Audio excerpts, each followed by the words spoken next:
pensando, cuéntame, dímelo todo, dímelo ya.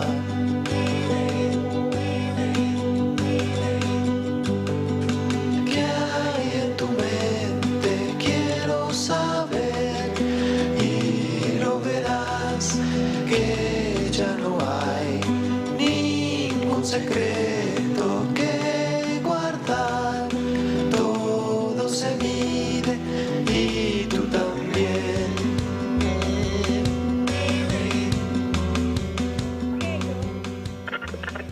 I have observed the birth and spread of an unprecedented mutation of capitalism that I call surveillance capitalism.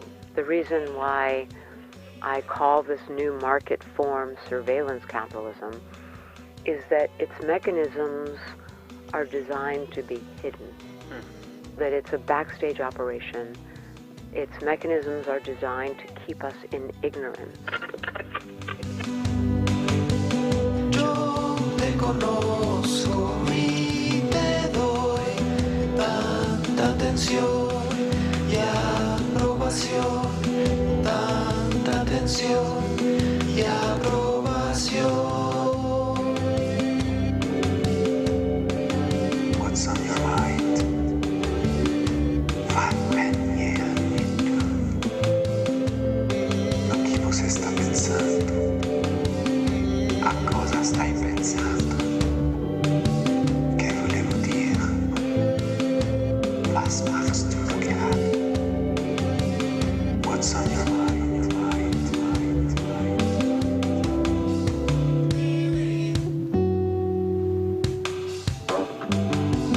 No hay celosía, no soy yo, son tus amigos, es tu familia, ellos te escuchan, cuéntales, todos estamos aquí para ti.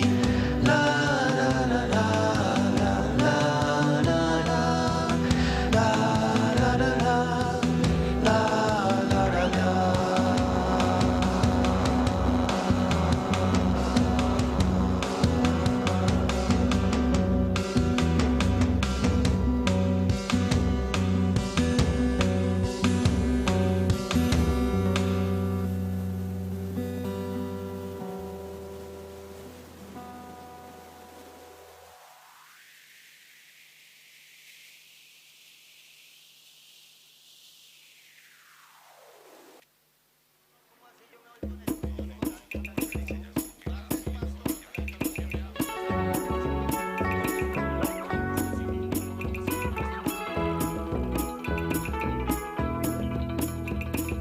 Viene Doña Lola, viene Concepción, viene Juanito y viene Don Simón.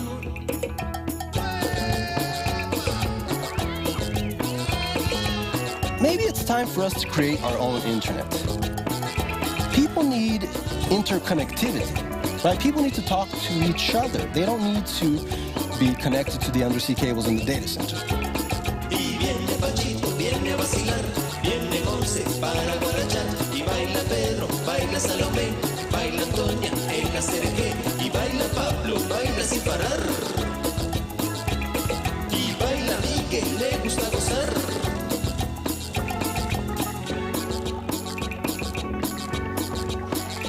Papito, algo me dicen que a su merced lo van a echar. ¿Qué va a ver? En bombas. Pero que le haga bomba a esa camisa, ¿qué va a ver? ¡Máximo! ¡Máximo! ¡Máximo! Los caníbales, róbate lo que tú quieras para crear algo mejor. Caníbales, al pez gordo se lo pueden comer los pequeños. Caníbales, tú ya sabes que un ladrón que roba a otro. Caníbales, la cultura no se hace con borregos. Aquí está la alternativa, los caníbales. Bailamos con la mano arriba. Llegaron los antropófagos, así que, con todo respeto, Mark Zuckerberg.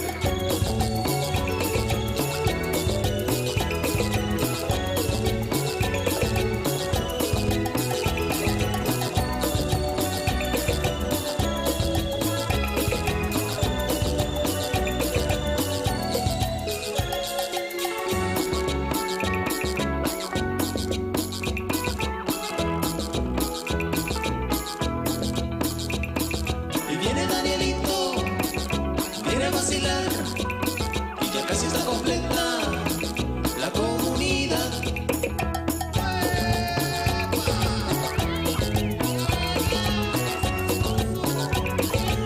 With our own infrastructure, we can be free from the control of governments, and with our own software, we can be free from the control of companies. Y siga pa' dentro, siga su merced, aquí hay de todo, hay buen internet, desde Eindhoven hasta Cachipay, queremos fiesta, queremos wifi, y desde Eindhoven hasta Cachipay, queremos fiesta, queremos wifi.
Hello again.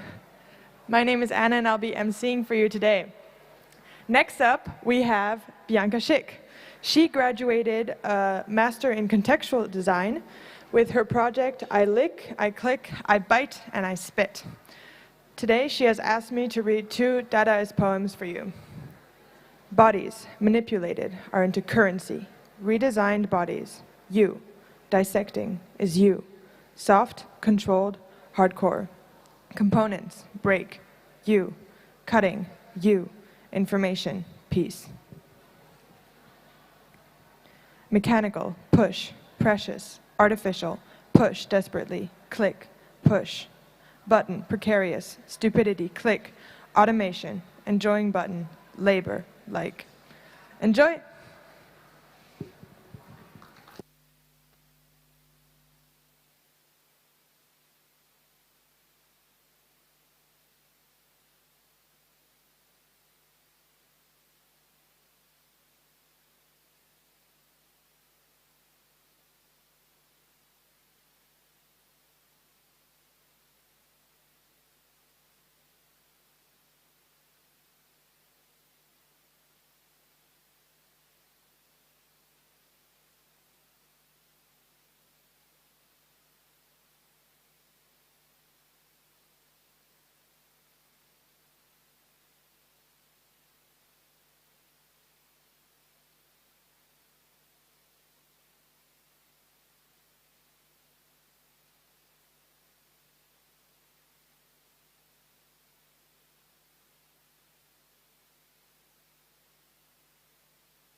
accept.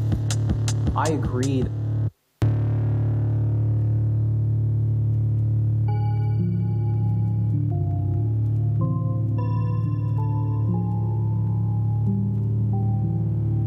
I accept.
I agree. I agree. I agree. I agree. I agree. I agree.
I accept.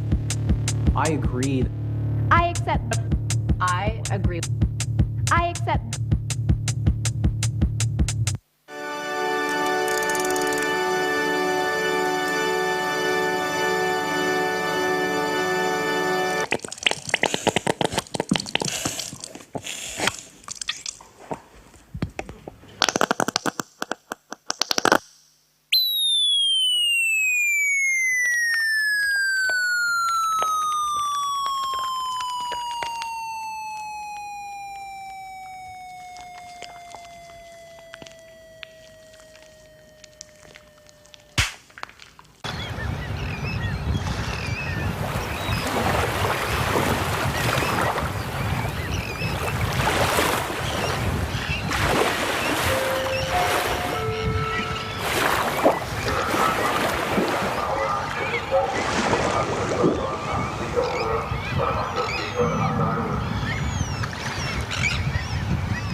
C, D, E, F. Red. Blue. G, White. H. Y, Z.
Hello again.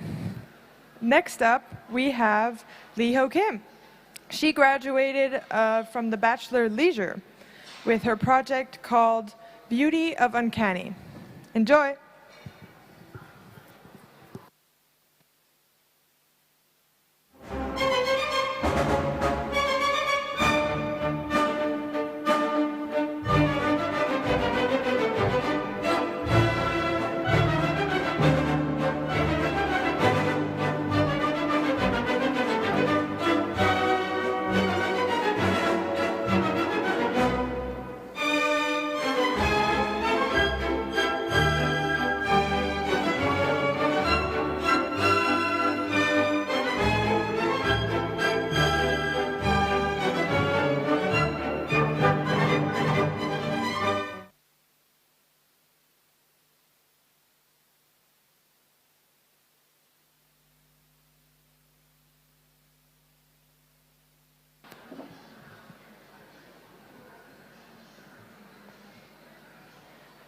Hello. Next up, we have Beatrice Souza. She graduated from the Master's Program of Information Design with her project, Scales We Live In.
Hello again. Next up, we have Wendy Owusu. She graduated from the bachelor program Man and Communication with her project Hidden Heritages. It is a 7-minute short film about African hair and its heritage. Enjoy!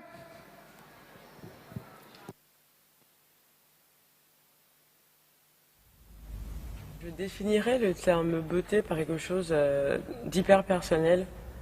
Pour moi, c'est avant tout la manière dont une personne elle marche, dont elle s'exprime, dont elle danse. Je sais pas, c'est vraiment hyper personnel comme chose. Je crois pas vraiment qu'il y ait des beaux traits et des traits qui seraient pas beaux. Je pense que c'est vraiment un ensemble qu'une personne dégage avant tout.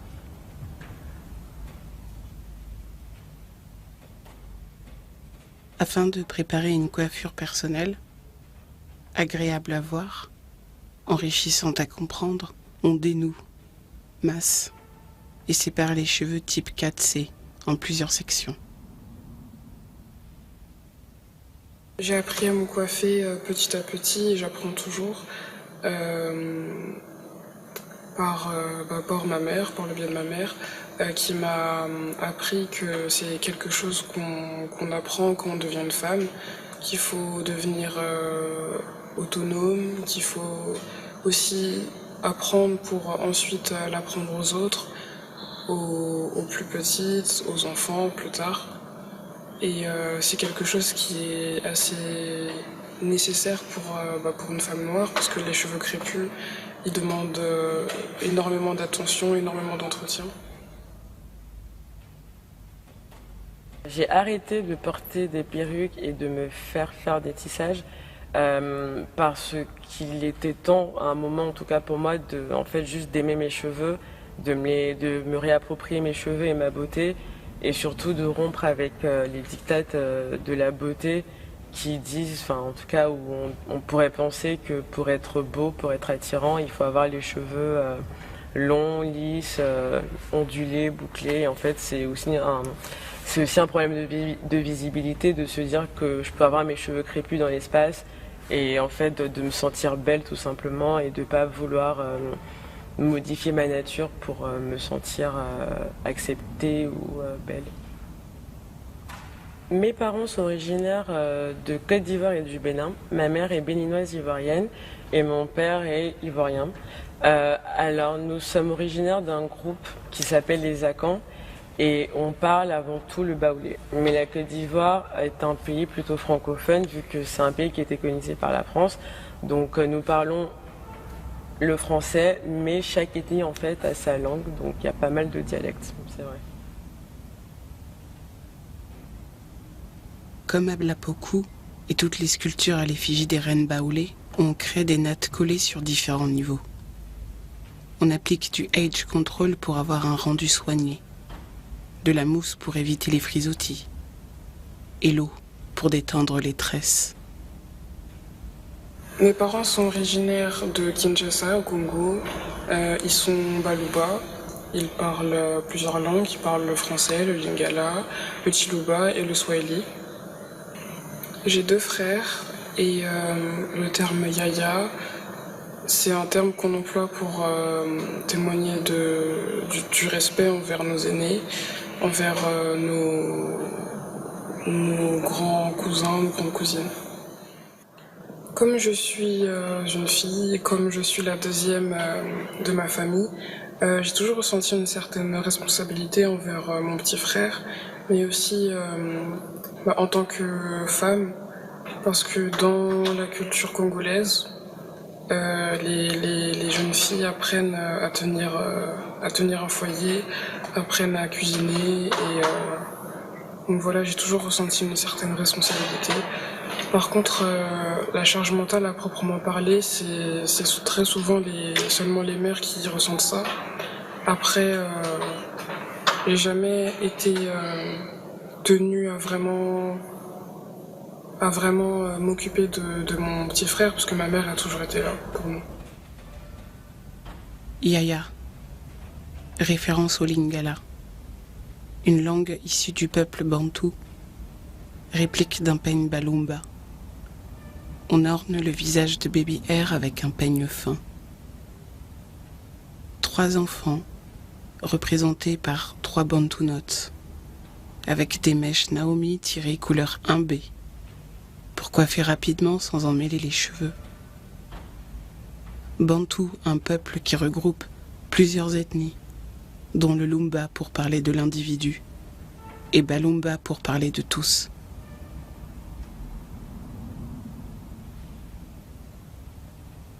Les mots que j'emploie pour définir mes cheveux sont souvent liés à la texture, au type de cheveux que c'est et par rapport au fait qu'ils aient poussé, donc par rapport à la pousse et à leur taille. Je ne pense pas que la pousse soit un critère de beauté. En tout cas, moi, je ne le vois pas comme ça. Pour moi, c'est avant tout un critère de santé, c'est comme ça que je le vois. C'est-à-dire que je suis contente quand je défais par exemple mes tresses et que je vois que mes cheveux ont poussé. Donc je l'associe plus à la santé de mes cheveux qu'à la beauté des cheveux ou du cheveu. Parce qu'on a tous des textures différentes, des manières, nos cheveux en fait vivent différemment. Donc je pourrais pas associer ça à la beauté des cheveux en tout cas. L'héritage des codes capillaires sculpturales baoulés se noue aux paroles de Karen. On exprime la santé par la longueur. Les mèches tirées Naomi et expression accompagnent sa façon de marcher, de s'exprimer, de danser.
Hello.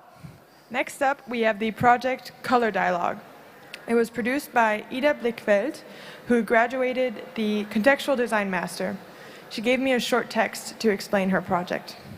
Living in a world in which language abilities denote power and words are wielded as weapons, it is in materiality of her armors that she found refuge and expression for her dyslexia. Enjoy.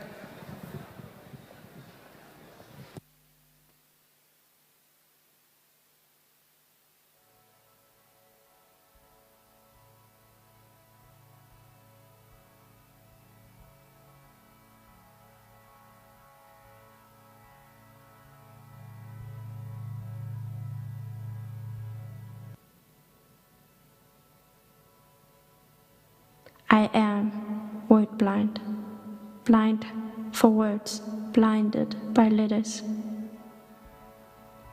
I am struggling. I don't like to speak, get corrected into the correct. I'm misunderstood. You are annoyed, impatient, filling in. Can I be bold? I want to be bold. I am bold.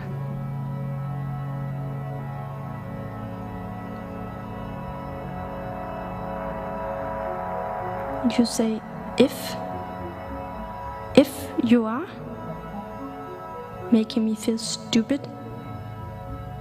I just told you that I am. It's not a choice. Blamingly taking, stealing the reason I blame for all the anger for being stupid. Dissolving the pretend, vanishing into the word.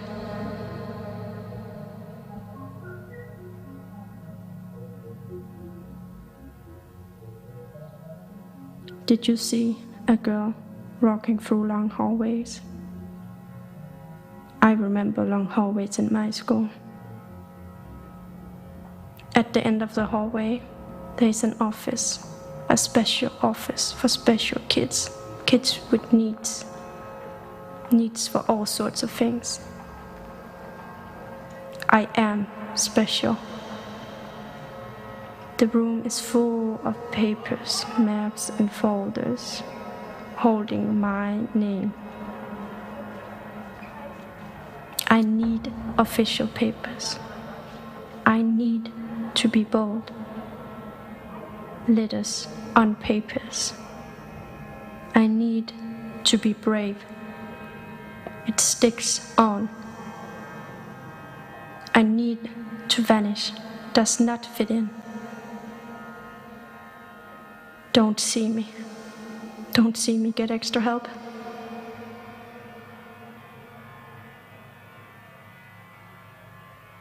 Running down the long hallways, rip open the door, be there, collecting shades, weaving it with you, taking it with you. You open your mouth and nothing comes out.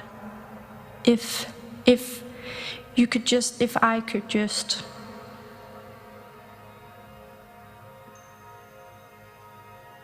I am not colorblind, not blind for colors. Tooling up, pulling the landscape closer, negotiating inside the shades, surrendering to the brightness, the color language. A code I understand, I speak, I control. A dialogue of colors.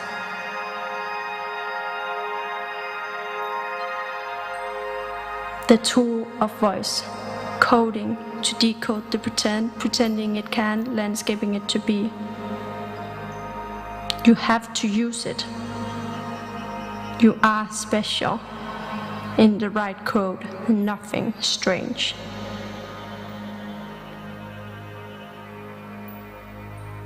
You carry the language with you. I carry the language with me. The brightness. Shall we have that color dialogue?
the screen will also light up and you can perfect.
Ay, ay, ay. It's on. The microphone's actually. Oh. Is it working? Let's go.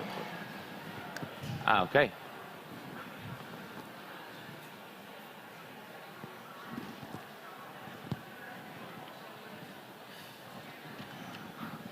There will be no sounds. So,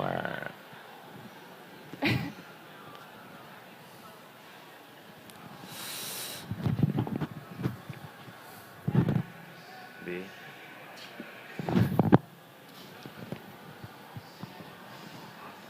Moderator, where's the sound?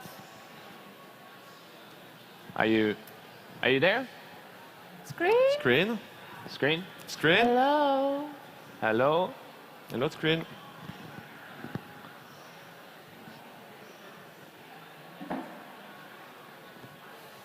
Hey. Okay. Ah, okay. Okay. Aren't we all? Do you have sounds? Are you able to speak?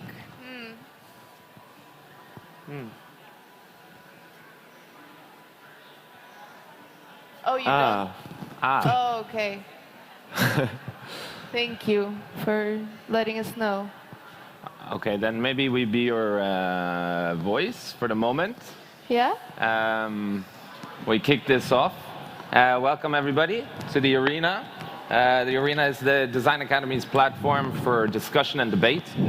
And today we are here to answer the question, or maybe consider the proposition of marrying the internet.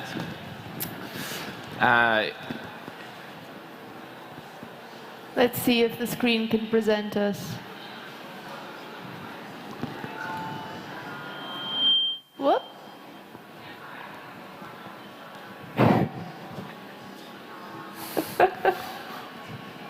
Yeah. Internet can be slow sometimes. Okay. So I'm guessing, yeah, we won't have sound. Then we maybe we introduce our moderator briefly in a moment, but first give the proposition of our discussion today, which in 2015 on a Reddit forum, user TopDerp1 asked the question, can someone marry the internet? And a follow-up question, how would someone marry the internet? So you can see This there. question has not been really answered comprehensively, but it's something that today we might think logically you could do. In the past, we've had artists like Yvonne Droger-Wendell, who's a tutor on the contextual design course, who married a cabinet. Tracy Eamon famously married a rock. Oh wait, and but the screen is showing Yvonne. Oh, You Yvonne can is see it here. here. Hey, fantastic. This is the wedding ceremony of Yvonne. Thank you. Yeah. Thank you, screen. Thank you. Thank you. Tracy Eamon famously married a rock, and even today at the grad show at Sina's exhibition over here, you can consider your relationship with the objects that you, or specifically with the yo-yo. I guess well, maybe we should introduce ourselves before. Thank you. Before this nuisance in the background introduces itself. My name is Ned Carr. I'm a graduate of the Contextual Design Department. My work is up in the balcony. Me. So I am Beatriz Souza. I'm from Portugal. And my work is mainly on this screen. It screens like 2 times a day, I think. And I'm information design, by the way. Yeah. And I'm Jonas Ejduc, so also from contextual design. And my work is over there as well, talking about low resolution things. Thank you, screen. And today we're joined, I would say, or maybe controlled, mediated, moderated by the screen. Are you there? Hello, screen. Hey, cool. Thank you. So, screen, should you say something? Do you have a question, maybe, for us? Still loading. Okay. So is the screen married to the internet? I would say, yeah, maybe. Yeah. I mean, it's a bit, look, I guess when you talk about being married today, maybe the sort of first thing that we think of is a close connection, no? And in that respect, I would say, yes, screen, you are married to the internet. So contractual relationship that they establish. Well, but even more than that, I mean, it's something that they are directly connected to one another, linked in space and time, or maybe not in space and time. But I think we're all, in many ways, linked with the internet. We're in a marriage, for sure. We're in some sort of a relationship. We are subscribing, like there's a contract between us and the internet, right? Yes, absolutely. And I think, well, look, we all have phones in our pockets that are connecting us. But even this screen, I think, is a good example of how we are more and more connected with the internet every day. And I don't know if that's a contractual relationship. It does ask us to agree. Yeah. So why marrying the internet then? Why marry the internet? Well, I mean, I'm still intrigued by Top Derb 1's question of can you marry the internet? But then, if you would marry the internet, would you like what? Marry a server? Marry like a physically power connection cable? Well, marry a browser? Okay, hold on. I think it's got to be impossible for a person to marry the internet in the way that because we have to be clear here. Look, what are we talking about when we talk about marriage? Relationship, I would say, in this context, we're not talking about the sort of institution of marriage. Yeah. Right? It's more of a relationship format, a way that you might be able to conceive of your relationship with something like the internet, right? Like marriage as an archetype of a relationship, let's say, like known by everybody, so easy to grasp. Yeah, that's it. I mean, and it's a little bit, I think we've chosen, it's a little bit provocative. I don't mean to make people consider the internet as a husband or wife and all of the sort of implications and of I guess those sort of religious or civil ceremonies. Yeah, or even but like more so as a beginning, like we take it to an extreme to see if we can actually pull back from it and ask it again. But there's something that's interesting too in this idea of marriage, that it is an event. It is something, it is a point, it is a sort of decision in which you take a next step in a relationship, that there's something there that happens. There's this moment, there's this agreement. And I think for me that's, that's maybe where that's where we get to is what happens, what changes if we consider our relationship with the internet a marriage. Yeah, but it needs to be clear, right? That's why like there's a contract. So like at the scale of the at the biological level, like if you transmit, like you need to transmit something and to receive it to survive actually, like you need like strong cookies. Strong cookies. You need strong like data.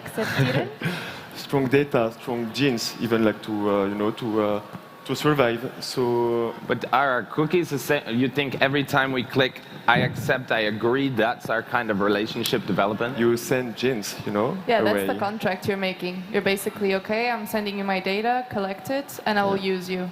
Yeah. And I mean, when we're talking about this, I think it's easy to say, okay, now with GDPR and sort of data protection rights, often people would say, no, it's not an agreement with the internet, it's an agreement with a company, for example. Which in fact it is, it's just masked. It's masked, but I think something that I find quite interesting is that our relationship is, I mean, if that company put a piece of paper in front of me that I had to sign, I would have somebody who delivers it to me, someone identifiable, so that masking changes our relationship itself as well. No, yeah, 100%. It's like, it's a bit, in a way, I don't want to bring religion into it, but like when you make this contractual agreement that you're going to marry God. Yeah. But then you don't see him. He doesn't come for dinner. He's never there. So it's a bit. So then you suppose that God is like maybe like an infrastructure like made such like as a decentralized internet. Infrastructure. In this case, like you get a ring, but in the internet case, you get cookies, which is not that But then bad. what is the screen like in this context? Because we're talking about the internet, but then the screen is quite like the visual interface that let us in, like connect to the internet. Other than being our moderator. Other to be like. Yeah. Okay. Yeah. No, I think you're right. I don't think we can consider these devices, these objects, to be the internet. They are a window into it. It's a gate. It's a gate, but it also mediates. I mean, there's so much technology that is built for the screen. I mean, the software of these screens that even in algorithmic modeling, it's going to feed you certain things in certain locations. Just by the physical location of that object, that you wouldn't be able to, you would get a different feedback in. Yeah, but then we get also thrown into the same question of like, okay, then where is the internet? What is the internet? What is the internet is age-old question, right? And I mean, I think I can quite clearly define what this screen is, but can I define exactly what the internet is? I'm not sure. I think, Yeah, it's been a year, no? It's been a very long year. And I think our screen's right here. It's a hyper object, no? The internet is something that surrounds us, a technological hyper object. So that's what makes it tricky, right? Like that it's not only decentralized itself, but it also decentralizes you. You are here now, but then again, there are people at home watching the live stream, and they are there with us. So and people in the future.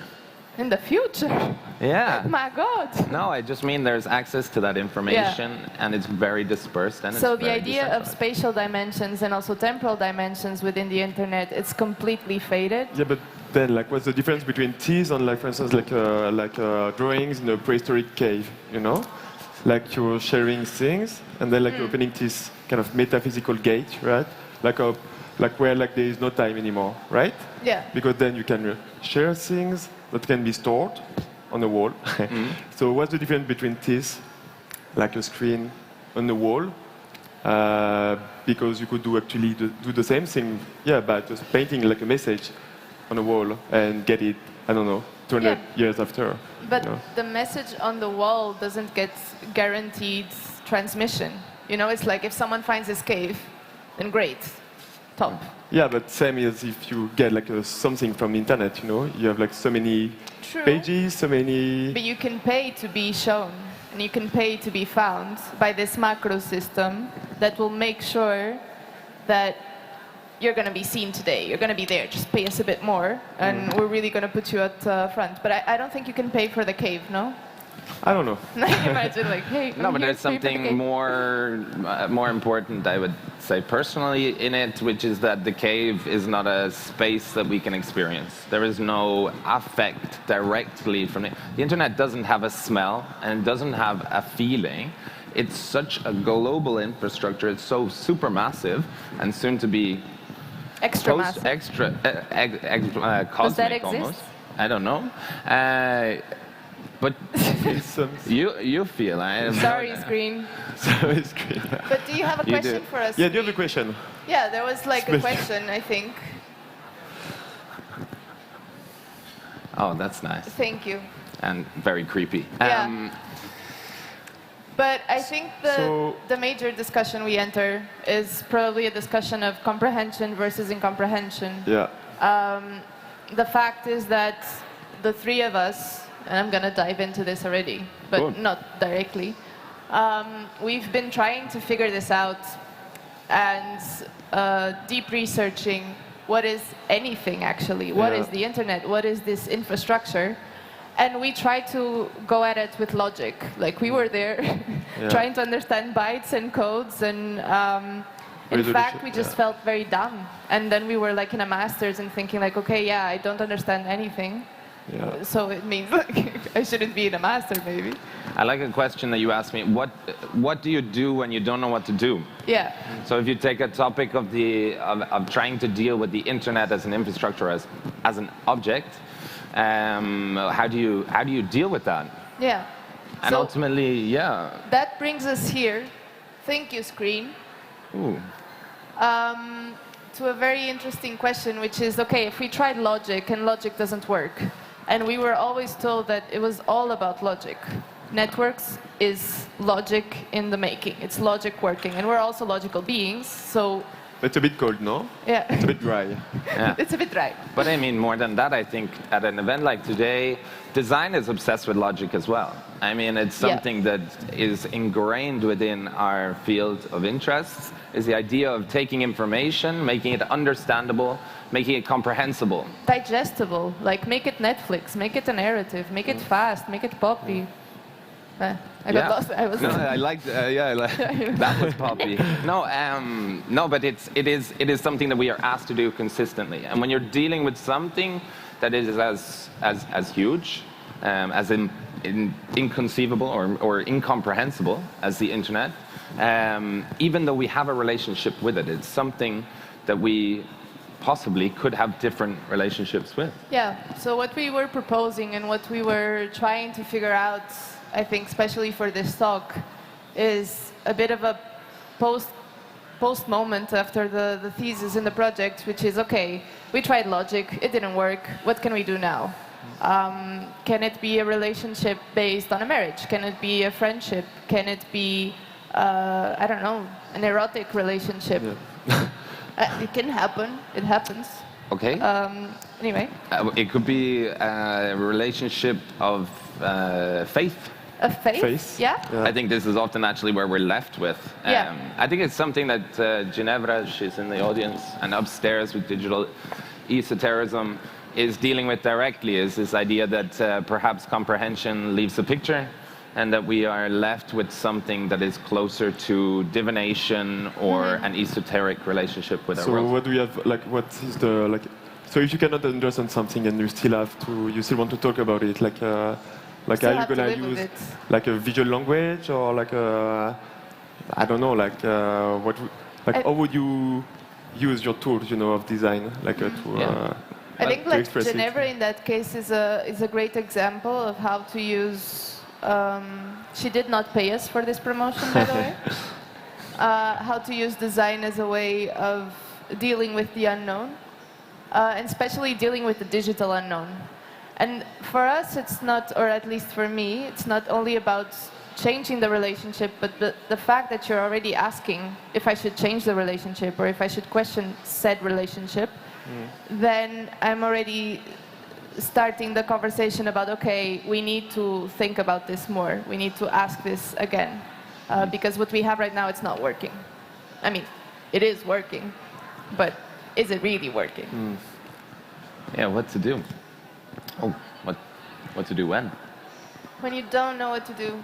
I think that one is for you, Ned. Oh, this is really nice. No, I mean, yeah, I guess when you asked me this before, Beatrice, it leads you to kind of where you end up in these courses when you're creating works and you're trying to understand that your interests are in something that can't be made super comprehensible and super clear. And so I guess where I'm at that point was writing my thesis for my master's. I was working in an online supermarket where I was like wearing a device, and I was shopping for people in a warehouse, and I was at the same time in the rest of my life in lockdown during COVID. So I was spending a lot of time in front of screens and spending a lot of time, oh, here I am. Spending a lot of time experiencing myself being manipulated, or not manipulated, but mediated by screens. And that was something that led me towards trying to understand the internet as something that was influential in my life. But I make things. I mean, my work is very much about tangible, effective, experienced materialities.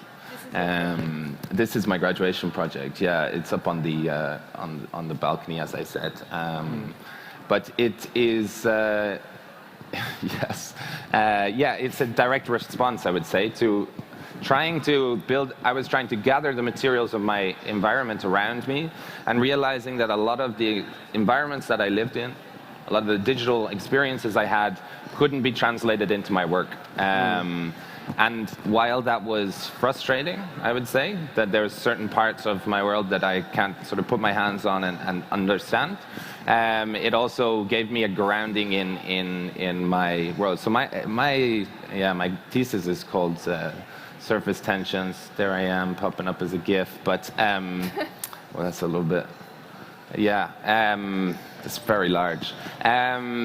But yeah, it was something that directly came into my work all the way through, is that it's a reaction to incomprehensibility, was to actually work with matter, to work with materials, and ultimately translate my reaction through design. So that was kind of my work to date, and something I will continue to work within. Incomprehension. My mic is dead. I have a spare for you. I thought you would break yours. No, I don't Sure. know. Okay. All right. What about you, Jonas? Where did you start? Yeah, so like the starting point of my project, which is about like a resolution.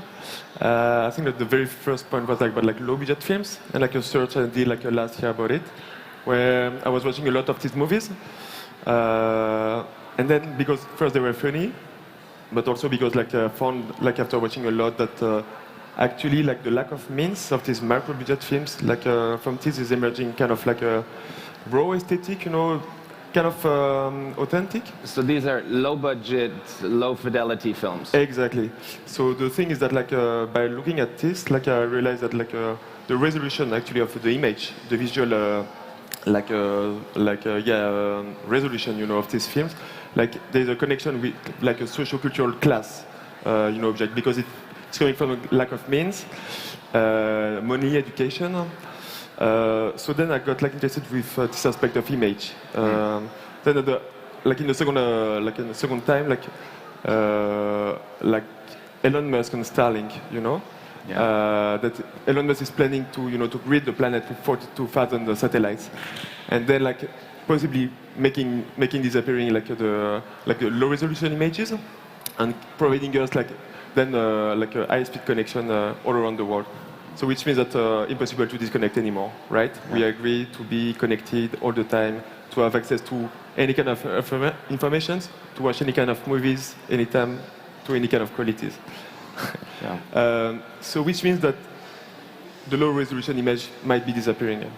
So actually I wrote my thesis also about like this topic.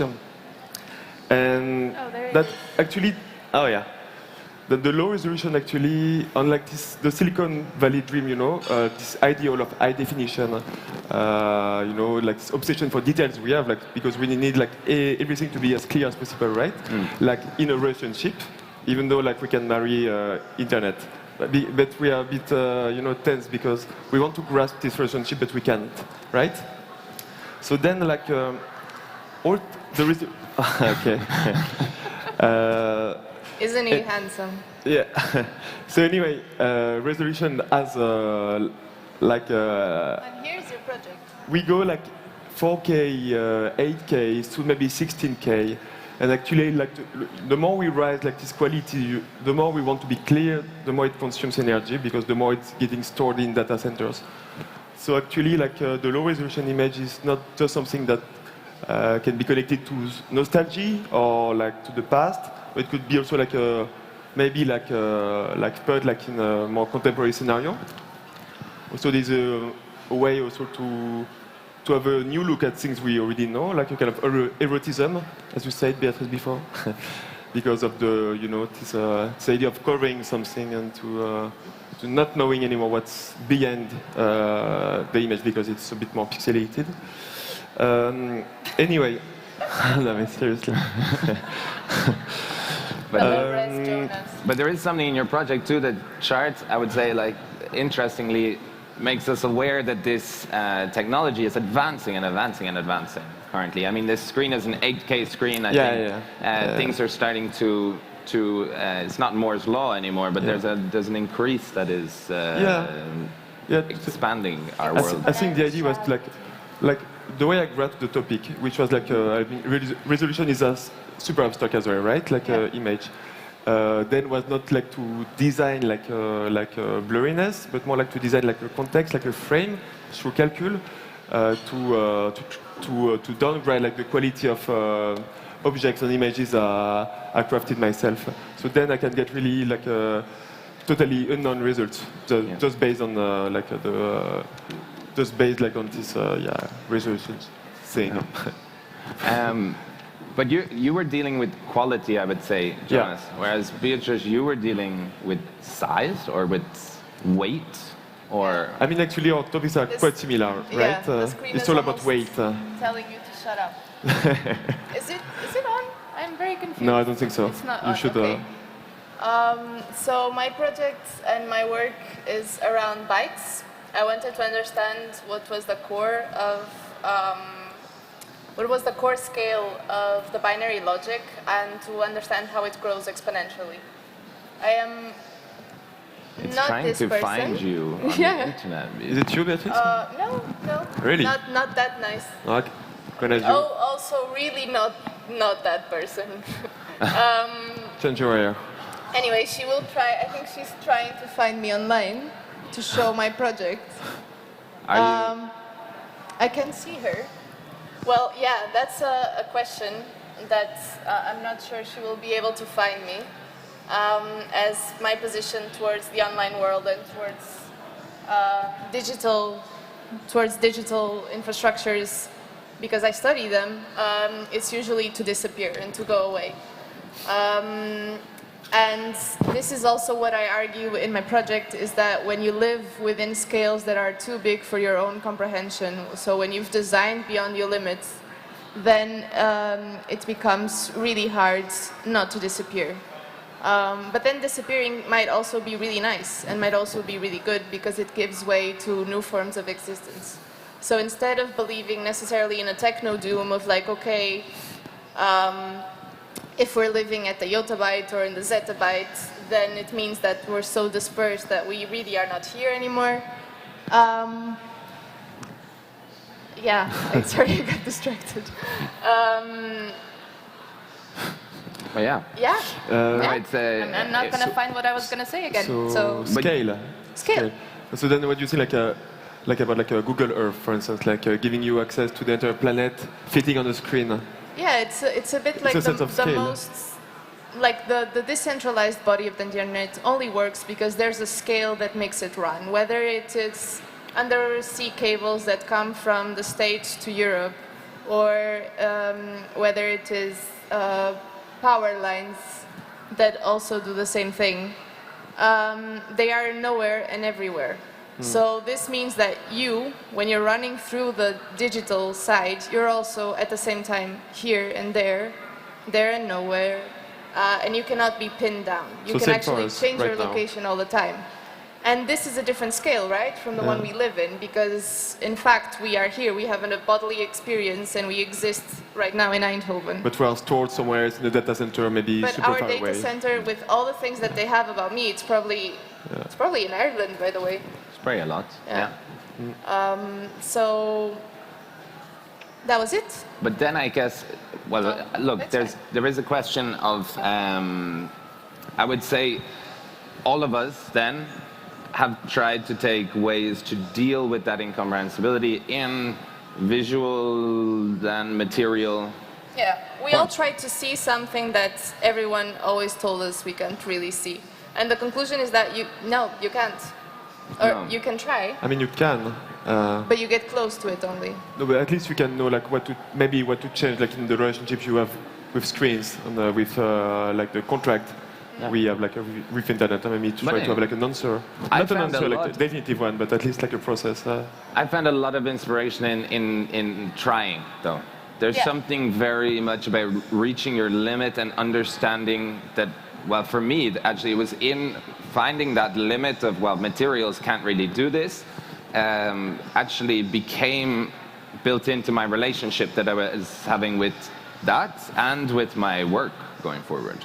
And I don't know if you found the same. Like, have you found that ultimately, as you were making work, as you were finding those limits, it was something that encouraged you to move in a certain way, either with your work or like to put like subjectivity like within the process of designing something you cannot understand.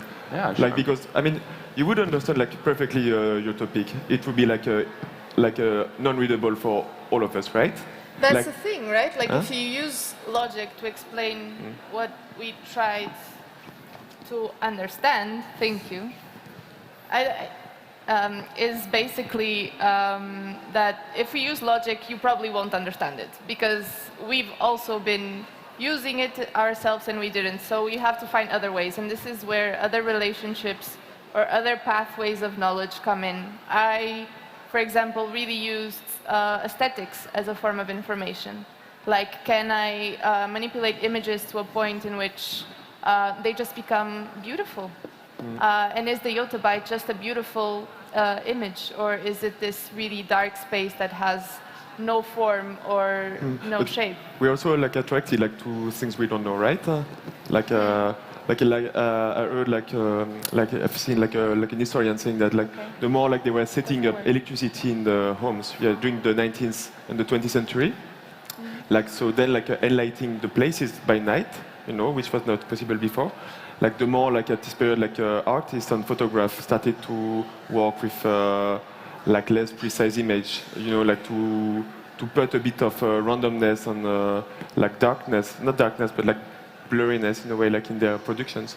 So in a way, we are always seeking for clarity, for answers, but we're also looking for this unknown, you know, capacity, you know, to. Yeah, for sure. And that's where you go when you can't go anywhere else, right? Like you found the limit. But like. Or you go backwards. Subjectivity also, like within the field of design, is not something really well seen, right? Yeah. I mean, you cannot really. Or you become like an artist. That's the thing, right? Because then you enter the discussion of if I'm subjective, am I an artist? If I'm talking about feelings, am I no longer a designer? How can I design with knowledge that is not necessarily on Google? Like I can't Google, or I can Google how I feel today, but will it be real? But if I make a project about how I feel today, then am I an artist or am I a designer? Is that? Yeah. Oh, here we go. The screen knows the real thing. I would say the expectations on both are different. And I think it's something. I think it's something that here in the academy, in this exhibition, even you will see a lot of people who tread the line or cross the line, and I think that's great. I think there should be the fluidity for that because ultimately we're at this point now as.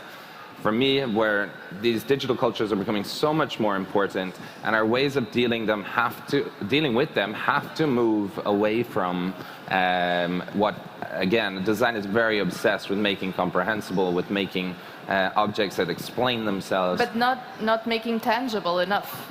Not possibly making tangible enough. And I think there is a question, I would say, for us all now, which is where is the importance of this today?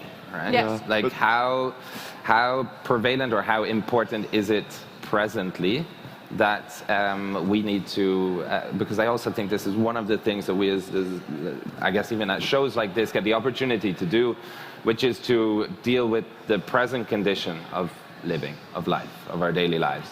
And it is something, for me, at least the amount of mediation, the amount of activity and time I'm spending on the internet is increasing. It's just everywhere that I go, whether it's at a show, in my work, is increasing. And I need to really interrogate that structure that is driving my work. Do you think that we could do without that internet? Can we live without internet? I would say no. You would say no? Jonas is like, I would say no. I don't think it's a matter of what we can live with or without. It's more of managing what we have to live with now. So you do have to live with it. It is here and everywhere. But are we conscious enough about how we are using it? Are we making it grow ever faster? Like, is it normal that we get annoyed when a tab starts buffering? Like, really? That's why they put like the little dinosaur for us to play, because we can't get annoyed anymore. We can't deal with the internet crashing. Should we? maybe we should be able to deal with that. Maybe the dinosaurs shouldn't be necessary. Maybe we should get used to slow connections. Because what actually are these really fast connections making as a consequence? It's not that easy to put cables under the ocean. Yeah. And someone is paying for them, it's probably us, and someone is suffering the consequences of these types of installations. Yeah, and like the simple fact of choosing like a specific quality, the streaming is represent like 300 tons, million. I forgot, like a lot of CO2 per year. And it's actually, like a really well-paid just job. like the simple act of choosing like a different quality, is making like a huge difference. I think like the 8K consume like maybe like something like 32 gigaoctets per hours, and then like watching the same video but like in 360p would be like 100 less time, consuming. So the green or the waste consumption lowers, but maybe our experience. Yeah, totally. But like, and if we look at it as on a bigger scale, it's about like consumption in general. So yeah, no, it's insane. Like there was, and this is actually a danger to finishing with internet neutrality. Like Squid Game everywhere. It's everywhere right now. It's always on in every platform. So Netflix actually exceeded by a great number the ability to stream it. And then network providers like cable makers and other types of network, they were asking like, okay, should we start asking Amazon, Netflix, Google to start paying for how much they cost us in terms of streaming, which would lead to a future in which Netflix could pay internet providers to have more streaming hours than others. So then you have a technocracy of which there's one that is winning over the other based on monetization, which is not the premise of the internet at all. No. But I guess we're almost out of time, I think. But there is something that I want to run by you guys, something that is you're leading towards, which is the idea that at some point we need to start cutting back. And at the same time, I'm not so sure that's reality. I don't know if a Luddite kind of relationship is destroy the machines is something we can realistically achieve. But something I'm very aware of is that these days we've been put into these situations where our individuality is really marketed or marketed to. The individual within our digital cultures is the sort of the unit of currency. And I think there is scope for, rather than like a global degrowth, an individual degrowth. An idea that you get the choice to choose how you use your resource, which is coming back to a very sort of capital model of labor. But what do you think? I don't think, I'm not ambitious enough to think that I can implement a global degrowth, but I also think that the problem is that the way the structure was built right now, it would actually only work to degrow if it would be globally. So yeah, if you guys are up for it, we can start tomorrow. But it's really tricky because then the network makes itself really hard to destroy. Yeah, like internet in general, we could say that it's could be both this communist ideal where everything could be shared, any kind of files for free, but also a capitalistic thingy, in the way that we consuming so many of these files or low quality files. I mean, I think it's Ito Steyr that is finishing his essay about the poor image, by talking about that. Internet is just about reality, about paradoxes and But a reality again is at least partly tied up with a structure that is incomprehensible. And I think. I don't know if you would like to say any last words, Beatrice. She's like, I'm about to die, Any last words? We move on into a brighter future or a darker age, we'll see. We will see it in Matrix 4, I guess. Scream, do you have anything to add? Is malleable? Reality malleable? Is reality It malleable? became malleable the moment you have deep fakes and... Well, also, it was always what you're doing. Yeah, exactly. What we're doing is creating... You are creating experiences, you are creating spaces or affective experiences, visualizations, that maybe you are constructing some of that. Maybe that is something that we as designers are kind of invested in. Yeah. I don't know. Yeah. Yeah, I mean, it is. Really. So do we agree to get married to it, or are we walking away? But then we need a contract. I need to read the contract. It comes a long way from marriage to this point, but I would take a glass of champagne. Oh, did you bring it? I did not bring it, no. But then we go to Albertine. Screen, could we have a bit of an agreement for the last time? Please. Sure? Thank you. Thank you, Screen. Thank you for filling in all of the visuals and gaps in our conversation. It's all about filling the void, right? Exactly. And I think because we're clearly not good speakers, so we're just going to walk away and let you see this. And hopefully Screen will join us. Yeah, it would be great if anybody would like to discuss specifically about stuff. We'll be probably standing behind the stage sweating a little bit after this. Or indeed, if you want to see our projects, mine is up here. Jonas is just by the toilets over there. Beatrice is shown on the screen twice a day. There should be a schedule around. And our beautiful moderator, Bianca Schick, is also performing on the stage. She performed earlier, but well worth a look. Please come and see us. Bianca, can you make it full frame, please? And sound? And give us sound. Maybe we... Louder. So probably sound is not going to work, but you have to deal with it. There are certain limitations to the digital technology then. But Thank you, everyone. Thank you. Thank you. Bye. Thank you.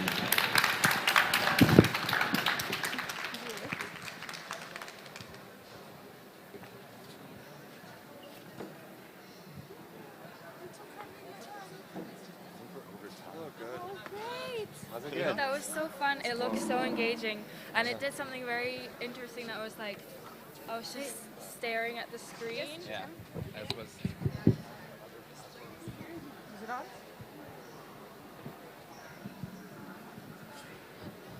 Hello. Hello again. Next up, we have a project from Sarah Roth. She graduated the Bachelor of Wellbeing, and her project is called Baby Exit Choreography. Enjoy!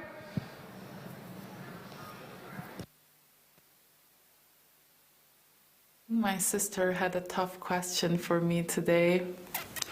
She asked me in what percentage do I see the parents, and in what percentage do I see myself being a parent. And when I said the number, she said maybe I shouldn't be a mom. What were the numbers you said? I can't say it. If you would have to give it a percentage, how much of a dad would you like to be in this family? I think it's a bit naive to give a percentage, but since you asked me, I'm still gonna do it. 25? But as I said, of course this depends on circumstances, you can never know. What do those 25%? Until now, I had and still have the image of a nuclear family. It wouldn't be because of a lack of interest towards another extended format of a family. I think that romance will be the foundation of a family I will form one day, if I form a family. I'm sure that the concept of the family we're talking about and the approach towards it is impacting the image of a family I would like to have one day. I don't think though that I would have the same approach as you and Julius had at the beginning. I wouldn't think of such an extended family as you were doing and we are doing now. I'm sure that if I form a family myself one day, it will be based on love. As I'm a person who can tend towards jealousy, I consider a monogamous relationship as the relationship model which fits best for me at this moment. What since then changed is that you and I got into a serious relationship. Well, I don't remember having been desperate for either getting married or having family at the time when I was single.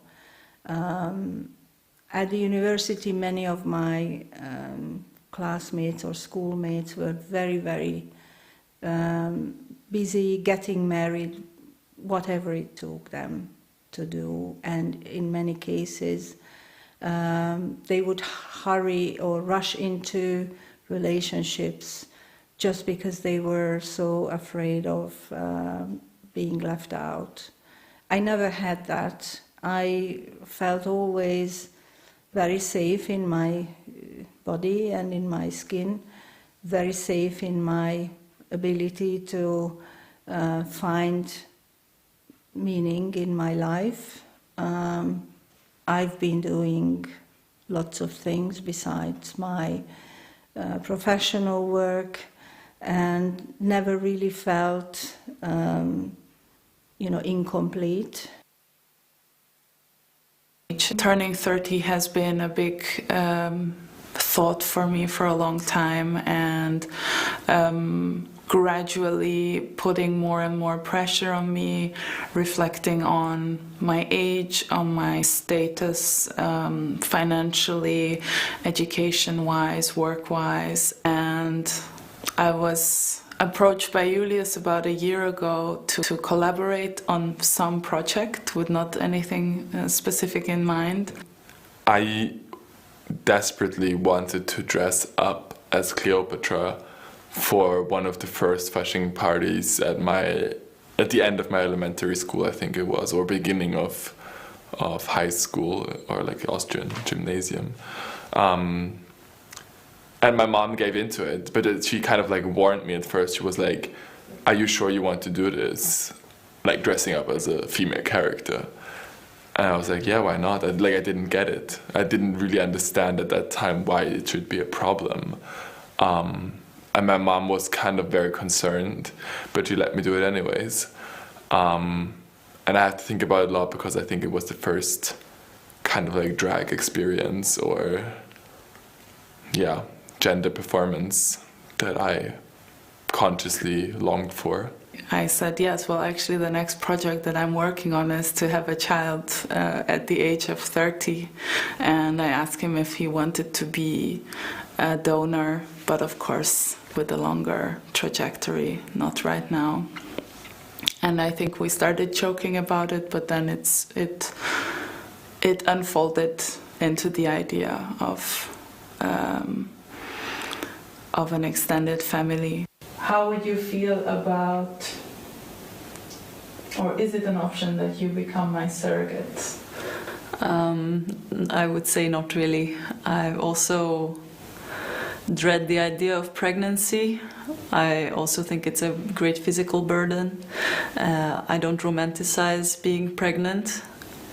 Of course, I have never been pregnant before, so that might change, but I would not want to carry your or anybody's child except my own if it came down to it. Yeah, I was not open to that possibility. I still doubt myself sometimes, and I think that's normal. Seeing any examples or perspectives for someone like you to have a child? No. I think the first time I met somebody that has a very alternative family structure that could somehow resemble my own reality was by the time I was 18 or 19. Yeah. Oh, that's kind of heavy. I have to say. Can you make a statement? The first time I met somebody with a lifestyle or also a family structure that I could identify with was when I was 18 or 19 years old.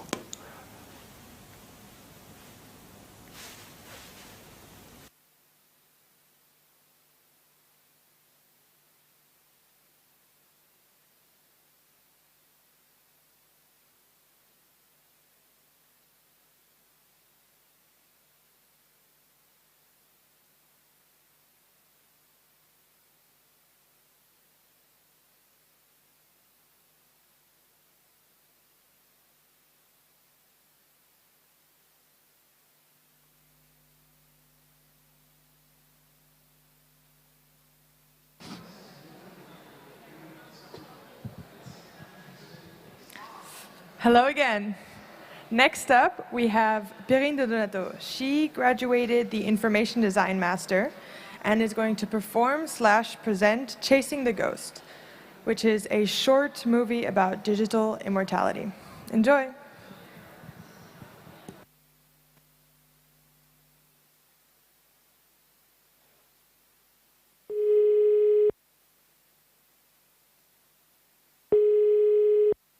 Allô, maman?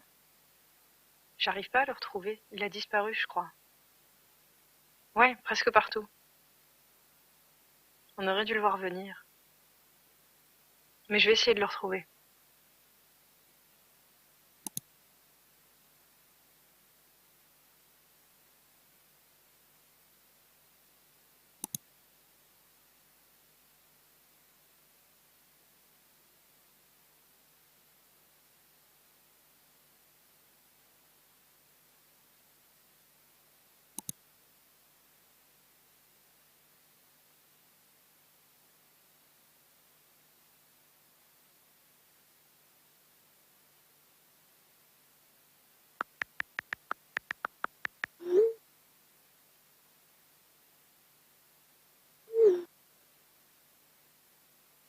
Ça marche pas. When my friend died, I didn't erase his phone number. Yesterday, out of boredom, I sent a message to this number, and soon after his face and name appeared on the screen.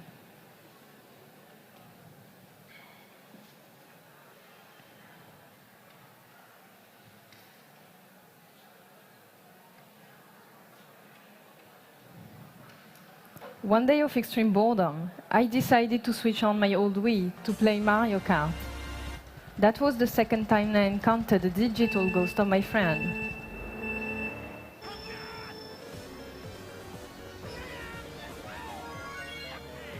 The race started. I was stunned. I was competing against the ghost of my friend, represented by the avatar he always chose and his usual pseudonym. I found out that the game saves the best performance as a ghost character for others to compete with. My friend was always winning, so now I could replay all of our games.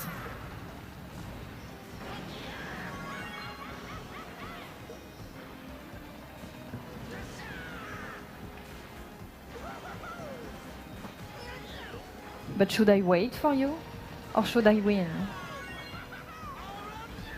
But if I win, I will erase your ghost forever.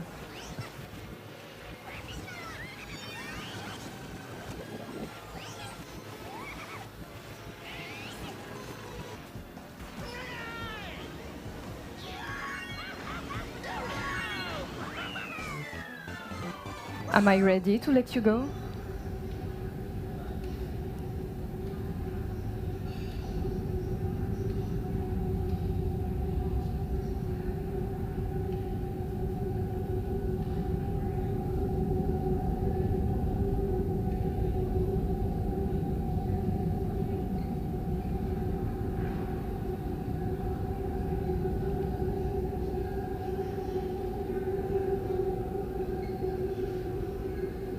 Are you hiding somewhere else?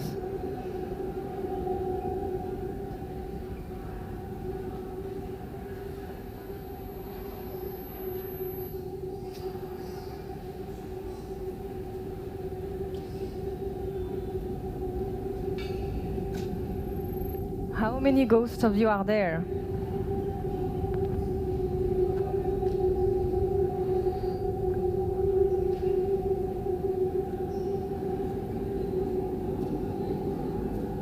And where else can I find you?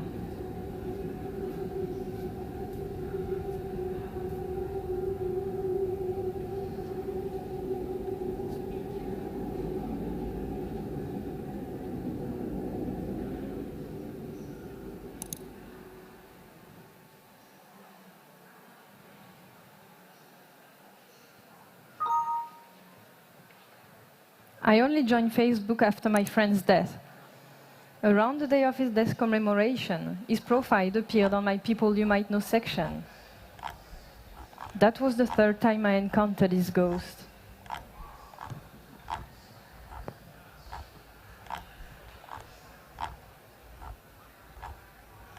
As people were posting again on his profile to pay tribute, the platform's algorithm stopped to consider it as inactive and therefore pointed it towards me.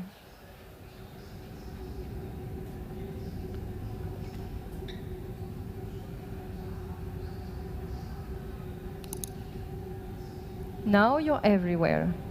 But how fragile is that presence? Will I still be able to see your ghost in a decade? And under what conditions?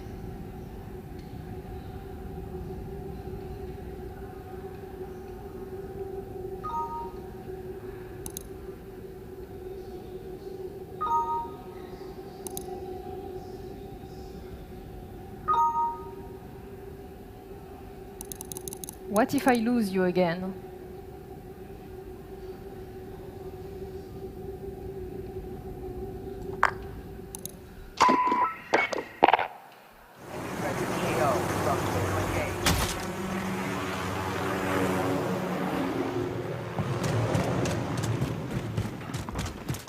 Flash out! Target down!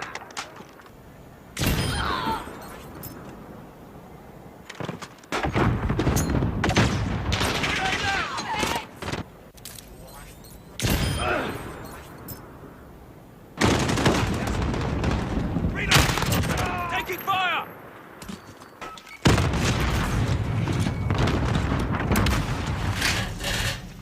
You're gonna be sorry.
Hello again.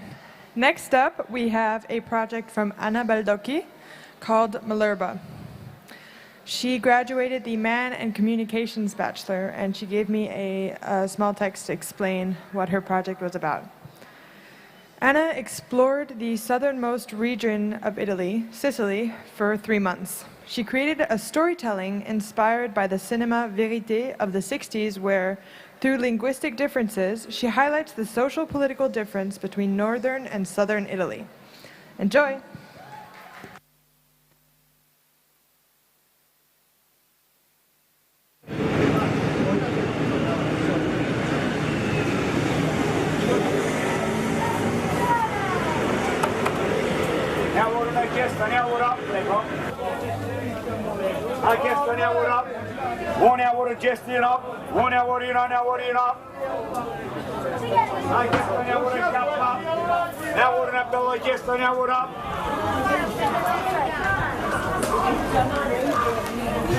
Adulina, lo sguardo, lo sanguano, guarda, la schifo, la sedia! E oh, Vivarello! Ecco, io una casa che vede.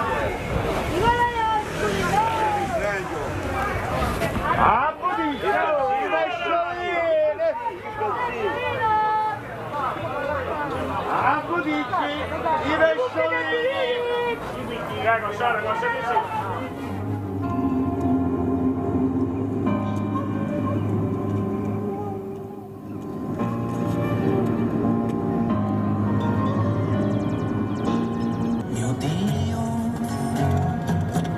Dimmi come si fa. Fa niente, vieni a guarda cosa c'è. Il sale.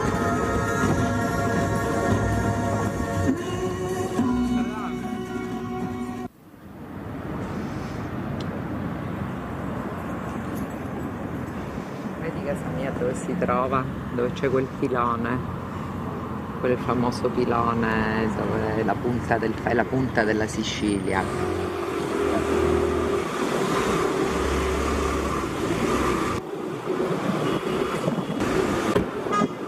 Il Capo Peloro, diciamo la punta della Sicilia. Che divide la Sicilia. Quindi che erano 10 potete, capito? Era 10 non mi difendo mai, non mi difendo. Ah, lo sai che tu hai più bene. Questo come magna?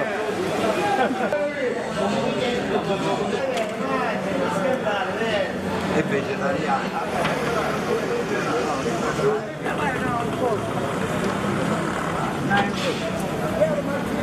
Un ti mangi, no? E se uno chi lo picchia? Qui si sparavese mangiare i fravolini in bosco. Che diventa? Portami via con te. Bella pesciolino, bella pesciolino! La Bergia Catania! Ma poi non capisco di una buona! E c'è Il più buono! Il più bel panino! Il panino è mezza! Il più buono! C'è chi offre perché l'amico ha portato da mangiare e c'è chi offre il vino, però c'è chi ha la coda. Lo sai che significa la coda? Braccio corto. Brava, braccio corto! Anzi stai! Anche il ruolo come il paraciad! Il ruolo come il paraciad! Vuoi sapere abbiamo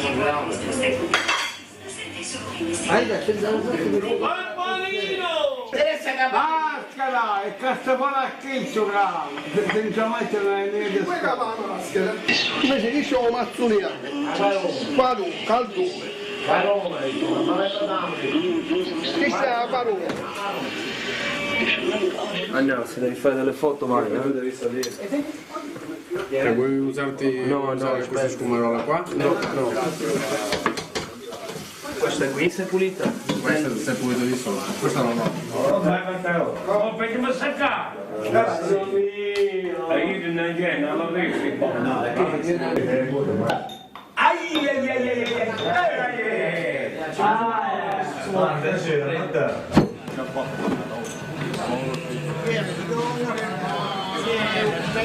No, non faccio Dica, guarda come mangiare questa cozza la sei dolce, a mio origine. E mi raccattare dolce. Sta parlando siciliano. No, mi hai fatto tu.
Mic is on.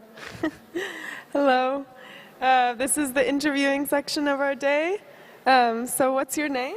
Hello, my name is Claire, and my project is called the 600-second night. And what is that? What's the meaning of the 600-second night? So it comes from a book, The 1001 Night, which is a book, one main character, Sherazan, every night tells a new story, and inside each story there is a new character telling another story with another character, etc. And then during the 600-second night, precisely, she starts telling the beginning of the book itself, and then that's the point where all the little stories inside each other become endless and start again and again. So that's the starting point for your illustration. And how come you made your illustration turn into these pieces? So I thought it was a really nice story to make a print, because in print design you also have this topic of endless, because you make one all over print and it's always repeating again and again. So I thought it would make sense to play with that and use a story which is always repeating to also make a whole print out of it. And on the other hand, I was inspired about panoramic wallpapers and the fact that you draw a space on a wall which aims to close a space. So from the endless drawing, I wanted to make an endless space as well. And instead of just making a wallpaper, I decided to translate it with accurate techniques. So I made one tapestry, which is also a bit carpet, so it's still playing with the perspectives of the drawing. And then to keep on playing with this idea about endless, I made some tiles where the drawing is can be combined again and again and create new stories. Thank you very much. You're welcome. Okay, we're going to go to the next one. Thank you.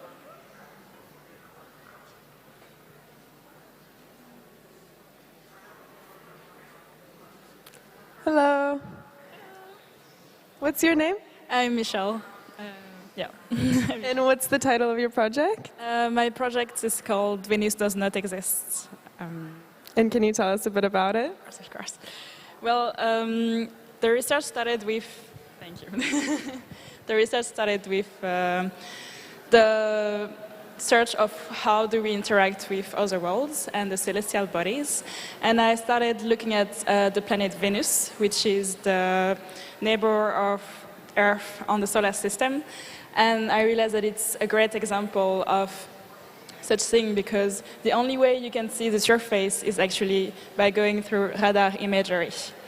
And so it means that all the imagery that we have from Venus are actually mediated through technology.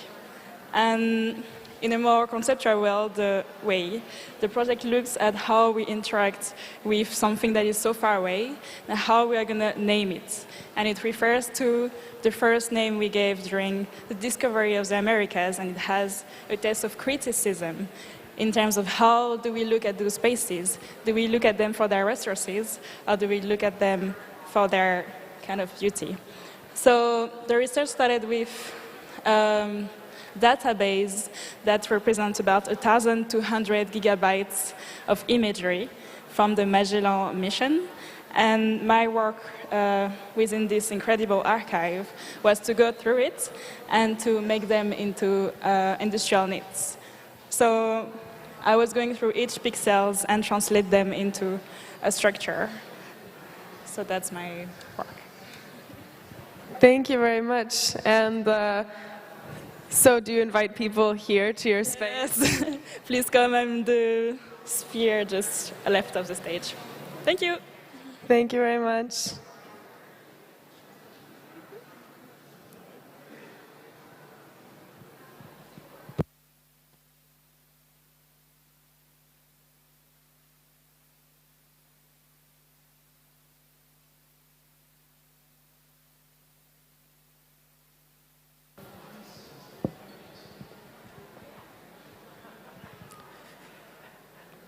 Hello again.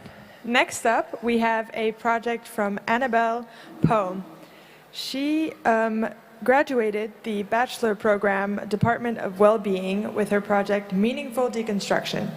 She gave me a short text to explain her project. It is a series of deconstructed and reconstructed textiles made from leftover scarves from production process. With slowness, tenderness, and cultural craft embedded in the upcycling process, the material retains its original quality while revealing new properties. Within her performance, she welcomes you to appreciate the slow craft of deconstruction. Enjoy!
Hello again.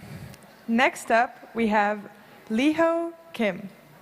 She graduated the bachelor program Man and Leisure and produced a project called Beauty of Uncanny. Enjoy.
Hello again.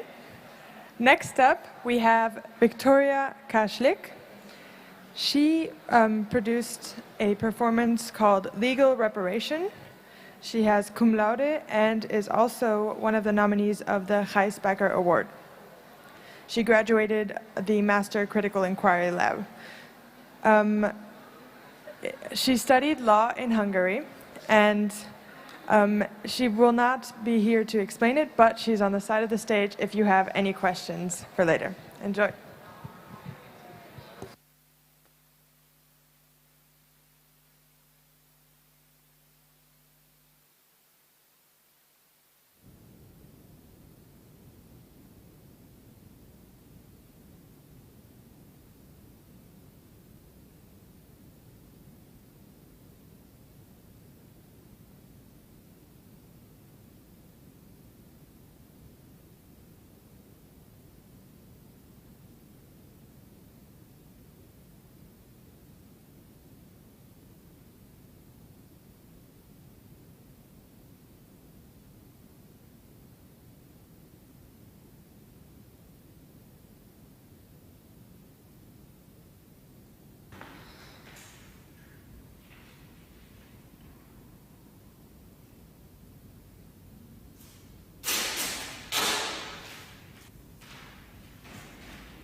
Next up, we have Vicky O.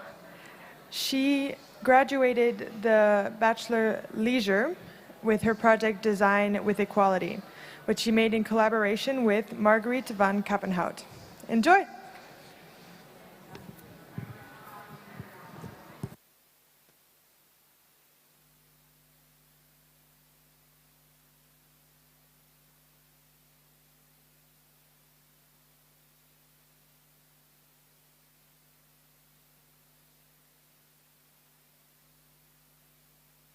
There is a common misconception where one can blindfold oneself to experience being blind. However, an experience of a person with an eyesight blindfolding oneself for an hour, compared to an hour from an everyday life of a person who has lived their entire life being blind, is completely different. And when I say different, I don't mean in a sense that it is less or more intense form of an experience. It is simply and inherently a different type of an experience. A simple task a blindfolded person may find difficult can be easy for a blind person who knows their way around things from accumulated years of experience of living with blindness. The visual information a blindfolded person may be able to access from one's memory may not be the same as the information a blind person might have access to. And simply put, why should I try guessing a life of a blind person when I can ask them?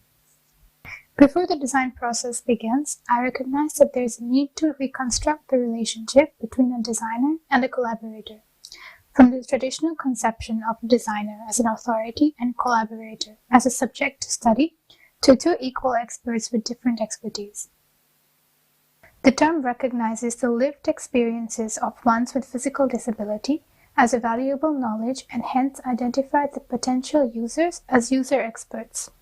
I decided to take this perspective into the methodology as it aligned with how I view collaborators in the project, a source of true and rich knowledge. A way to put this into practice is by defining a role of each party, which can vary depending on different projects. Drawing a clear outline of what is expected from each party is an important factor to make sure so that we both don't cross each other's line. Furthermore, on collaborator side, this clear line gives them understanding of how much control and power they are given within the process. One of the collaborators has told me, "What made me most empowered in this process was that you were doing your job and I had a clear idea of what your part is. This meant that I could voice things without worrying about overtaking the project or stepping on your toes." Step 0. Reposition case study, first meeting with Omar. Omar is a person with low vision that I met through a Facebook group. He was one of my collaborators in the tea project where I dealt with anxiety or discomforts that were created in tea-making process for people with different physical disabilities.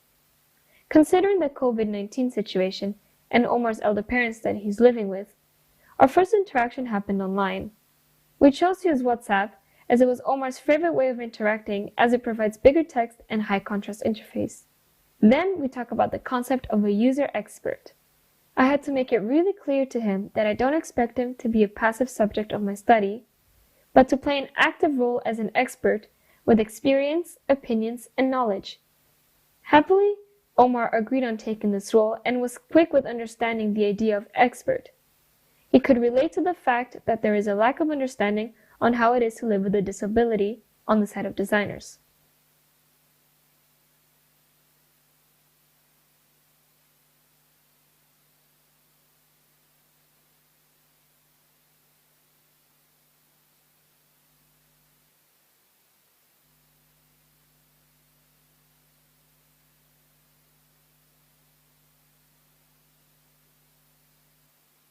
A row of tactile tiles, which were much more versatile to the different positioning of the elements. When I proposed this to Yubin, he said, "Okay, it may be a bit of a compromise, but I still prefer the tablecloth solution. The previous solution suggests a new inclusive system on the table where everyone becomes a part of, and I like that. Equality can mean compromise. This new solution puts me and my body as a target to remedy. My body and its flaw will become a point of attention by using this. But the tablecloth is already there. The system is already present on the table, and it is a subtle statement. It feels much more natural. I was happy that Yubin made a solid disagreement with my proposal. This was a social standpoint that I wouldn't have been able to see myself, that came from real-life experience. This could have been expressed because we made both functional and conceptual analysis of the problem in the beginning. We have defined the problem as a systemic flaw and social ignorance. Thus, it made much more sense to fix the system rather than Yubin's behavior. What I realized from experience with collaborations was that these problems are much more than practical impedance. And even though there are already some tools that solve the problem in the market, there are many cases where people don't use them due to psychological reasons. So there seemed a need to look at design problems, not only in the functional level, but from different angles such as a more social, emotional sense. When designing objects that will be used by a demographic group that is minority/marginalized, how the design represents and positions the population sector is as important as the function itself. This is because the object can also become a part of the identity, whether the user wants it to be or not by the outside party. And this factor of identity can often win over convenience or practicality. First is functional analysis, which investigates the logical reasons behind moments of limitation, discomfort, anxiety, or stress as the user interacts with the design. What is more important in this process is to acknowledge that this is not a step to test the expert's ability to carry out the tasks. It is to see the design, object or system's ability to accommodate people with certain disability. Second was conceptual analysis, where the project looked more into the effects of this problem on minds of the users by talking to the experts on how they really feel when they face the situations we've defined as design problem. How does an expert perceive this in social context? How is a person with physical disability viewed and defined through the situations? How do they want to be viewed? What they think is a fair portrayal? And in bigger scheme of things, how do we define and position physical disability in the project? That everybody is equal, regardless of ability. This drive has made me seeking for equality between me and the collaborators with physical disabilities within the design process. Because I believe one has to design with equality in order to design for equality. If I take the authority over my collaborators within the process itself, I don't believe that outcome will be able to embody equality itself. Inclusive design means diversity is the standard. We are all here, we all belong, and the best thing is to make a thing for everybody, or a method for everybody, or add alternatives so that people can find their own way of using it. We were creating something combining my experience and my knowledge as a user and Vicky's experience and her knowledge as designer, and we took it step by step, trial, and error, or trial and improvement. And that had the result that I had a beautiful teacup, for which I say thank you very, very much.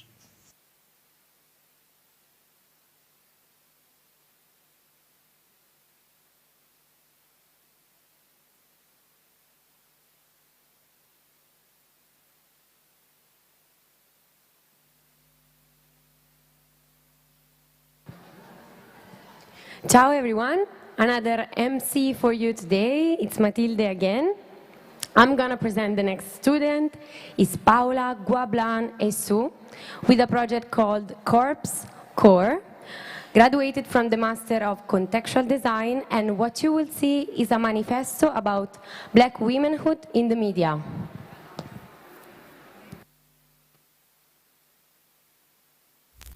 Objectified, over-sexualized, and also like demonized somehow, and how it made me feel not comfortable with what I looked like, you know, or that I didn't fit certain standard, and you know, people that were surrounding me, I was always the other. Il y a une difficulté à se penser, peut-être en dehors du regard blanc, justement, et d'avoir une nécessité, d'avoir une parole qui est la nôtre, et puis de réfléchir à qu'est-ce qu'on imagine pour le futur. You're not that like angry and crazy black bitch like we make you believe you are. We apologize on behalf of all medias for portraying black women as house cleaner, violent, sassy, and mean. We condemn those stereotypes and will work with black women to make sure that it won't happen again. As movie makers, actors, and television hosts, we engage ourselves to understand that being black is not a personality trait. And we will make sure to write rules without thinking of the color of the skin.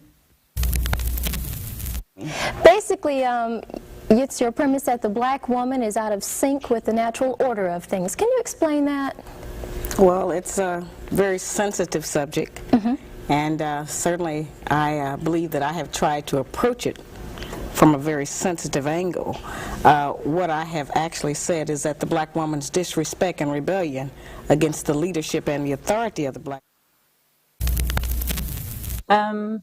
Camille, what do you take out of this question? How should we read this question?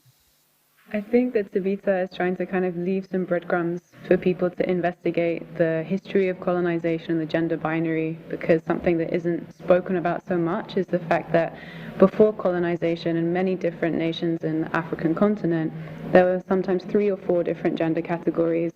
For some of my Yoruba ancestors, we have about 3 or 4. The Igbo people of Nigeria also would have female husbands where people would be taking on different kind of gender roles.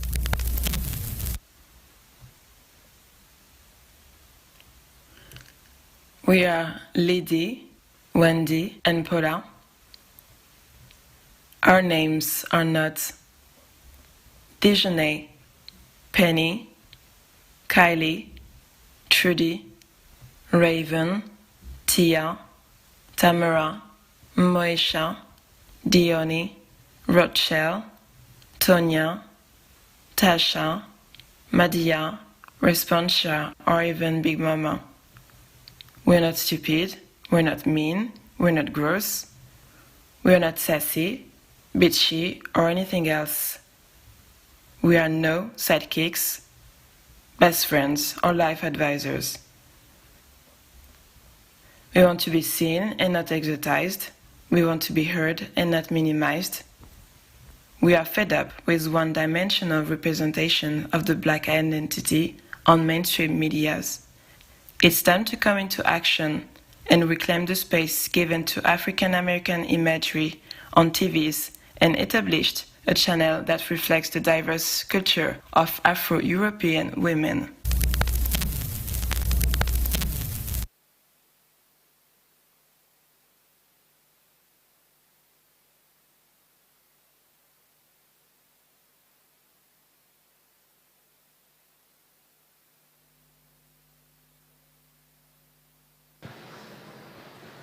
Next on the stage will be a project called Scale We Live In from Beatrice Souza, graduated from the Master of Information Design.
Hello?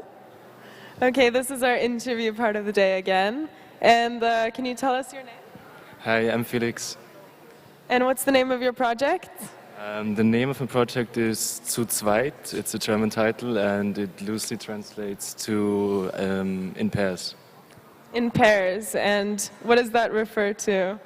It refers to my objects because I made a series of chairs where there's always two people interacting. So I'm very interested in human communication and interaction. And yeah, basically I tried to take the language of the object and transform the silent language of the chair into situations where two people can interact one or the other way. And you've done that with a bunch of different pieces, right? But do you want to specifically tell us about the stools? Sure. Should we get up? So, for most of or actually all of the objects, they're physically combined. So there's always two people that can sit next to each other or in close distance or in relation to each other, let's say. And for the stools, they're the only pieces of the series that are physically not connected.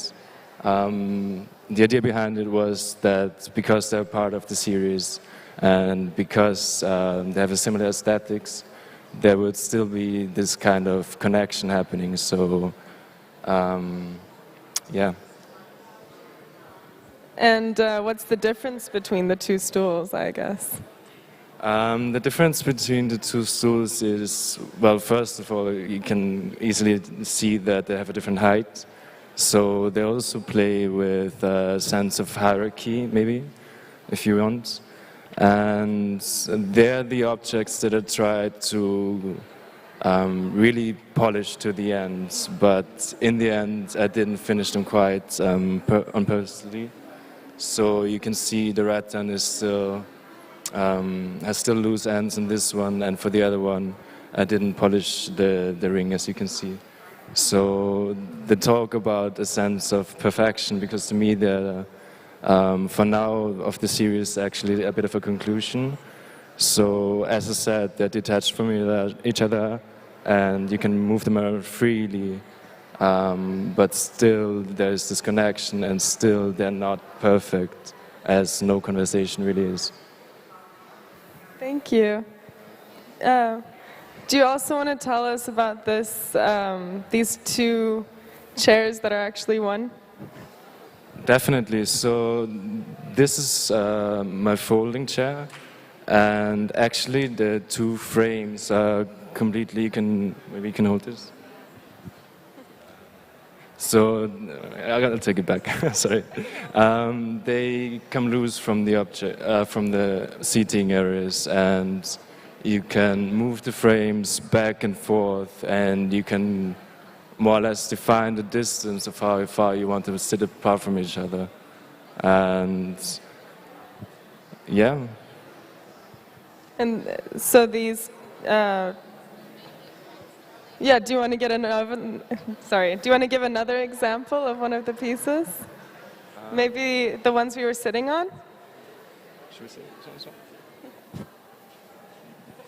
this one you mean?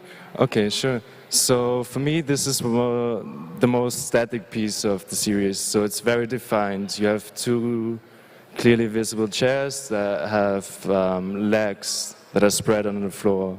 And if you sit in them, as we did before, you also have to spread your legs, but you have to kind of sit next to each other.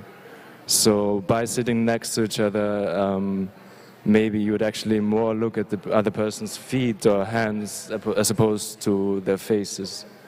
So it's all about the bodily experience of the other and about experiencing the other person through the object and through the silent encounter with the chair.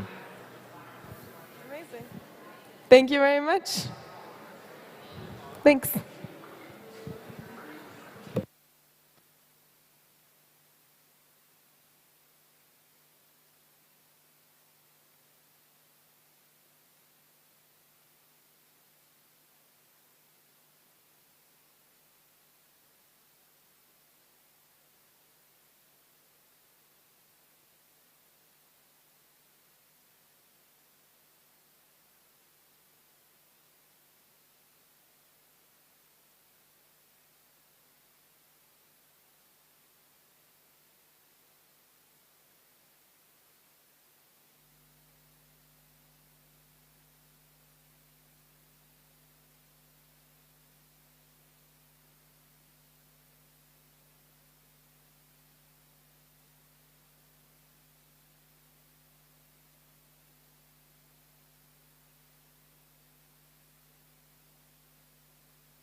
Hello. We have another interview here. And can you tell us your name? My name is Yi Chen. And what's the title of your work?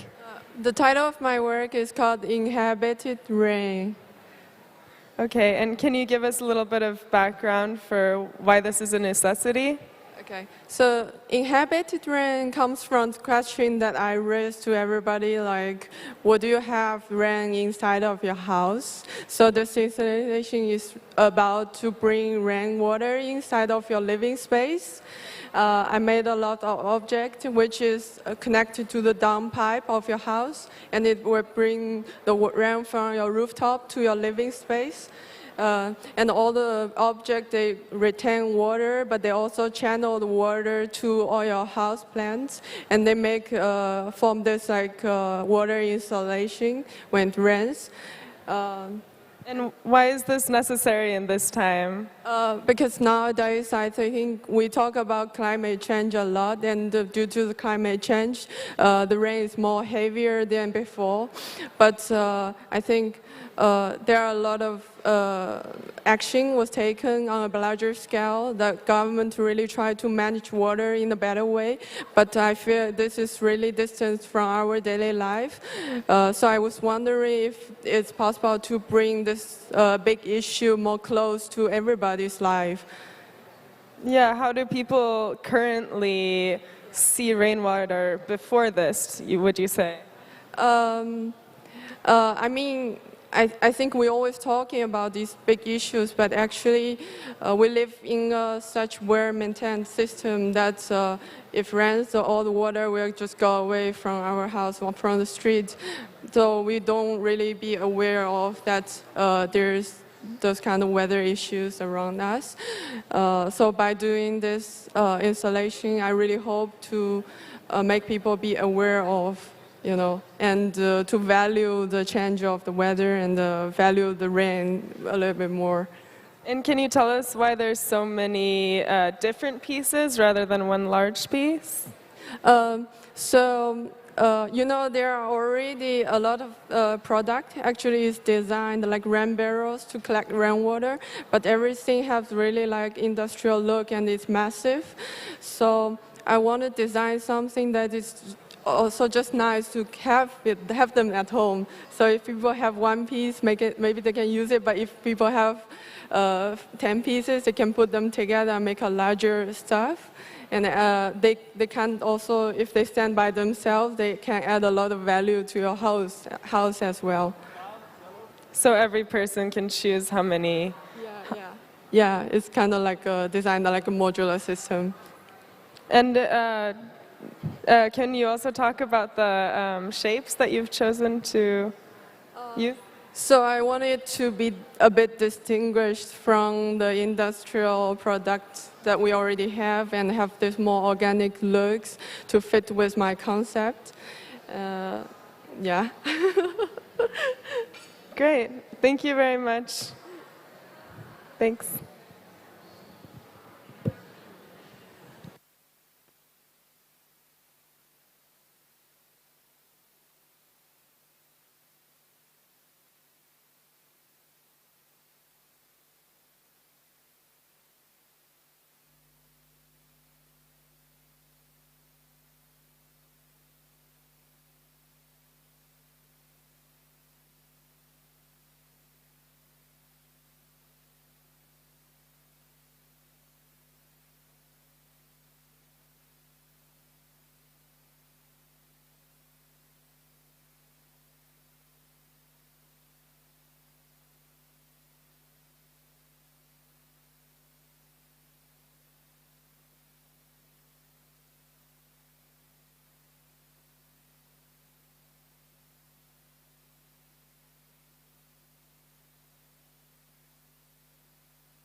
next performance/interview on the stage will be the one from Yep Heaven. She graduated from the Bachelor of Food Non-Food with a project called Polyphonic, meaning multiple plural voices. From this moment on, she will lead you through her project, and when you're ready, the floor is yours. Yep.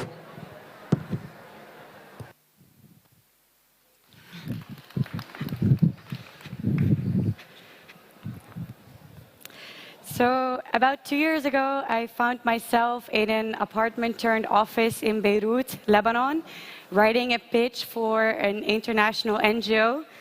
NGO meaning non-governmental organization, which is a name that's used a lot for organizations in the development sector. I was writing this pitch without really interacting with the people that I was supposedly writing about or for, or even visiting some of the cities that I was writing about. All I knew was from the stories of my colleagues, of the friends I made, my own thoughts, traveling the internet, and the little data I could find there. I could have written this pitch from anywhere, which felt off because at the same time I could almost hear the people in the streets of Lebanon, and the creativity and the energy of the Lebanese people has never ceased to amaze me. But while I was in my internship, in this kind of straitjacket of the organization, I couldn't really put my finger on it. Then when I came back for my graduation semester, I started to talk to people about local ownership, using blocks, wooden blocks, to sort of build the structure and redirect it together. Local ownership is a term that's used a lot in the development sector. But what does local ownership mean when, at the end of the day, all decisions are being made in the Western capitals of the world? And what does local ownership mean when, in Moria camp in Greece, there's 112 NGOs registered, but people still do not get food every day? I might have started this project rather naive. Throughout the process, I've had a lot of doubts, but I learned a lot in reflection to other people that I spoke to, and especially about my own position of power, which I think is an ongoing journey. And I could stand here talking to you about my definition of a designer, it being a hinge or a bridge.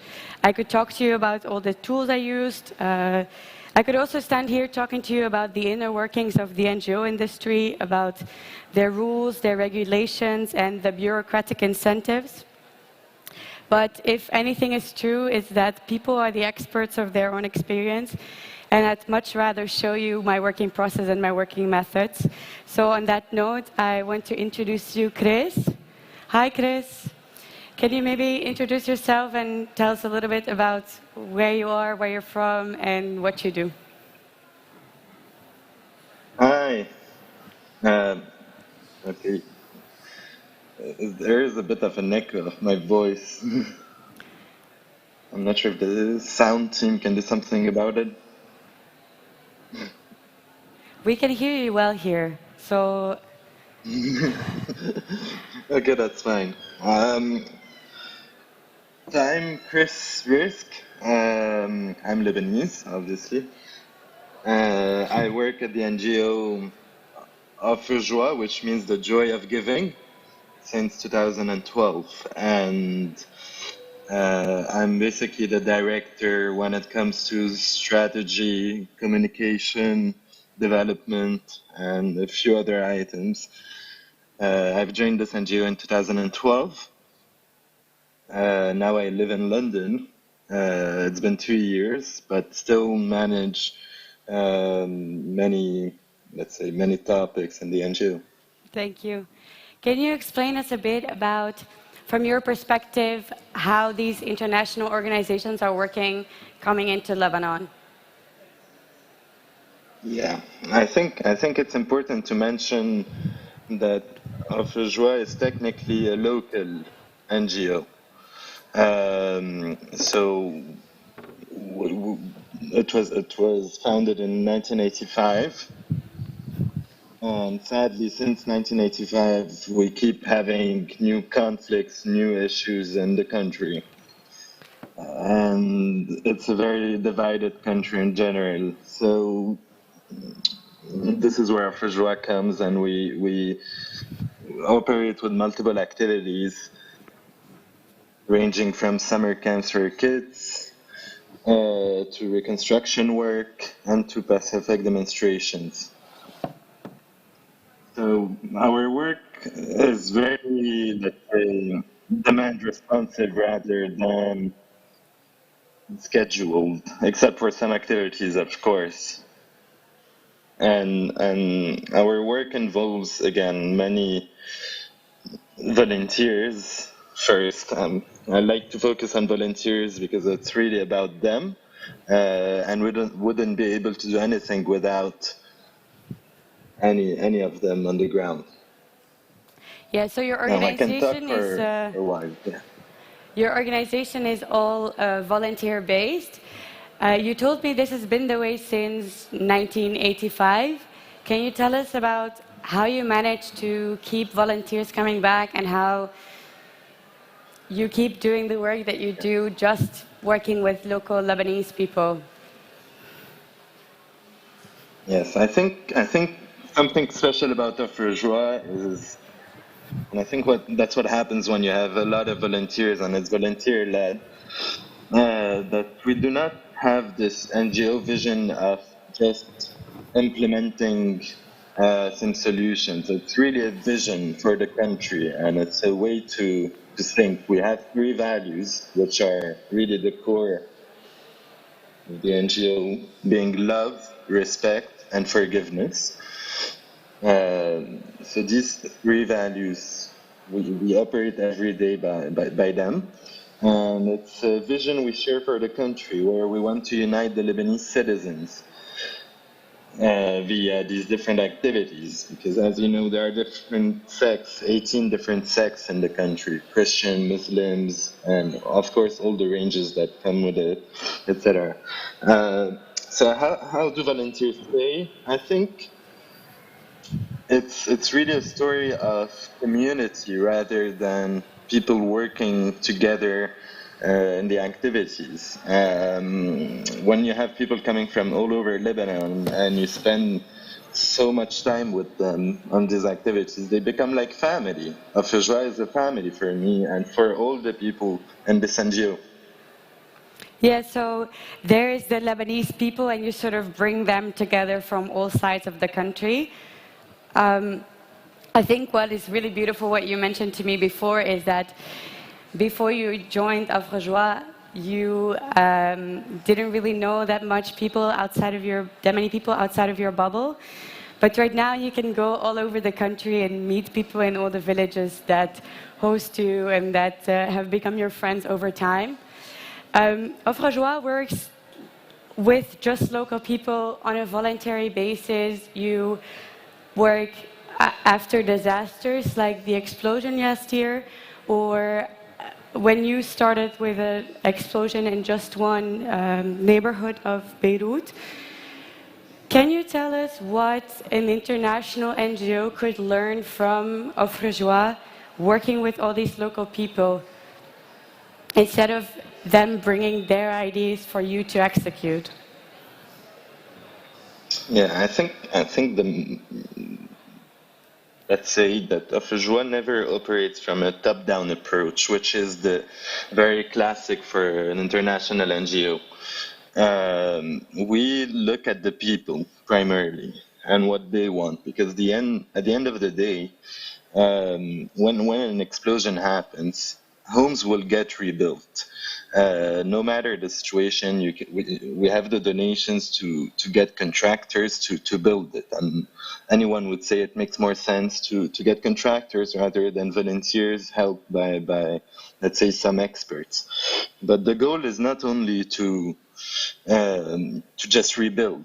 The goal is to help people. So when we go on the ground, we don't just go and rebuild. We talk to people and we tell volunteers that join us that you can spend, if you want, your whole day just talking to these residents, because these residents, even though they got their homes destroyed, even mentally, it's very hard for them. And even if we rebuild, sometimes they don't want to stay there. And it's normal because there's such a deep trauma for many of them. This is from the Lebanese civil war in the 70s and 80s, and from all the different conflicts that came, let's say, that happened in this country throughout the years. And again, everything got rebuilt after the war, after this explosion. It's still happening, but mending the wounds in their heart takes more time. And that's something that we focus a lot on, which I think INGOs should do in general. While at the moment, it's really just rebuilding, helping, implementing projects without looking at the human aspect. I think that's the key takeaway. Can you also tell us a little bit about the effectiveness of working with local people instead of having any kind of organization doing it from a higher position of power, like after the explosion in Ashrafiyeh? Yes, so for us, it's very, again, going back to the goal of Fujwa, we're not a contracting company. We work with local people who have knowledge, and Lebanese people do have the knowledge. They're educated and everything. It's just that we're governed by a state which has completely failed.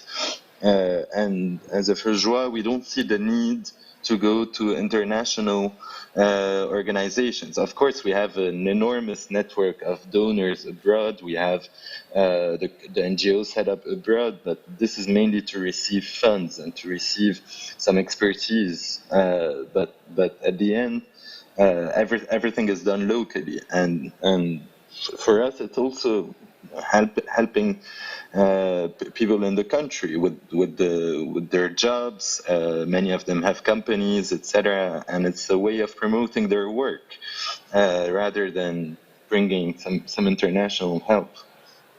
So how do you balance this international funds coming in with their own agenda? Because this is something that you see a lot in the more international NGO sector, that there's people in Lebanon that see what needs to happen, they work with local people, but they somehow can't seem to manage or balance between the demands from the people funding and the people locally. I think that's exactly why we refuse to apply for grants. There are many grants available from the EU, UN, etc., but we never apply for them, because one of the policies we have is that once you donate to a Fujwa, you don't ask for a specific item. We would have donors who would sometimes ask for the houses of Christians to be rebuilt, and or the opposite, or for Muslims. And of course, it's completely against the goal of the NGO. And when we rebuild for everyone.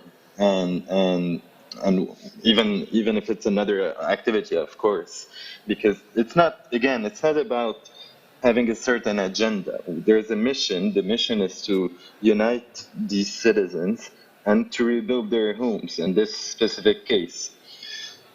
We cannot just say, okay, we want to do this or this. We're very clear on this with our donors, and I think it's a golden rule when you want an NGO that is sustainable and that is actually trusted in the country, because there's this trust issue. International governments or NGOs haven't helped a lot Lebanon at the end of the day, and many people will tell you in the country that they bring more problems than they resolve, even though they have a lot of funds. And people need NGOs that they can trust, and this is why we're still there more than 30 years later, with people still donating to this day, and I think it's key to maintain. Thank you. I think it's really beautiful how you say that you're trying to not really maybe create a table, but create a circle where everyone from all the 18 sects are welcome and appreciated equally. I think if you look at making a space at the table, it's still some kind of power construct. In an ideal world, it wouldn't exist. But I personally am going to take these lessons that I learned through you and through all the other people that I talked to about local ownership and try to implement them in my design practice, not as a standard, but as sort of lessons to take away with it. And I hope that any of the other designers here will join me in that. Thank you so much, Chris, for telling your story. And I hope you get to continue another 30 years and eventually you wouldn't have to exist anymore because your mission is complete. Thank you. Thank you. Thank you so much. And everyone, you're all welcome to volunteer in Lebanon.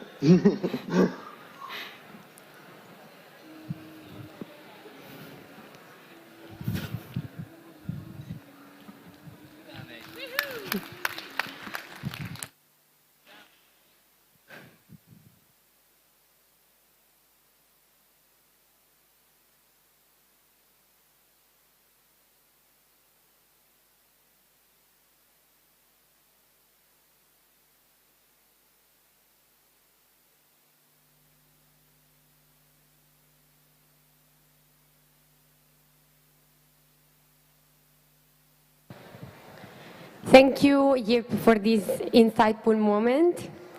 I hope the people here are ready to sing, to dance, but also to reflect at the same time. The next project will be from Daniel Roos.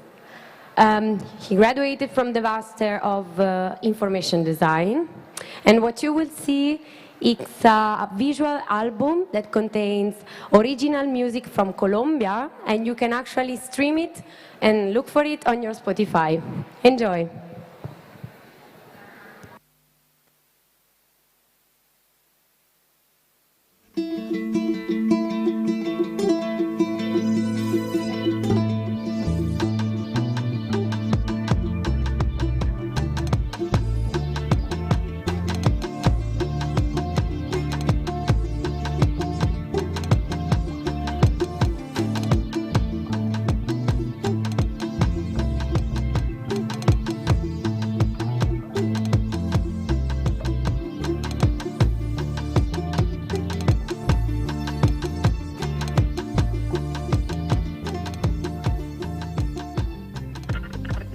El famoso creador de Facebook, una de las redes sociales más populares del mundo, anunció la creación de una versión colombiana de Facebook y un plan de acceso de Internet sin costo para los estratos más pobres del país. Vamos a la casa.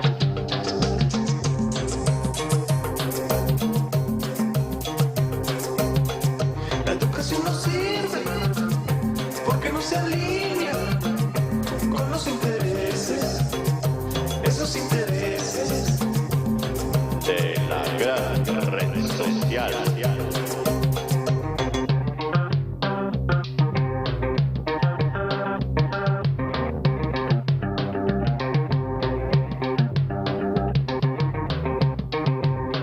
There are more than 4 billion people who need to be connected.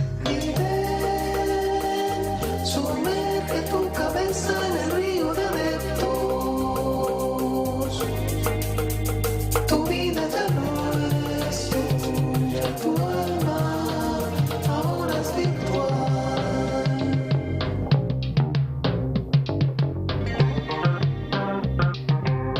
Forget education.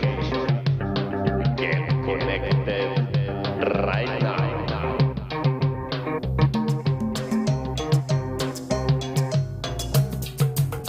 So think about this. You know, a church doesn't just come together by itself, right? It has a pastor who looks out for the well-being of the congregation, and you know, if someone hits hard times, you know, they're in charge of making sure that people have the food and shelter they need. Esa nueva iglesia quiere bautizar a todos los incautos, muchísimos incautos. Para lograrse más.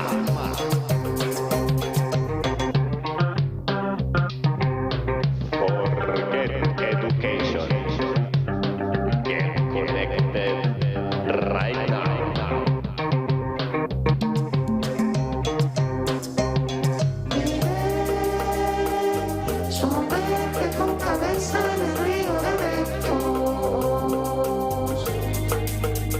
Tu vida de nuestro, tu alma ahora es virtual.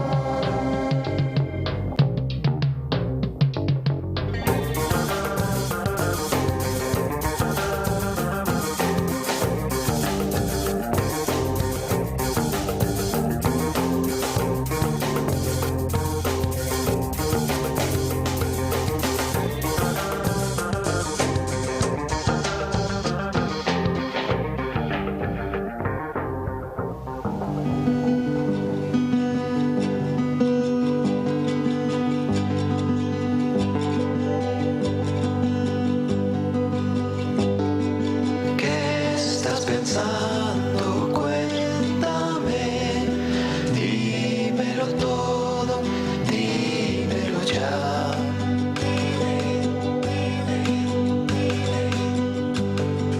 ¿Qué hay en tu mente? Quiero saber y lo verás que ya no hay ningún secreto que guardar. Todo se mide y tú también.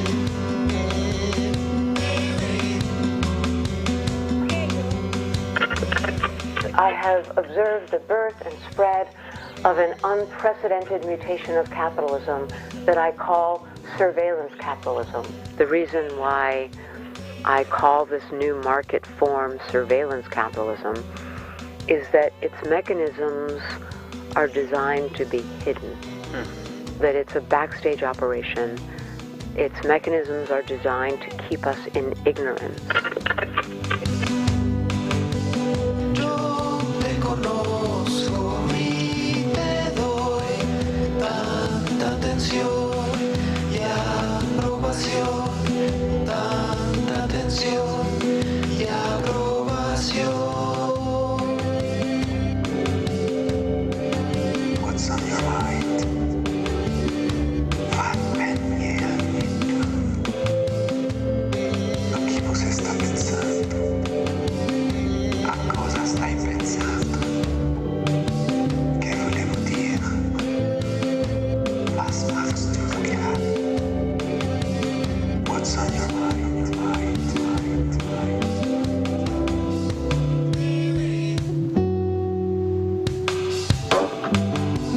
No hay celosía, no soy yo, son tus amigos, es tu familia, ellos te escuchan, cuéntales, todos estamos aquí para ti.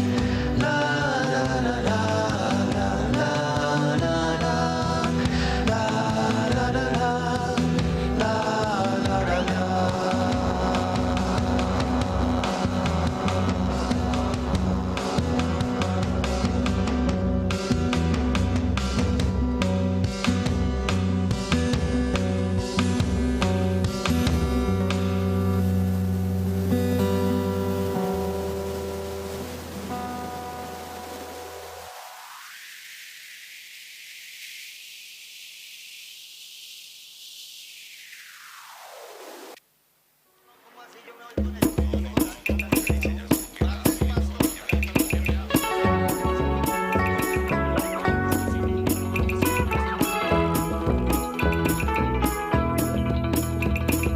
Viene Doña Lola, viene Concepción, viene Juanito y viene Don Simón.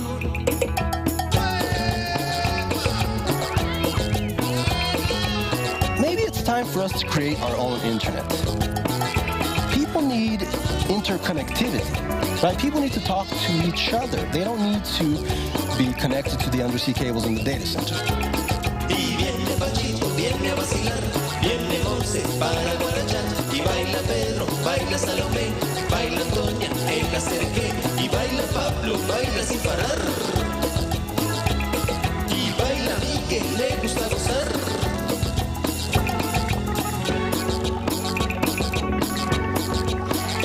Papito, algo me dice que a su merced lo van a echar. mojas. Pero que le haga bomba a esa camisa que hubo a ver. Máximo, máximo, máximo. Los caníbales, róbate lo que tú quieras para crear algo mejor. Caníbales, al pez gordo se lo pueden comer los pequeños. Caníbales, tú ya sabes que un ladrón que roba a otro. Caníbales, la cultura no se hace con borregos. Aquí está la alternativa, los caníbales. Bailamos con la mano arriba. Llegaron los antropófagos, así que, con todo respeto, Mark Zuckerberg.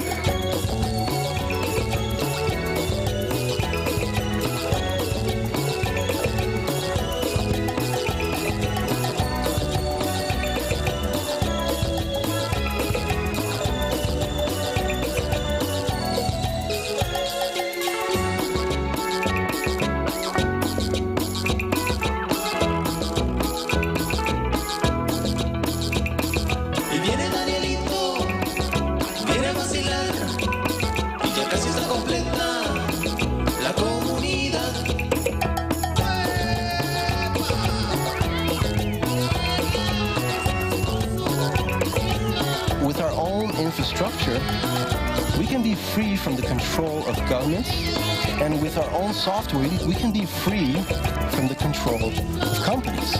Y siga para adentro, siga su merced, aquí hay de todo, hay buen internet, desde Eindhoven hasta Cachipay, queremos fiesta, queremos wifi, y desde Eindhoven hasta Cachipay, queremos fiesta, queremos wifi.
Could you please introduce yourself and tell us where you're from?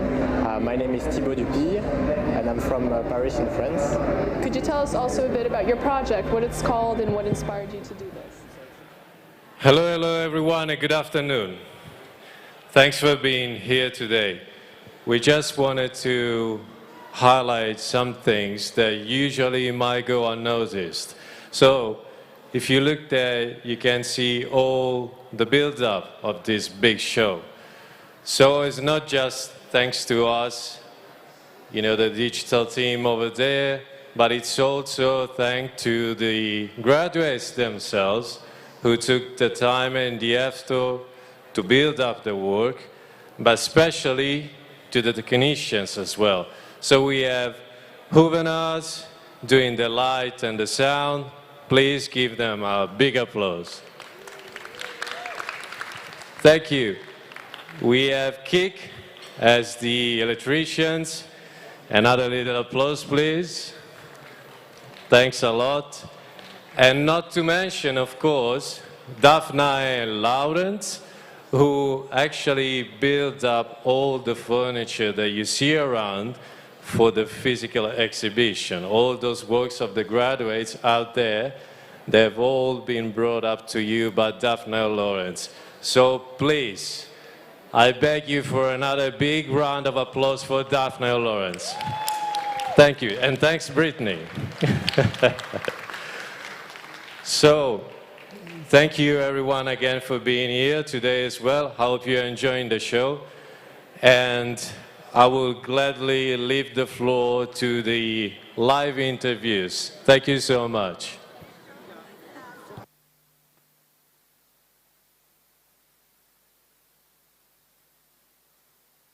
Thank you, Matteo. Hello, another interview here, and what's your name? Hi, I'm Marlo. And what's the name of your project? It's called Scraptopia. Great, and what are you working on right now? Throughout the week, I've been gradually plating some business cards with the process of electrolysis.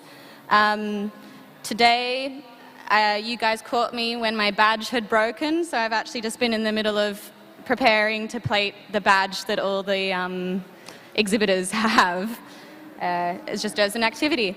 Basically, I'm demonstrating how I use electroplating and how I use copper waste and transform it into a variety of objects that you can see on display with me. Can you walk us through the process? Thanks. Yeah, sure. So, if you're not familiar with electroplating, you may remember it a little bit from high school science, actually. Essentially, an electron always wants to move from a positive pole to a negative. So in the liquid that I have here, it's bright blue because there's thousands of copper ions all floating around. I tell the copper ions to travel gradually over to the negatively charged pole, and essentially that's how plating occurs. In industry, they plate metal on metal. Our jewelry is often gold-plated, for example. I plate metal onto a material that's not metal, onto a conductive ink or a paint. So I can, this week I've been doing these molds. Is she off? Yeah.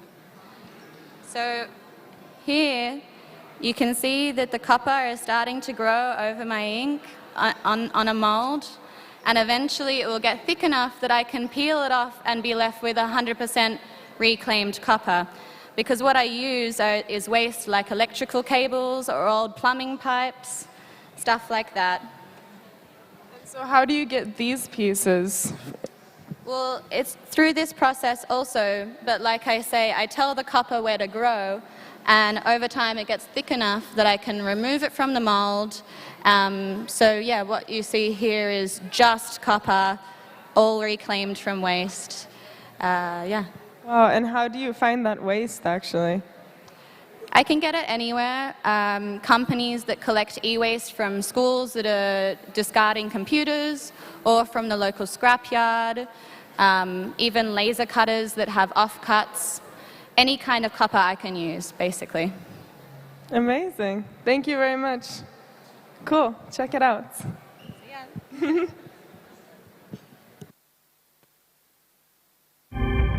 Could you please introduce yourself and tell us where you're from? My name is Thibaut Dupille, and I'm from Paris in France. Could you tell us also a bit about your project, what it's called, and what inspired you to do this? So it's a project about giving value to broken objects, physically damaged objects. It's all inspired by self-regeneration in nature.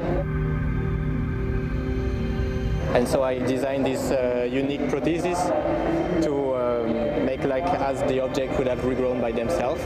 And the idea is really to have a new value that is first of all aesthetic, but also functional, and always trying to add something to the original function. What techniques did you work with? I work with additive manufacturing technologies, and also photogrammetry, which is like a technique for scanning in 3D.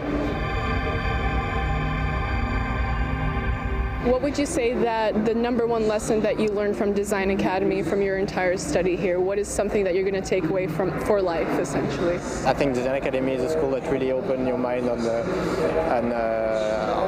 the world, on the domains, on the definition of design itself, and I think that's really important. And also like not putting people into like categories, but more like trying to make the border less borders between the thing, between art and design, but also between like with science and other domains, and which is very interesting, I would say.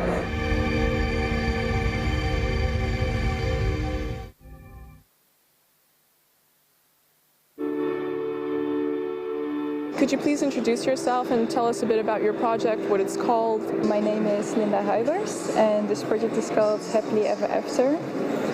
It started with me doing research in my parents' story.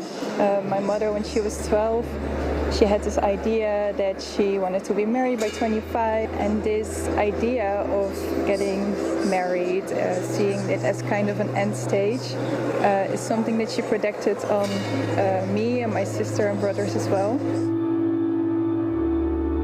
I'm kind of done with this whole idea, so I wanted to unravel it and just take everything that is in a wedding ceremony that is contributing to this whole idea of happily ever after. I wanted to take it out and contrast it, so I rewrote 25 vows, kind of as a loading of the 25 years of this idea that I kind of grew up with, and making an end of it. What inspired you specifically to do it in this way, in this form, in this medium? I wanted to start with real stories, real people, and I think language is one of the biggest things in this, like also in movies, and in the end they end up together, and language is something that is very present in this idea, so that's where I chose this form, to start with the wedding vows and the language that is used in there and to recreate it. That's why I also made those blown up pillows. It's kind of a visualization as how it can be in my mind as well, like this blown up idea. Could you tell us like one life lesson that you've learned at your stay at Design Academy and at your experience at Design Academy? What's like the one thing you're taking away from this for the rest of your life? Especially during my whole school, I learned that letting things go and let go of this perfect idea creates the most beautiful designs. So I think for me personally, that's my lesson. Like, mistakes makes also perfect sometimes.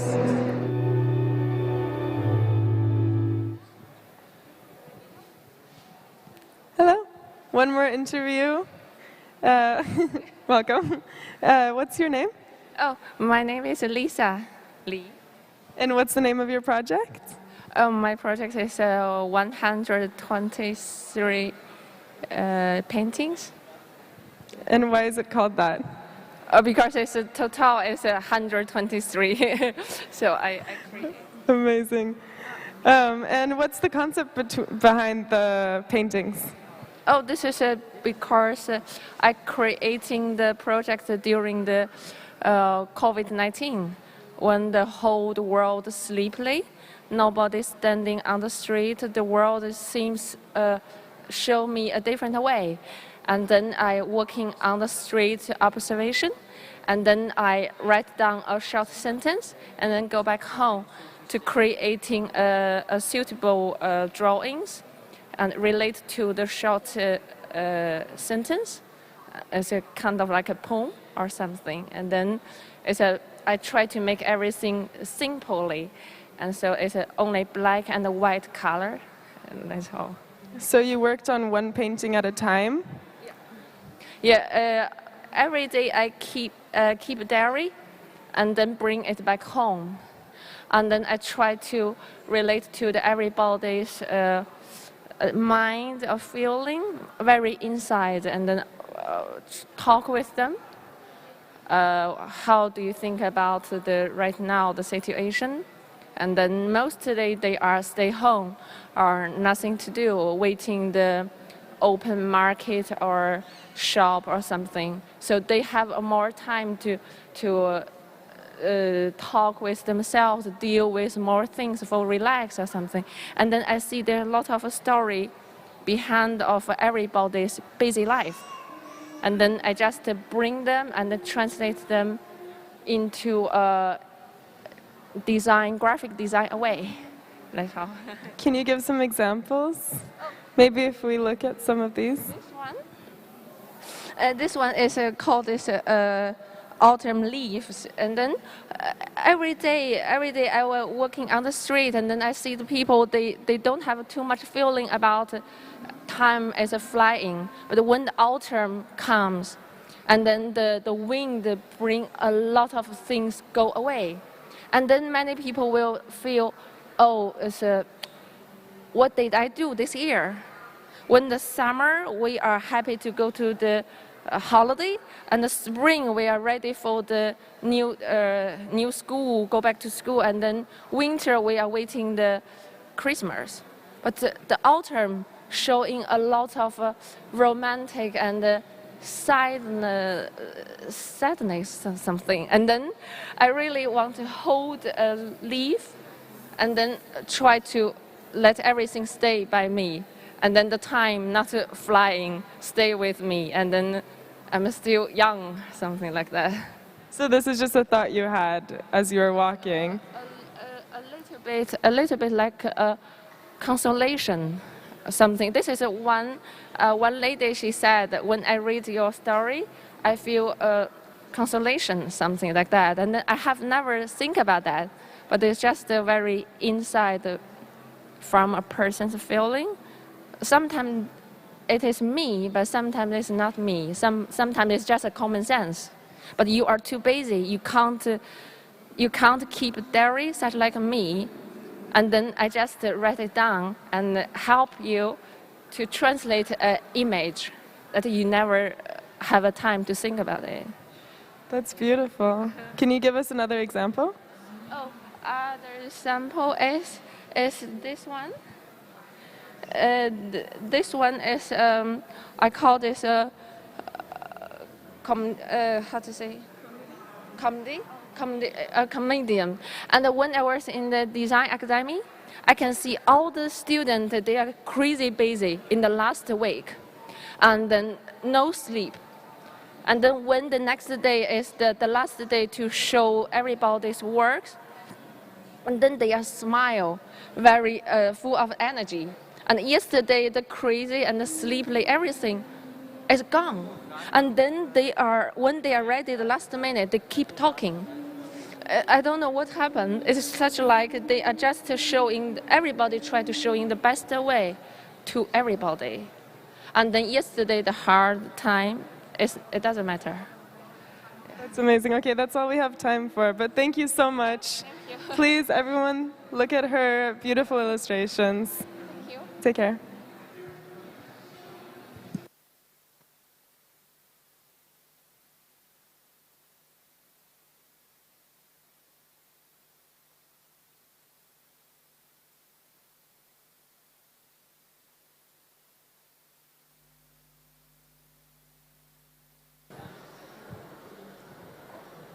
The next project on the stage will be from Michelle Key.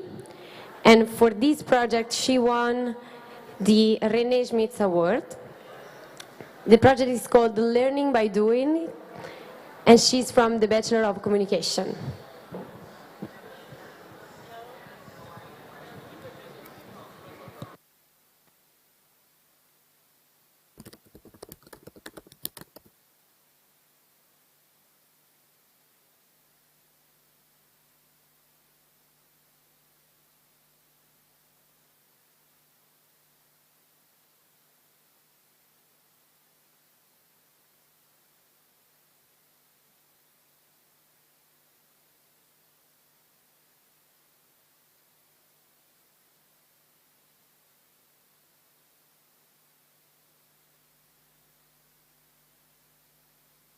I can really clearly remember the moment when a guy made me come the first time, because I had so much struggled the years before that I kind of accepted it, or thought it's just not, I don't know, it's just not working for me. I still enjoyed it, but I got used to the fact that I would not come.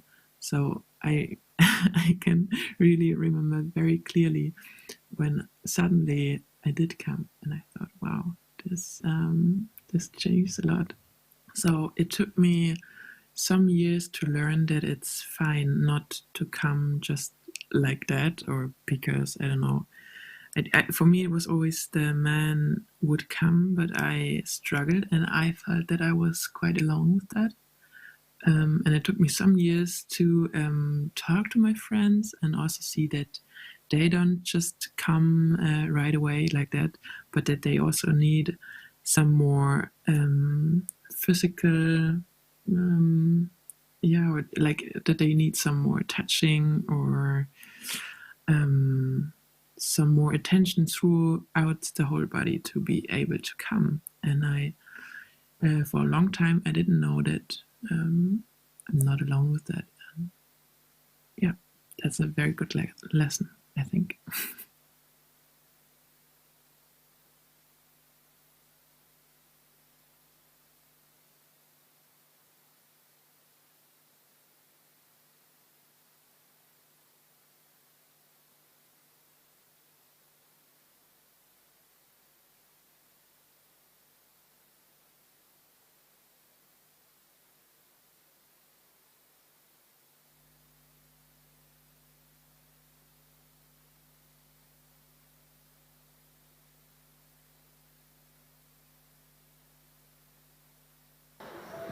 Next project on the stage is from Lisa Williamson.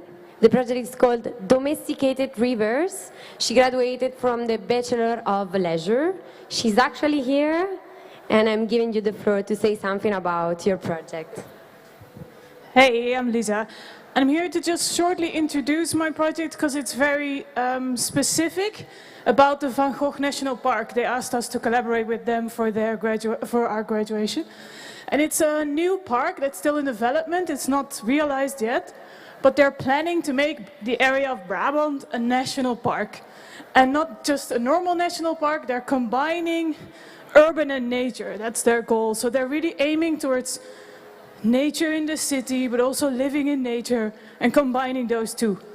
And with the new national park, you always get these very nice shiny images of computer images of renders of trees in flats and these lovely girls playing in a fountain. And I don't know if you've seen this building has been realized now. It's on Stripe, and looks nothing like this, but okay, it's a very optimized picture. And my video is a commentary to their approach, because they claim to be the Silicon Valley of Europe. They really brand it like Eindhoven and the area around it is the smartest region of Europe. And yet they plan things like they now want to uncover the river de Gender that is currently under Eindhoven, but then they want to uncover it in a monumental waterfall entrance to a bike garage. Not my words, their words. You can see top right. And yeah, my video is a commentary to their approach of addressing problems on a zoomed out level that is more, I would call it sexy show pony design maybe. And they should zoom in more to our common place where we experience water most, and that is for me my living room, my house, my shower. And so, yeah, I hope my video can serve as an inspiration to a potential future, and they can maybe adjust their focus a little bit. So let's watch my digitally rendered documentary. Thank you.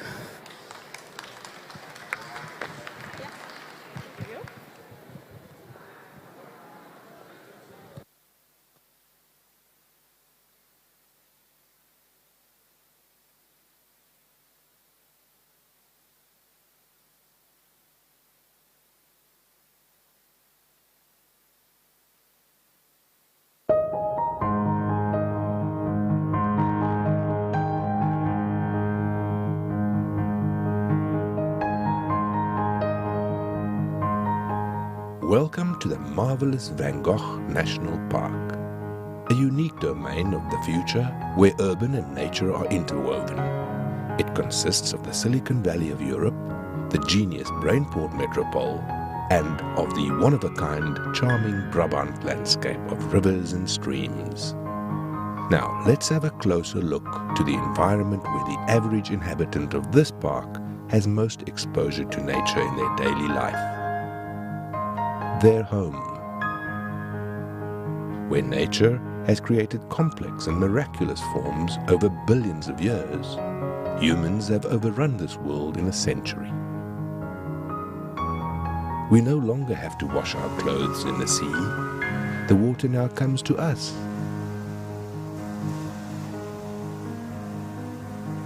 Where rivers used to be wild, intricate and free, we have tamed them.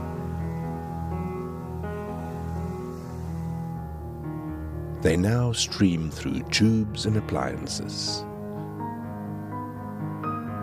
We have domesticated water to such an extent that we have lost the connection with nature. This disconnect has increased comfort, but changed the emotional bond.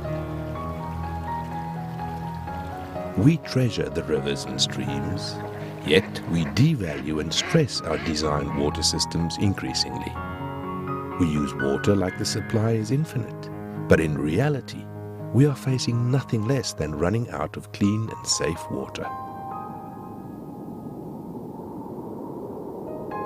It seems that humankind has forgotten it is all the same essential water. The water that flows through your radiator is the same water that flows through our rivers. The water that makes life on Earth possible.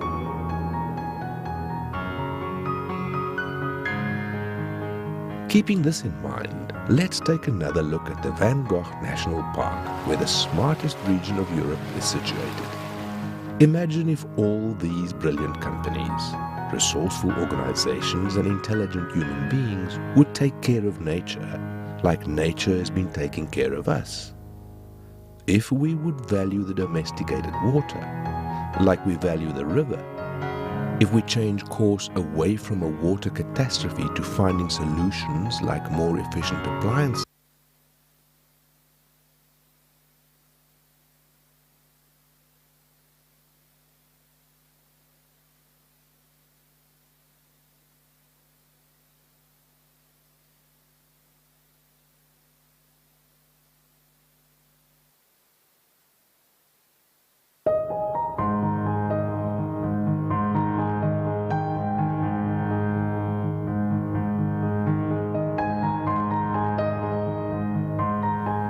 welcome to the marvelous Van Gogh National Park, a unique domain of the future where urban and nature are interwoven.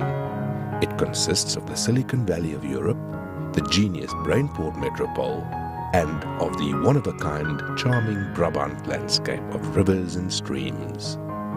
Now, let's have a closer look to the environment where the average inhabitant of this park has most exposure to nature in their daily life. Their home, where nature has created complex and miraculous forms over billions of years. Humans have overrun this world in a century. We no longer have to wash our clothes in the sea. The water now comes to us.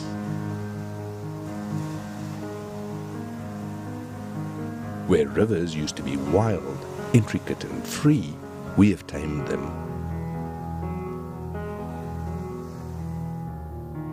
They now stream through tubes and appliances.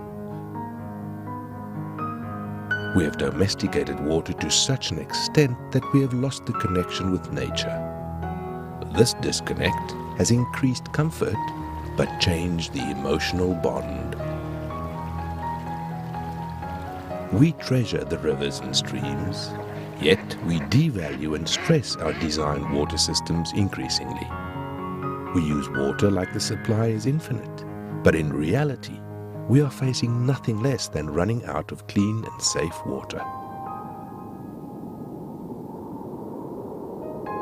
It seems that humankind has forgotten it is all the same essential water. The water that flows through your radiator is the same water that flows through our rivers. The water that makes life on Earth possible.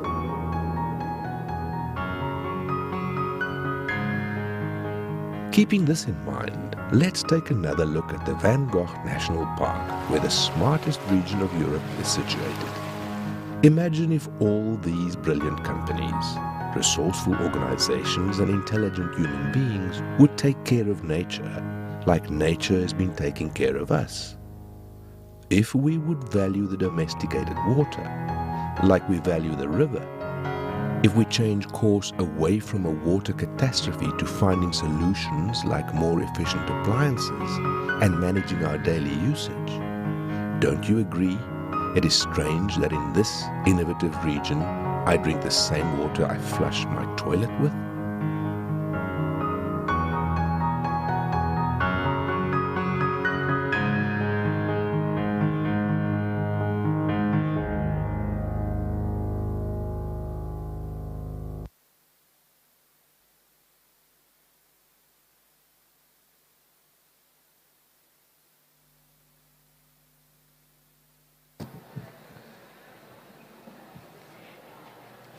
The next project on the stage will be the one from Dongwook Jan, graduated from the Bachelor of Leisure.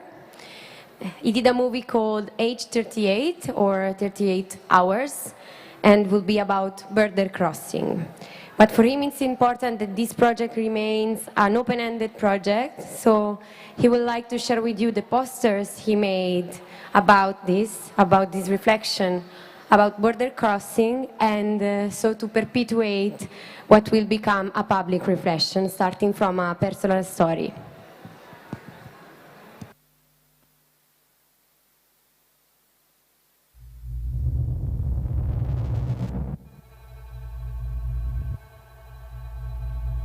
Borders are not necessarily set between the object of antisocial nature,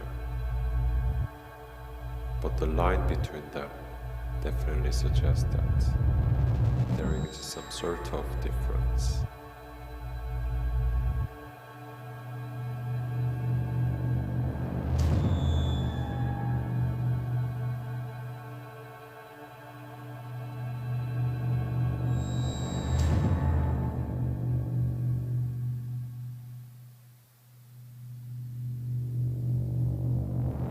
Crossing a certain line implies embracing change, encountering new reality.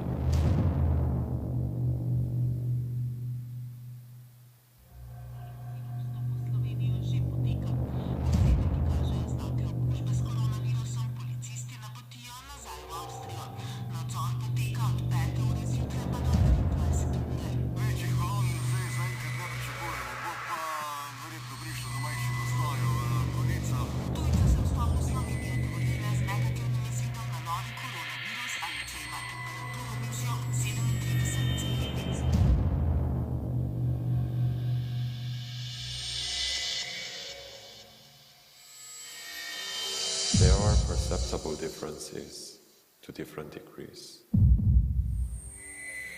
Differences in the bricks, changes on the pavement, the text message on my phone welcoming me.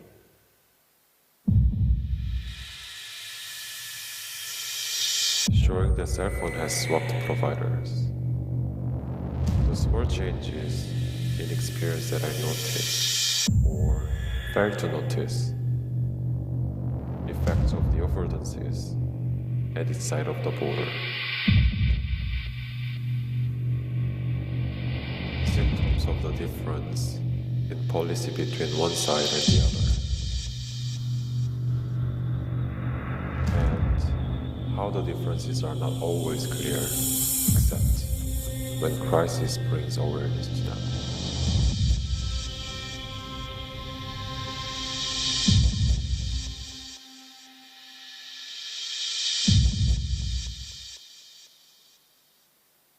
Borders appear as there is a need to solve or organize social space. I used to imagine the border as a thin dividing line along the edge. I now imagine borders as residues of these fictional abstractions.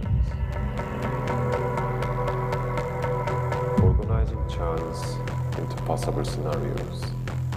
Making a scene in times of crisis.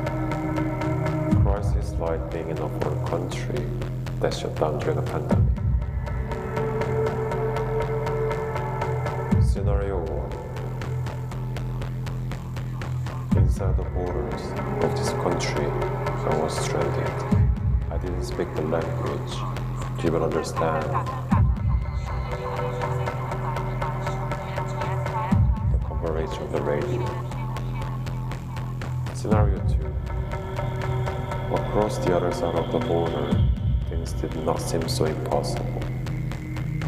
So naturally a fantasy, except I couldn't find the border to still cross. I adjusted every possibility I could think of. Even the embassy could do nothing but offer their sympathies.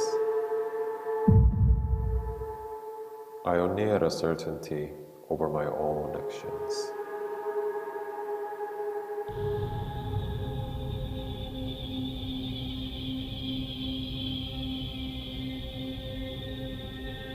My tension before coming over is that the border is not a boundary, but a crossroad. My process of mapping different options to make a choice was confronted by heavily regulated structures of the possible. Uncertainty is central in a prisoner's dilemma. Possibility, decision, and the vivid outcome resulting from each decision. I can map my possibilities, but once I act, I can only wait to see what will happen.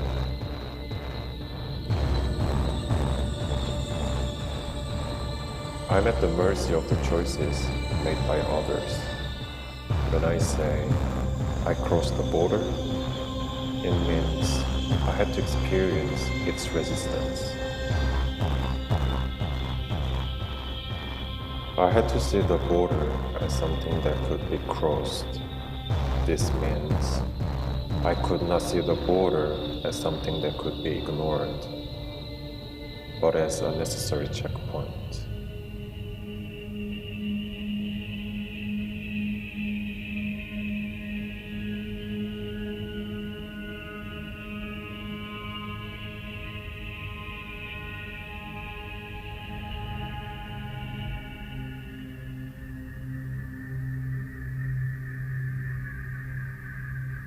Crossing over a certain line into a new reality.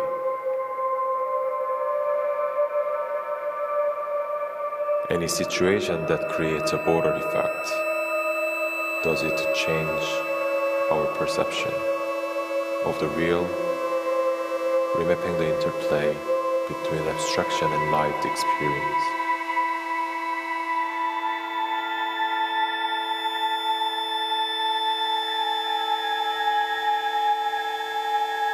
Borders are part of life in many ways that allow to be aware and follow how border concepts are changing, recalculating, and evoking different ideas of what they mean and how they stand between, based on the perspective. How times are moving.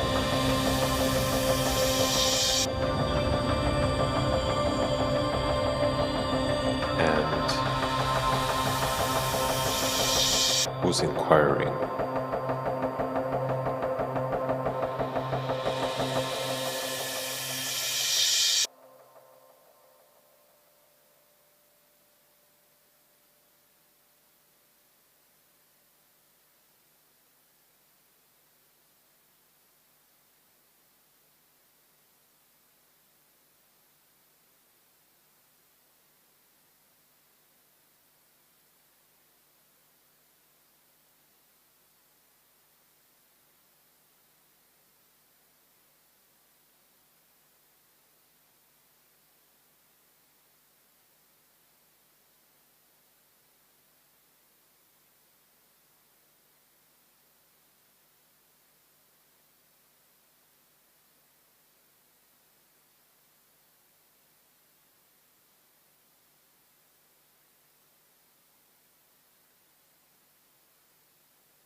For the next presentation on the stage, we will try to set a live call with Rebecca Schedler, a graduate from the Master Social Design. She's actually now in a biolab, and her project is called Symbiopunk.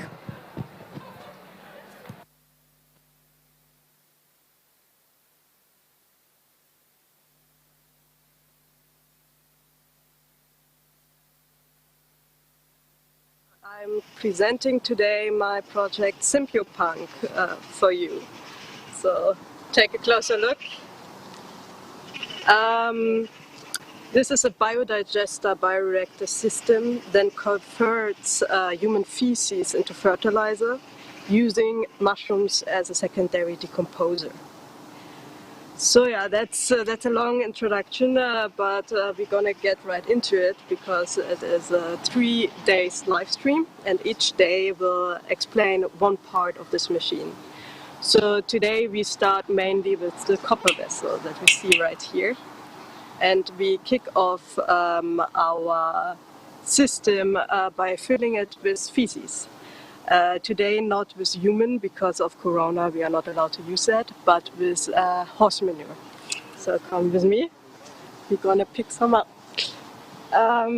Maybe it's also a good moment to talk about shit anyways, because I would say it's a topic that we like to forget a lot, or like to not see, because it's some kind of like unwanted hidden system of the cycle that we like to flush and don't notice because it's gross, it's like disgusting, it's smelly, it's everything that is connected to death and decay. But decay is something that we definitely need on our planet, because decay is also a form of digestion, and mushrooms are one of the biggest digestion systems of the world. Like I think the biggest mushroom is in Oregon, growing to like 3 kilometers long. That's amazing. So here we come to our source for today. These lovely horses over here. We also have some cows, and right here we are at the BioArt Lab. And if you ever want to visit it here, it's like on the top of the Philippe de Jongs Park behind Stripe S, and there you also find my machine if you're interested. But now we go with the shit. If you ask yourself, why am I doing this and how did I get into it? Actually, like 2 years ago, I kind of discovered that I have an underfunction of my pancreas. That means I can't really digest well. So I really need to watch what I'm eating and take a lot of care of my own body. And that is also kind of hard. And it also made me see like a system that I usually don't recognize, like my bowel movements. And I have the feeling that this is a lot of systems that perfectly function, you tend to don't see them. But only because the system is hidden doesn't mean that it's not necessary. And it doesn't stay hidden when you start to have problems with it.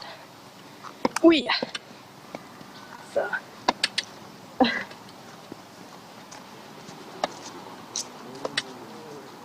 we go.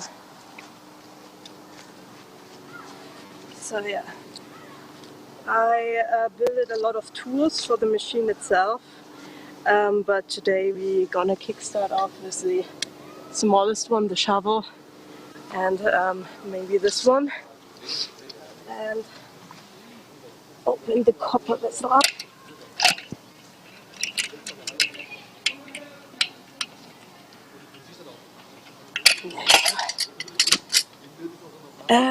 Why copper? So the thing is, why I built each component how it is to reduce the amount of pathogens inside. Because if we handle human feces, even it was used in the history quite a lot, like also called night soil, used in agriculture like or is still used in agriculture in different countries.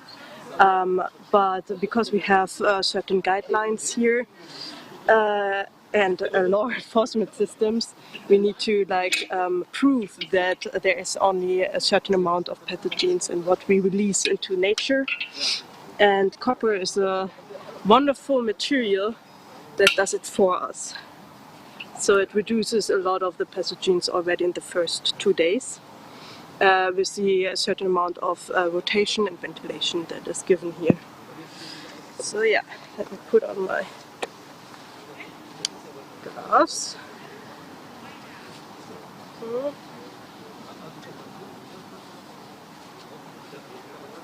we go.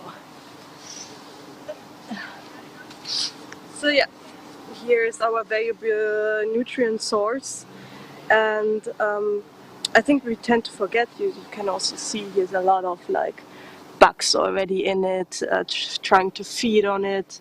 How valuable this is. I think everybody that has a garden at home knows, if you use horse shit on your field, your radishes or your zucchini is suddenly growing double the amount of size. And it's also what we have inside of us. But we eat food, we digest it, we poop into our toilets, we flush it, and then it's getting to put into landfills or getting burned. And then we use artificial fertilizers in agriculture that we extract somewhere else. So it really doesn't make any sense. So why not use what we have? And we have a lot of it and we produce it every day, right? Maybe I'll just bring it a bit closer.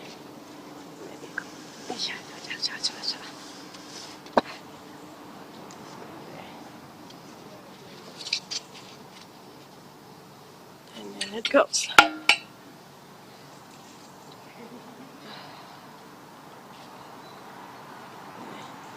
I think if you Google human feces and mushrooms, you also will find a lot of really funny pictures where mushrooms start to grow outside of toilets. And I think it just shows us how what we find as disgusting and really, really gross is such a valuable nutrient source for different life species. And when I started my project, I started off with making a food diary. So each day, all of the waste products that I had, I would put into jars and feed it to my mushroom. And the interesting part happened was that every day that I felt good, the mushroom grew amazingly. And every day I felt like shit, the mushroom didn't grow. And okay, it also laid on the fact that I felt them editing, right? Like when I would smoke like crazy, it would go also into the jar, like the butts. And of course, nicotine is not the best source for a mushroom. So I could really start to take care of myself way better. And now we know that I need to do that, also because of my condition, using a different life form as some kind of indicator system also. Hello. We're live streaming right now. And we have a guest. Yeah, I'm feeding feces to mycelium to create fertilizer. Hey. And I also got a ball.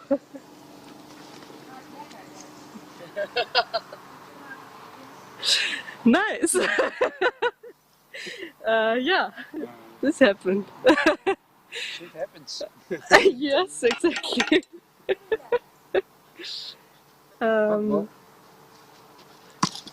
You have a question to the project? Yeah, because cleaning your bums with water. Yeah. You didn't have paper to clean it. Do you need paper to clean your bum? No. Yeah. They call it the Indonesian way, because they did it with a bottle of water. Even in Istanbul, they clean it with water, and if you see how many paper they need in the supermarket. Yeah, it's crazy, no? Yeah. It's also, I think, like a lot of new Japanese toilets are also just working with water and air. The Japanese? Yeah. Ah. So they're actually more comfortable and actually better for your bum. Yeah. Maybe you can fix it over there. There's a balloon. So. With a balloon. If you want to try out, you can of course go for it. But because of Corona, I'm not able to use human feces, so today it will be horse manure. Yes, it is. Yeah. Okay, we're already like pretty close to the end of our live stream.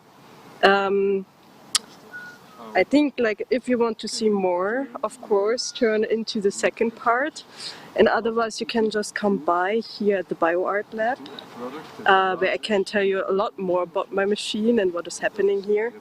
And if you want to see right in front, there's a podium with all our flyers, and there's also one called Sympupunk, where you can personally reach me. So I still have 5 minutes. So I'm just keep filling the machine with shit and seeing the dog.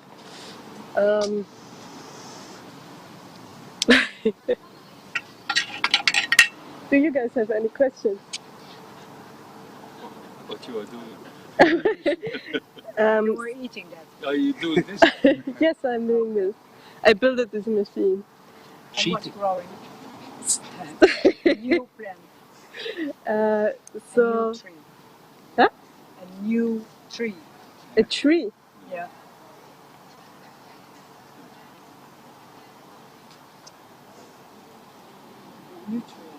Nutrients. And your wooden shoes. Yeah. My wooden shoes, yeah, I should pick them up. I think we have some in the wood workshop. And what are you going to show us the next videos? So now you filled it in? Yeah. So I filled it now in. We're gonna close it. And then maybe I need one hand of you. Just to hold it in place so that it doesn't crash down. Gonna take this. Like a, and then Upside down. yes. Yeah. Close it. Echt snel sluiten. I'm a bit weak today. Come on. It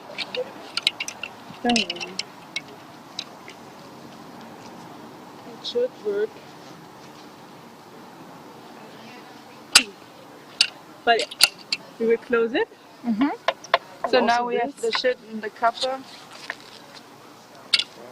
In the copper, I can use my. Welk is duur? Oh, you want to try it? Heeft die gewerkt of moet je nog een beetje stellen? I can open it a bit more.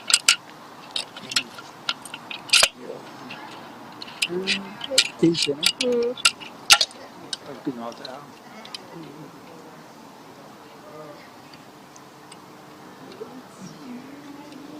Een keer proberen.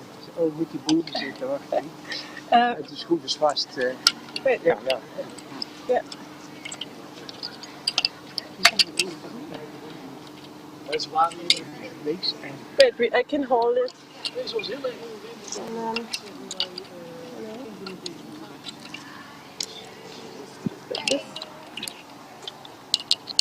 Oh, zo. Ja.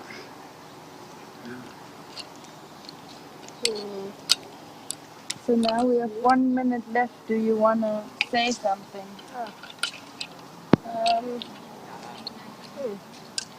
Yeah. So We're gonna close this, and it's always good to have motivated people to help you. But I think also that's the point of the machine, like to come together and also to talk about these topics together, because it's such a weird topic, right? But we can't keep silent about these things, and we need to talk about these. And now we're gonna work on it together and also hopefully solve it together. Thank you.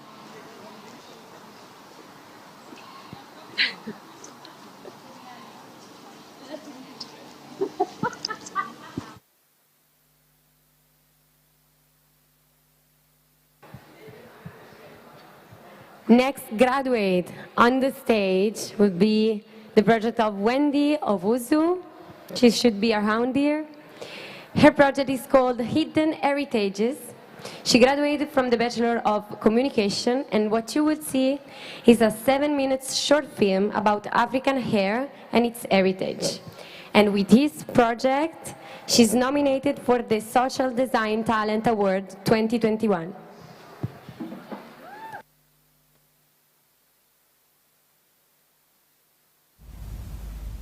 Je définirais le terme beauté par quelque chose d'hyper personnel. Pour moi, c'est avant tout la manière dont une personne elle marche, dont elle s'exprime, dont elle danse. Je sais pas, c'est vraiment hyper personnel comme chose. Je crois pas vraiment qu'il y ait des beaux traits et des traits qui seraient pas beaux. Je pense que c'est vraiment un ensemble de ce qu'une personne dégage avant tout.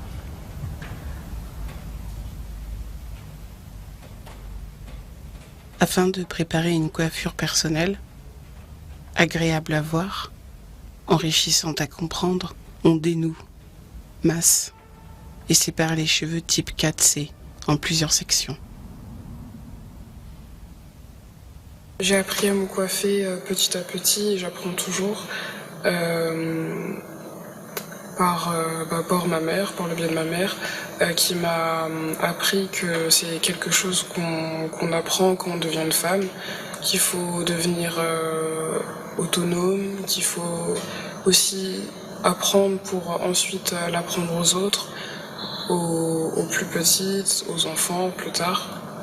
Et c'est quelque chose qui est assez nécessaire pour une femme noire, parce que les cheveux crépus, ils demandent énormément d'attention, énormément d'entretien. J'ai arrêté de porter des perruques et de me faire des tissages parce qu'il était temps, à un moment en tout cas pour moi, juste d'aimer mes cheveux, de me réapproprier mes cheveux et ma beauté, et surtout de rompre avec les dictates de la beauté qui disent, en tout cas où on pourrait penser que pour être beau, pour être attirant, il faut avoir les cheveux longs, lisses, ondulés, bouclés. Et en fait, c'est aussi un problème de visibilité, de se dire que je peux avoir mes cheveux crépus dans l'espace et en fait de me sentir belle tout simplement et de ne pas vouloir modifier ma nature pour me sentir acceptée ou belle. Mes parents sont originaires de Côte d'Ivoire et du Bénin. Ma mère est béninoise ivoirienne et mon père est ivoirien. Alors nous sommes originaires d'un groupe qui s'appelle les Akans et on parle avant tout le baoulé. Mais la Côte d'Ivoire est un pays plutôt francophone vu que c'est un pays qui a été colonisé par la France. Donc nous parlons le français, mais chaque ethnie en fait a sa langue, donc il y a pas mal de dialectes, c'est vrai. Comme à Blapoku et toutes les sculptures à l'effigie des reines baoulées, on crée des nattes collées sur différents niveaux. On applique du age control pour avoir un rendu soigné, de la mousse pour éviter les frisottis, et l'eau pour détendre les tresses. Mes parents sont originaires de Kinshasa, au Congo. Ils sont baluba. Ils parlent plusieurs langues. Ils parlent le français, le lingala, le chiluba et le swahili. J'ai 2 frères et le terme yaya, c'est un terme qu'on emploie pour témoigner du respect envers nos aînés, envers nos grands cousins, nos grandes cousines. Comme je suis jeune fille et comme je suis la deuxième de ma famille, j'ai toujours ressenti une certaine responsabilité envers mon petit frère, mais aussi en tant que femme, parce que dans la culture congolaise, les jeunes filles apprennent à tenir un foyer, apprennent à cuisiner Donc voilà, j'ai toujours ressenti une certaine responsabilité. Par contre, la charge mentale à proprement parler, c'est très souvent seulement les mères qui ressentent ça. Après, j'ai jamais été tenue à vraiment m'occuper de mon petit frère, parce que ma mère a toujours été là pour nous. Yaya, référence au Lingala, une langue issue du peuple bantou, réplique d'un peigne balumba. On orne le visage de Baby R avec un peigne fin. 3 enfants, représentés par 3 bantou notes, avec des mèches Naomi tirées couleur 1B, pour coiffer rapidement sans en mêler les cheveux. Bantou, un peuple qui regroupe plusieurs ethnies, dont le Lumba pour parler de l'individu et Balumba pour parler de tous.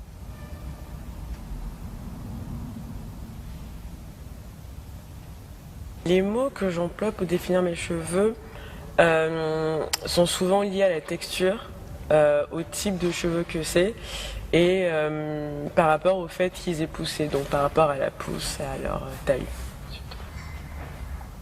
Je ne pense pas que la pousse soit un critère de beauté. En tout cas, moi, je ne le vois pas comme ça. Pour moi, c'est avant tout un critère de santé. C'est comme ça que je le vois. C'est-à-dire que je suis contente quand je défais, par exemple, mes tresses et que je vois que mes cheveux ont poussé. Donc, je l'associe plus à la santé de mes cheveux qu'à la beauté des cheveux ou du cheveu.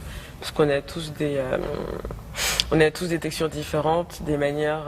Nos cheveux en fait vivent différemment, donc je pourrais pas associer ça à la beauté des cheveux en tout cas. L'héritage des codes capillaires sculpturales baoulés se noue aux paroles de Karen. On exprime la santé par la longueur. Les mèches tirées Naomi et expression accompagnent sa façon de marcher, de s'exprimer, de danser.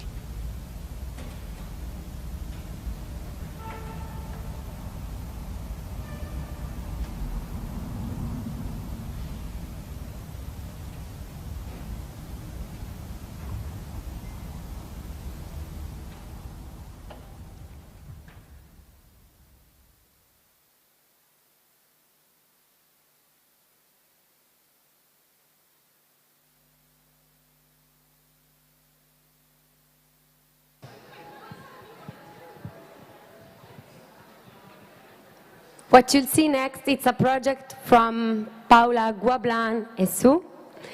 The project is called Corpse Core. She graduated from the Master of Contextual Design.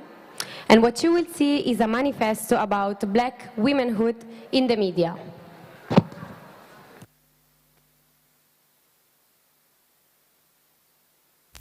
Objectified, over-sexualized, and also like demonized somehow, and how it made me feel not comfortable with what I looked like, you know, or that I didn't fit certain standard, and you know, people that were surrounding me, I was always the other. Il y a une difficulté à se penser peut-être en dehors du regard blanc, justement, et d'avoir une nécessité d'avoir une parole qui est la nôtre, et puis de réfléchir à qu'est-ce qu'on imagine pour le futur.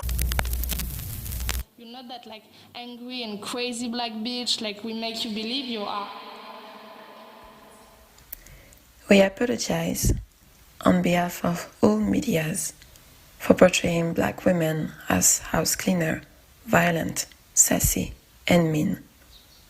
We condemn those stereotypes and will work with black women to make sure that it won't happen again. As movie makers, actors, and television hosts, we engage ourselves to understand that being black is not a personality trait. And we will make sure to write rules without thinking of the color of the skin. Basically, it's your premise that the black woman is out of sync with the natural order of things. Can you explain that? Well, it's a very sensitive subject. And certainly I believe that I have tried to approach it from a very sensitive angle. What I have actually said is that the black woman's disrespect and rebellion against the leadership and the authority of the black Camille, what do you take out of this question? How should we read this question? I think that Savita is trying to kind of leave some breadcrumbs for people to investigate the history of colonization and the gender binary, because something that isn't spoken about so much is the fact that before colonization in many different nations in the African continent, there were sometimes 3 or 4 different gender categories. For some of my Yoruba ancestors, we have about 3 or 4. The Igbo people of Nigeria also would have female husbands where people would be taking on different kind of gender roles.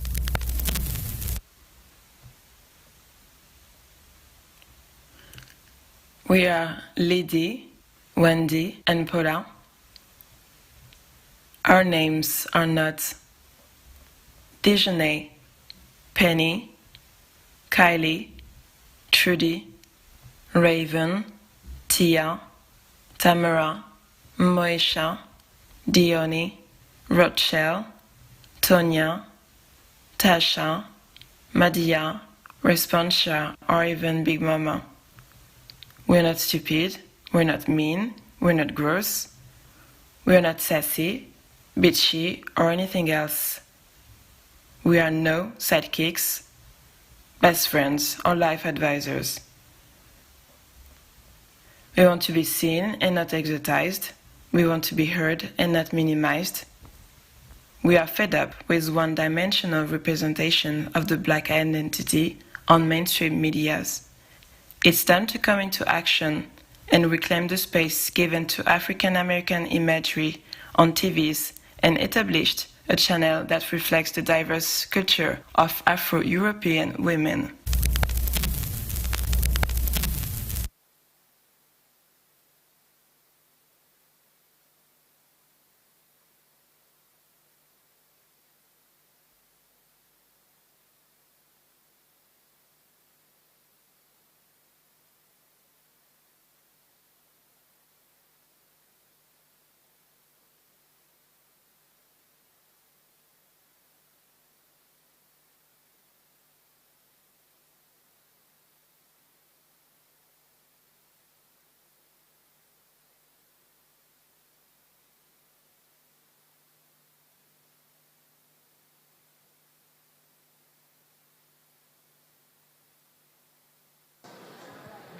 Okay, we're here with another interview. Can you please introduce yourself with your name? I'm Stella van Beers, and this is my project. It's a grain silo that's 40 years old, and I tried my best to transform it into a temporary living space for traveling, that you can travel from silo to silo on a walking trip or something like that. So did you start with an interest for small living spaces or an interest for silos, or neither? Well, I started with an interest for silos in general. So when we were driving on the highway, I'd see these silos, because they're typically Dutch, mostly, these type of silos. And then I would always wonder what was inside and what the view would be like from up there. And what was inside, typically? It was very uninteresting. There was nothing inside. It was very empty. So it took some time to transform it into, to make 2 separate floors and to extend it on the other side so you can fit a full bed in there, a 2-person bed. And there are a lot of rules involved when building something. So this is you can build this without a permit. There are some rules involved that you have to follow, but then you can basically put it anywhere, which is an advantage for a simple building. And what was the most difficult rule for you to follow? Well, I don't know which was the most difficult rules to follow. There were a lot of difficult rules. It's Can you give some examples of the rules? For example, this falls under the rules of cabin. But a cabin can be not higher than 5 meters, and this is 7 meters. But then again, the rules are set that the height is measured between the ground floor and the roof. And here it's only 3.5 meters. So for example, there are a lot of loopholes you have to find to be able to build this. Perfect. Nice. And what's the next step for you? Yeah, I've been thinking about that a lot. It's you cannot do this by yourself, so I had a lot of help from everybody, all my friends and family. So if I want to do this in the future, I need some more people that understand the idea and are willing to help and invest and things like that. Yeah. What I would really like to see happening is that you can walk from silo to silo and that they stay on the farms where they originally were. But yeah, we have to see how it goes. Cool. And how has it been exhibiting here so far these past couple days? It's been crazy busy. I think yesterday there were around 600 people that were going inside, so it's been super busy and a lot of nice reactions and skeptical reactions and a mix between them, and it's nice. That's super fun. No accidents or anything? Nothing, no, obviously not. Otherwise I wouldn't keep it open, but yeah, it involves a bit of, yeah, people have to be a bit careful and yeah, it's been busy, so people have to take their time, yeah, and then it goes well. Yeah, you see it here also. It's the whole day. Yeah, the stairs are a bit difficult. They're special stairs, so it takes some understanding. But yeah. And how did you even get it into the space?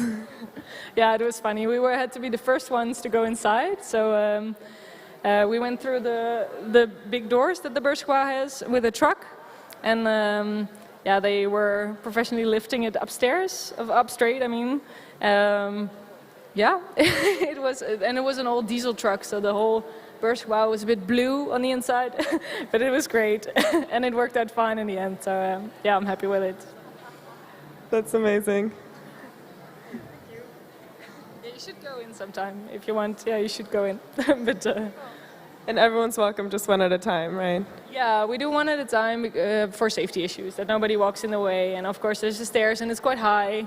The balcony is at 270 high, so you have to be a bit careful, but yeah. Cool. We have some more time. Is there anything else any fun facts you've learned through this process? Well, fun fact is that a lot of people think that this is the toilet, the whole thing down there, but it's actually not. So where is the toilet? There is no toilet, because if you want a toilet you need a permit.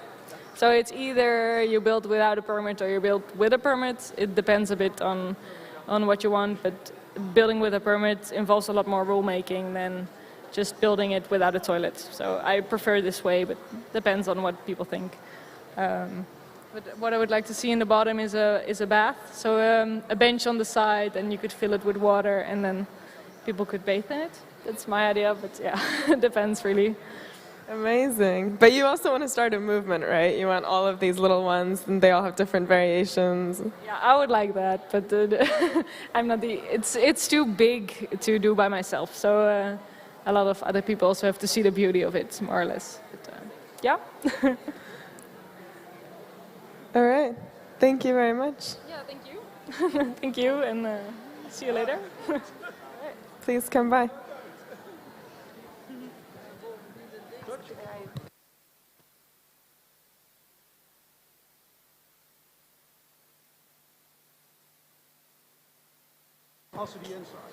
Excuse me, sir.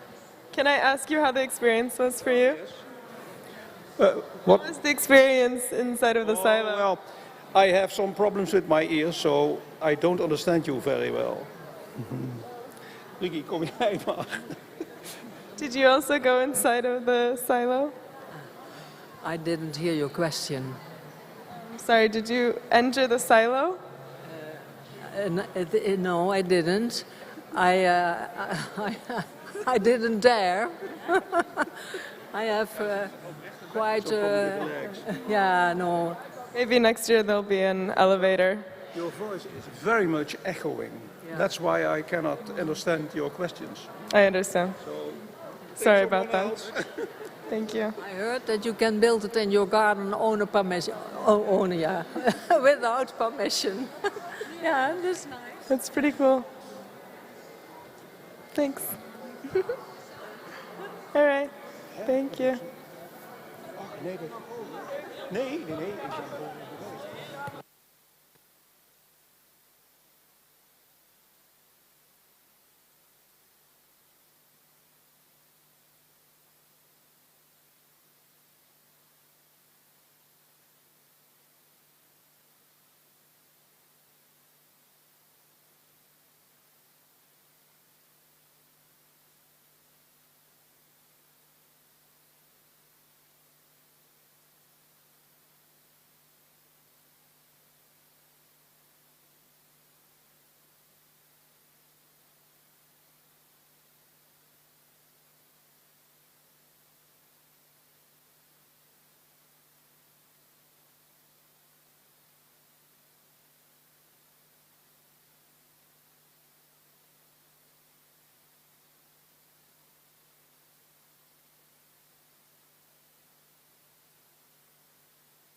We have a student of the Design Academy here.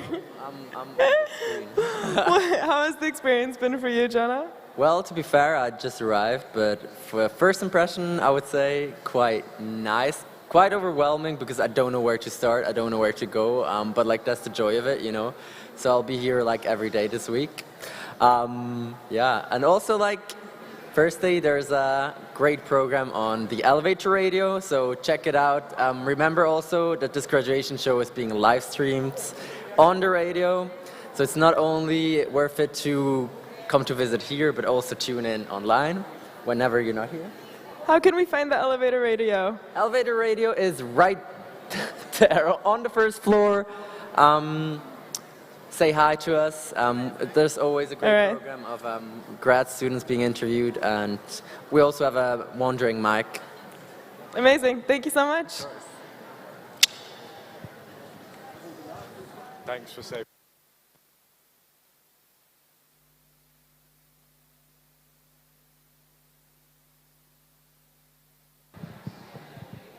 Let's go back with the presentations on the stage. The next one will be from Ida Blichfeld. It's a movie and a performance. The project is called Color Dialogue. She graduated from the Master of Contextual Design.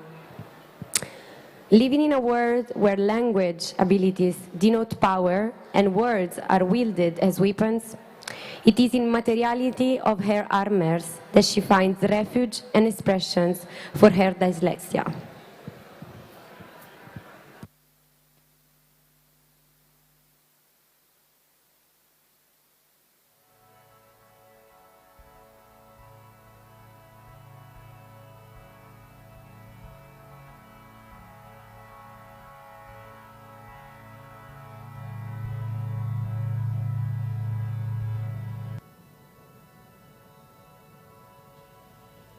I am word blind, blind for words, blinded by letters.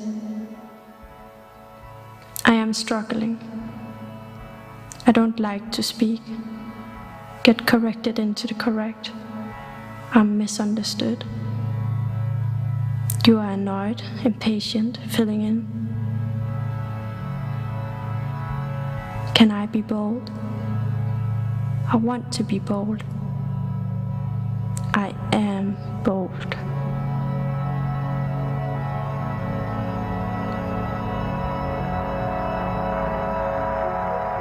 You say, if you are making me feel stupid. I just told you that I am. It's not a choice. Blamingly taking, stealing the reason I blame for all the anger for being stupid.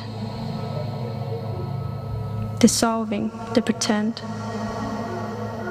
vanishing into the word.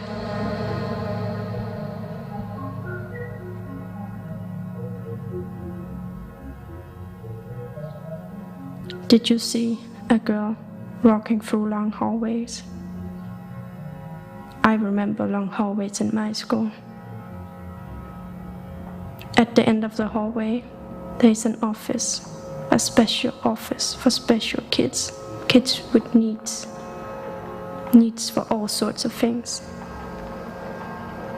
I am special.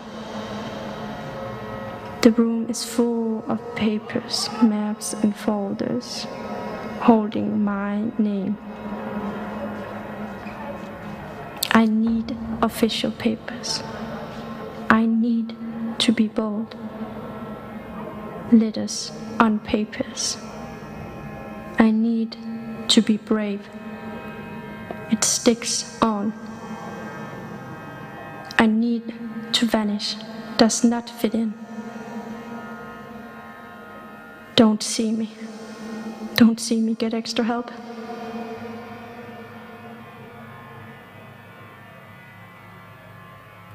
Running down the long hallways, rip open the door, be there, collecting shades, weaving it with you, taking it with you. You open your mouth and nothing comes out. If you could just, if I could just.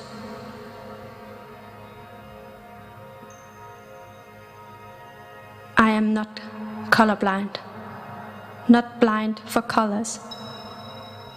Tooling up, pulling the landscape closer, negotiating inside the shades, surrendering to the brightness, the color language. A code I understand. I speak, I control. A dialogue of colors.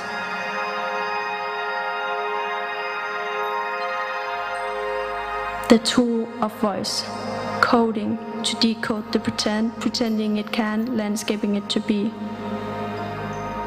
You have to use it. You are special. In the right code, nothing strange.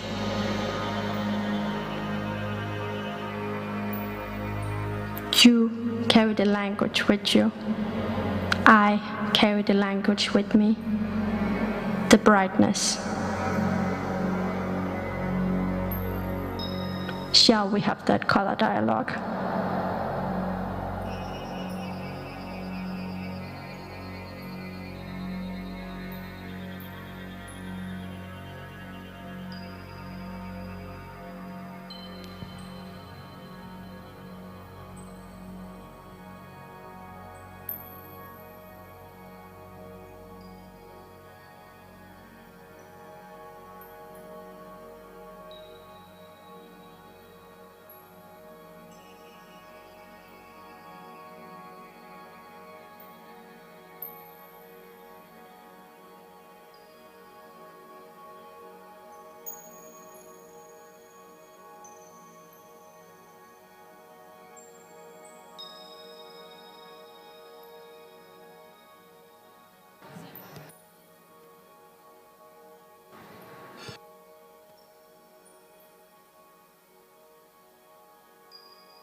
Next project exhibited on the stage will be from Benedetta Dalla Costa. She graduated from the Master of Information Design with a project called Exquisite Profiles.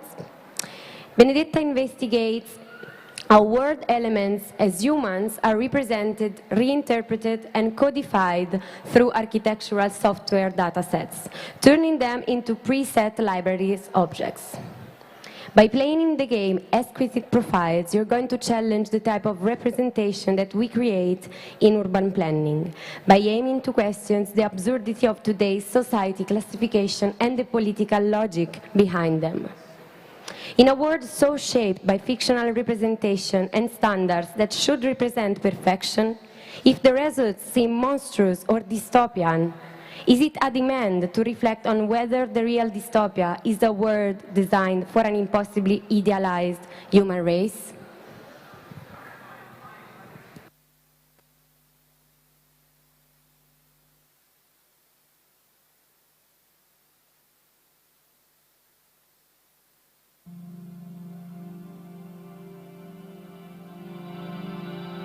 Welcome to Exquisite Profiles, a digital archive of valuable reconstructed human identities.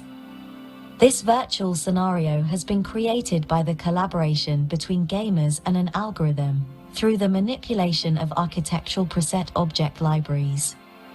Focusing on human, the creator of the Anthropocene era, and its role in it, this virtual space aims to investigate how world elements are represented, reinterpreted, and codified through architectural software datasets in the context of urban planning that are turned into preset libraries objects for the practice.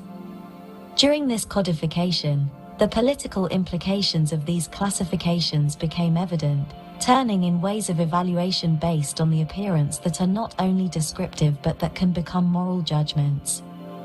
These types of representation are based on non-democratic data, using aesthetic rules created by the society that excludes what is not part of the market standard.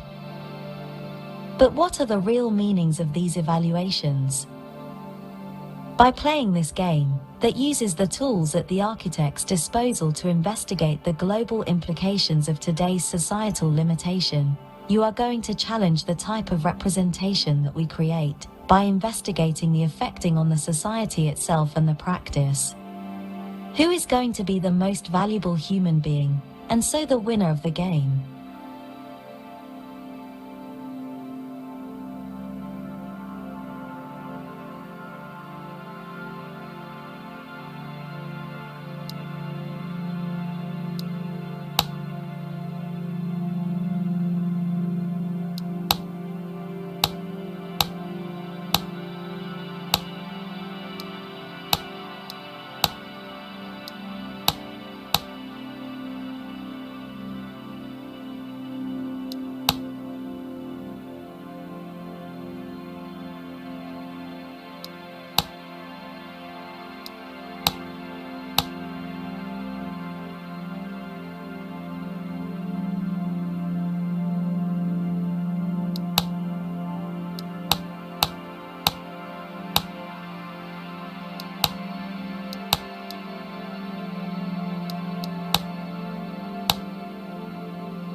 Hi, thank you for watching.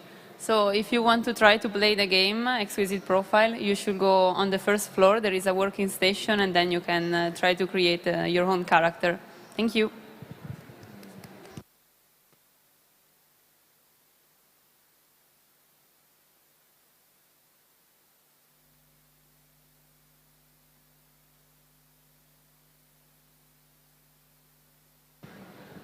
Next graduate on the stage will be Leo Kim, graduated from the Department of Leisure with a project called Beauty of Uncanny.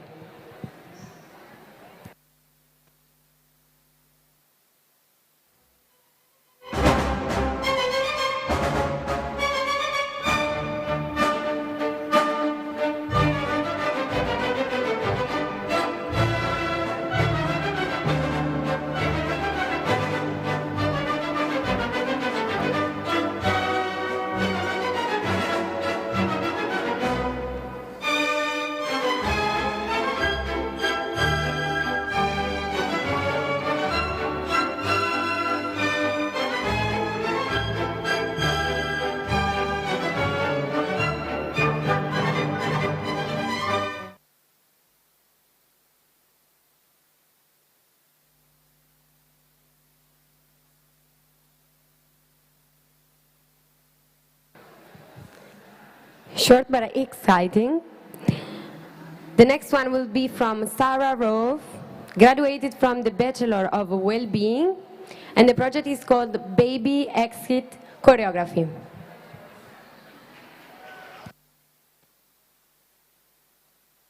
I think my sister had a tough question for me today. She asked me in what percentage do I see the parents, and in what percentage do I see myself being a parent. And when I said the number, she said maybe I shouldn't be a mom. What were the numbers you said? I can't say it. If you would have to give it a percentage, how much of a dad would you like to be in this family? I think it's a bit naive to give a percentage, but since you asked me, I'm still gonna do it. 25?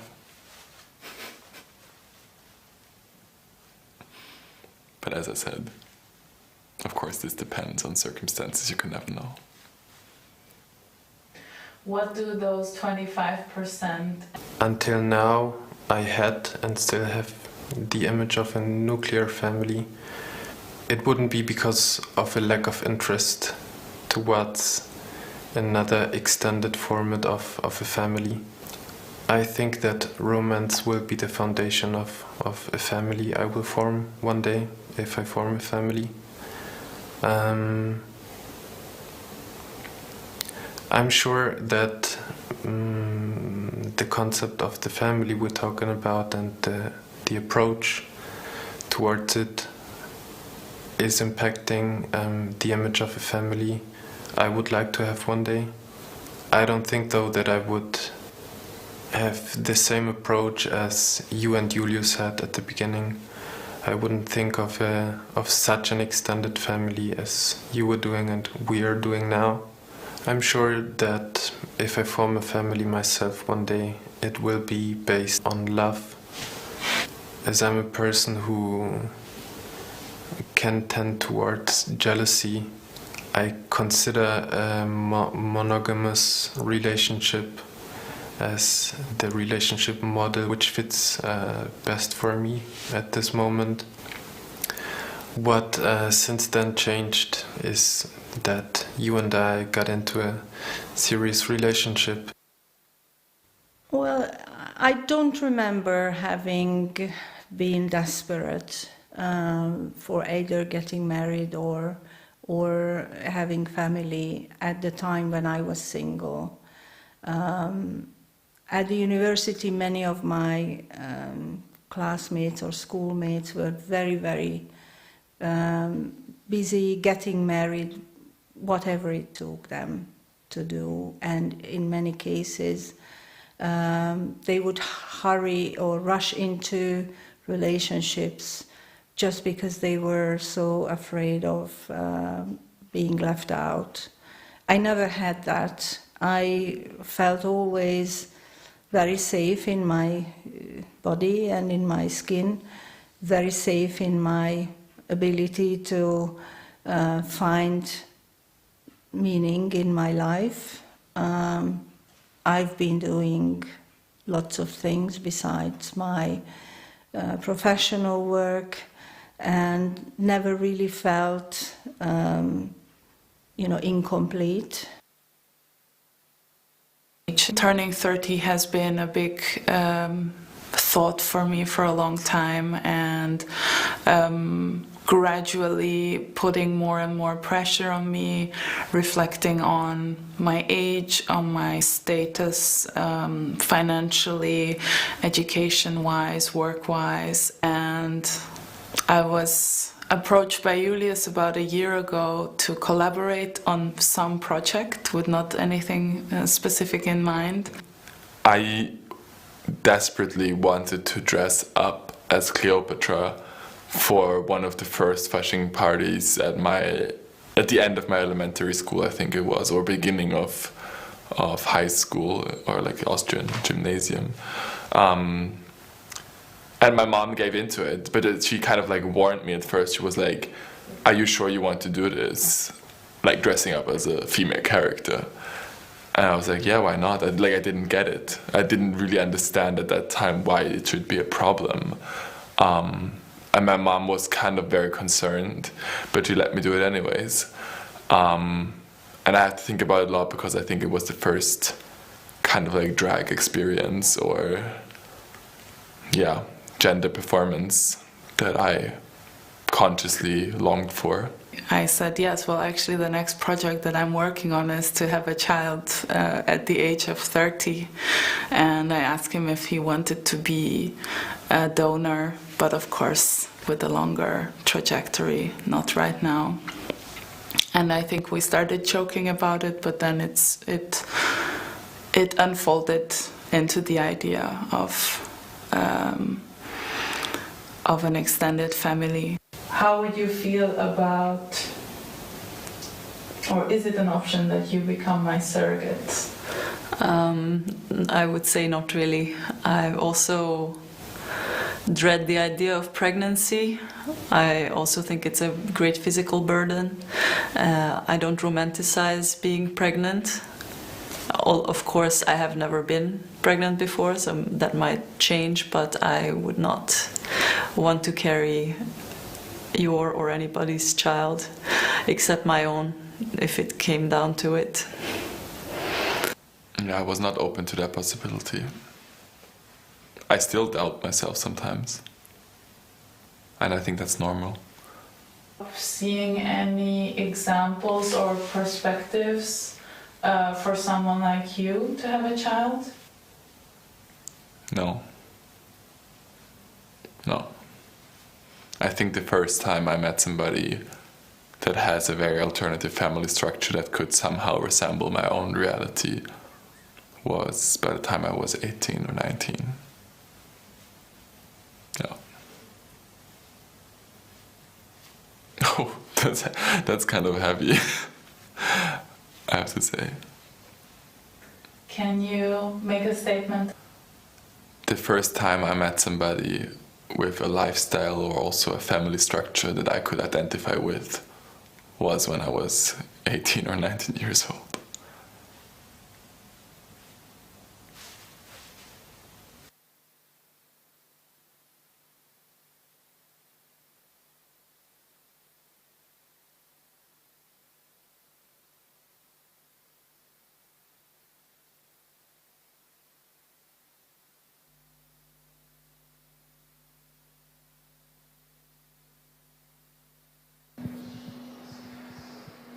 And now we have Vicky O.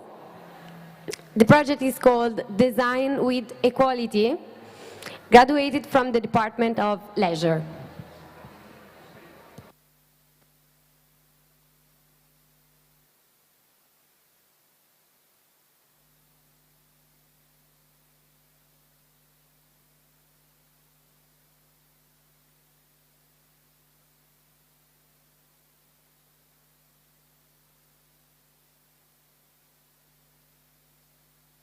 There is a common misconception where one can blindfold oneself to experience being blind. However, an experience of a person with an eyesight blindfolding oneself for an hour, compared to an hour from an everyday life of a person who has lived their entire life being blind, is completely different. And when I say different, I don't mean in a sense that it is less or more intense form of an experience. It is simply and inherently a different type of an experience. A simple task a blindfolded person may find difficult can be easy for a blind person who knows their way around things from accumulated years of experience of living with blindness. The visual information a blindfolded person may be able to access from one's memory may not be the same as the information a blind person might have access to. And simply put, why should I try guessing a life of a blind person when I can ask them? Before the design process begins, I recognize that there is a need to reconstruct the relationship between a designer and a collaborator, from the traditional conception of a designer as an authority and collaborator as a subject to study, to two equal experts with different expertise. The term recognizes the lived experiences of ones with physical disability as a valuable knowledge and hence identified the potential users as user experts. I decided to take this perspective into the methodology as it aligned with how I view collaborators in the project, a source of true and rich knowledge. A way to put this into practice is by defining a role of each party, which can vary depending on different projects. Drawing a clear outline of what is expected from each party is an important factor to make sure so that we both don't cross each other's line. Furthermore, on collaborator side, this clear line gives them understanding of how much control and power they are given within the process. One of the collaborators has told me, "What made me most empowered in this process was that you were doing your job and I had a clear idea of what your part is.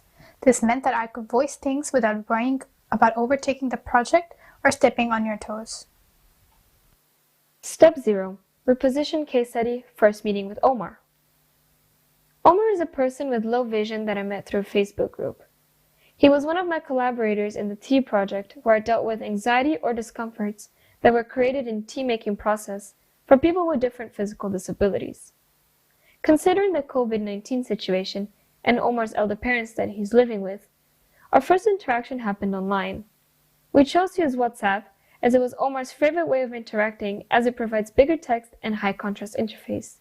Then we talk about the concept of a user expert. I had to make it really clear to him that I don't expect him to be a passive subject of my study, but to play an active role as an expert with experience, opinions, and knowledge. Happily, Omar agreed on taking this role and was quick with understanding the idea of expert. He could relate to the fact that there is a lack of understanding on how it is to live with a disability on the side of designers.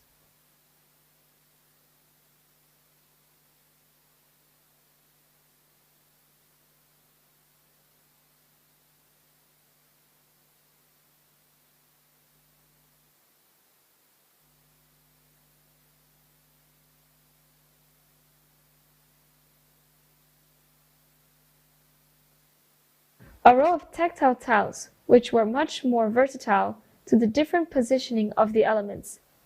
When I proposed this to Yubin, he said, "Okay, it may be a bit of a compromise, but I still prefer the tablecloth solution. The previous solution suggests a new inclusive system on the table where everyone becomes a part of, and I like that. Equality can mean compromise. This new solution puts me and my body as a target to remedy. My body and its flaw will become a point of attention by using this. But the tablecloth is already there. The system is already present on the table, and it is a subtle statement. It feels much more natural." I was happy that Yubin made a solid disagreement with my proposal. This was a social standpoint that I wouldn't have been able to see myself that came from real-life experience. This could have been expressed because we made both functional and conceptual analysis of the problem in the beginning. We have defined the problem as a systemic flaw and social ignorance. Thus, it made much more sense to fix the system rather than Yubin's behavior. What I realized from experience with collaborations was that these problems are much more than practical impedance, And even though there are already some tools that solve the problem in the market, there are many cases where people don't use them due to psychological reasons. So there seemed a need to look at design problems not only in the functional level, but from different angles such as a more social, emotional sense. When designing objects that will be used by a demographic group that is minority/marginalized, how the design represents and positions the population sector is as important as the function itself. This is because the object can also become a part of the identity, whether the user wants it to be or not by the outside party. And this factor of identity can often win over convenience or practicality. First is functional analysis, which investigates the logical reasons behind moments of limitation, discomfort, anxiety, or stress as the user interacts with the design. What is more important in this process is to acknowledge that this is not a step to test the expert's ability to carry out the tasks. It is to see the design, object or system's ability to accommodate people with certain disability. Second was conceptual analysis, where the project looked more into the effects of this problem on minds of the users by talking to the experts on how they really feel when they face the situations we've defined as design problem. How does an expert perceive this in social context? How is a person with physical disability viewed and defined through the situations? How do they want to be viewed? What they think is a fair portrayal? And in bigger scheme of things, how do we define and position physical disability in the project? That everybody is equal, regardless of ability. This drive has made me seeking for equality between me and the collaborators with physical disabilities within the design process, because I believe one has to design with equality in order to design for equality. If I take the authority over my collaborators within the process itself, I don't believe that outcome will be able to embody equality itself. Inclusive design means diversity is the standard. We're all here, we all belong, and the best thing is to make a thing for everybody, or a method for everybody, or add alternatives so that people can find their own way of using it. We were creating something combining my experience and my knowledge as a user, and Vicky's experience and her knowledge as designer, and we took it step by step. Trial, trial, trial, and error, or trial and improvement. And that had the result that I had a beautiful teacup, for which I say thank you very, very much.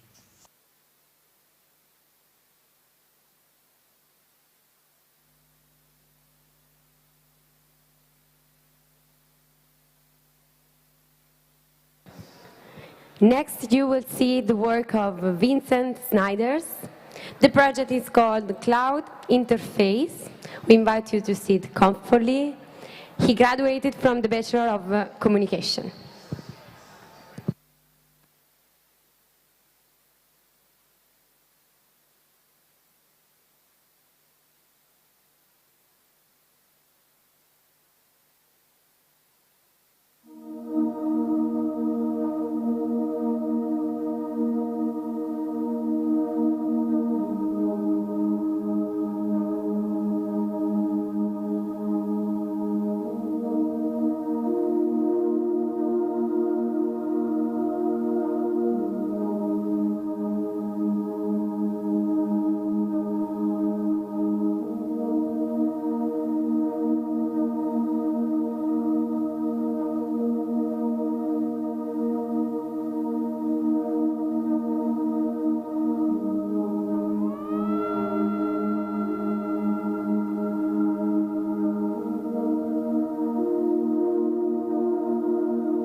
Initiate starting sequence.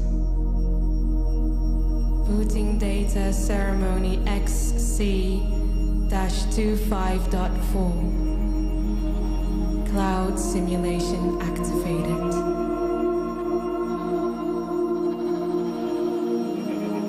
We used to gather around campfires. Now, the crackling of the fire has made way for the soft whir of a fan. Sparks of electricity.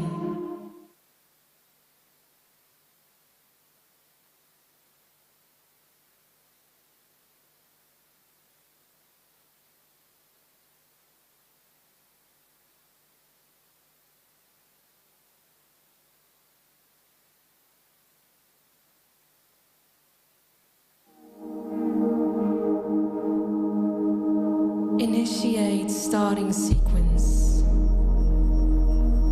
Booting data ceremony XC-25.4. Cloud simulation activated.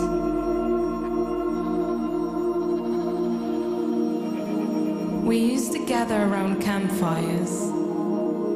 Now, the crackling of the fire has made way for the soft whir of a fan. Sparks of electricity. A maze of wires. Stimulating a flow of ones and zeros. Starting sequence. Screen. Mouse. Data ceremony XC-25.4. Cloud simulation. Physical mediators processing and translating our emotions. Expressions we used to gather around campfires. Uploading our consciousness into an entity. The crackling of the fire has made way for the soft whir of a fan. Sparks of electricity. Let us become bodiless. A maze of wires. Our mind shooting through cables into the breeze of infinity. Ones and zeros. Head in the clouds of purity. Mouse. Leave behind the grey. The asphalt. The heat. The pollution. Physical mediators processing and translating our emotions. Expression. Network of things into action that releases us from our physicality. Uploading our consciousness into an entity of clouds.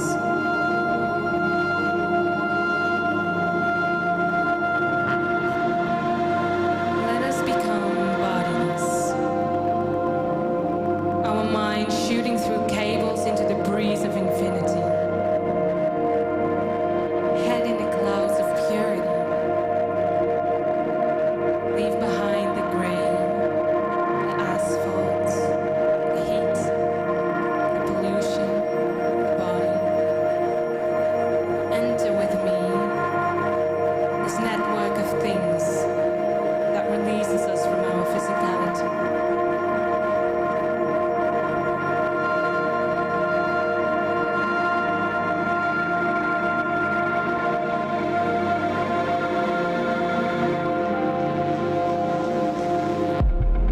No world can exist without a core.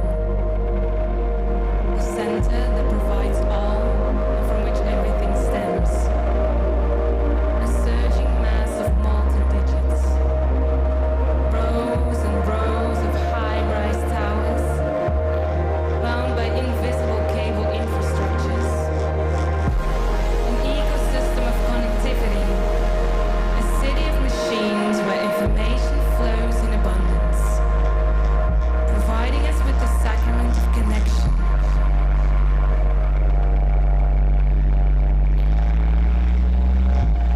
In a world of ones and zeros, no world can exist without a core. We are two. Center that lines of code flow between us. Lives, morph, and transform in this ceremony of connection.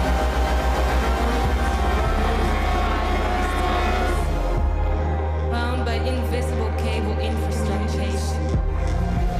An ecosystem of connectivity. We know city of machines where information flows in abundance. Cloud providing us with the sacrament of connection.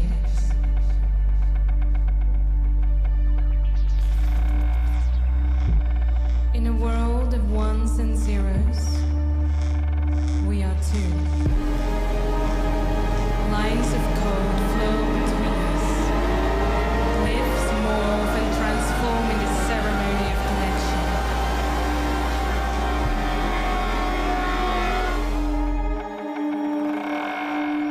Communication, similitude,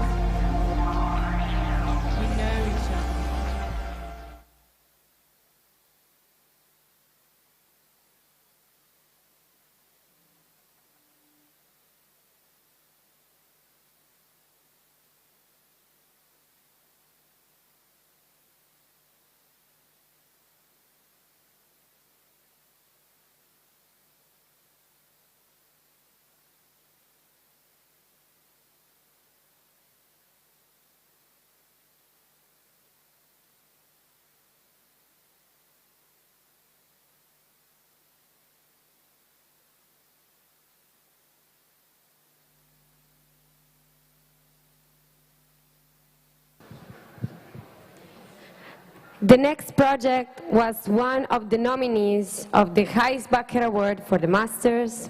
She graduated cum laude from the Master of Information Design.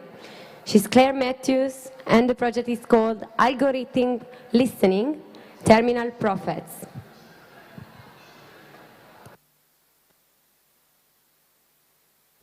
They want to work on speech recognition and apparently also digitize things. I'm not going to hang up.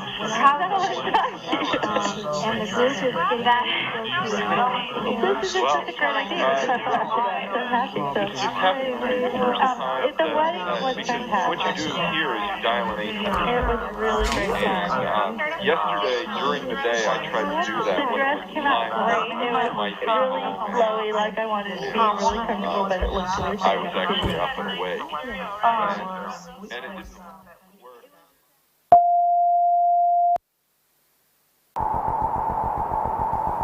Artificially intelligent applications in areas such as speech recognition and translation have been remarkably successful in recent years.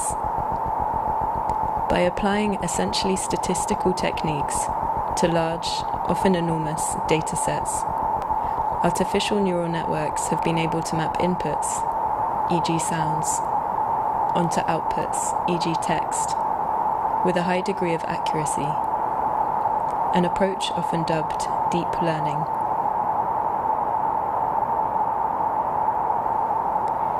In practice, human communication depends not just on the words we use, but on how we say them, and the body language that accompanies them.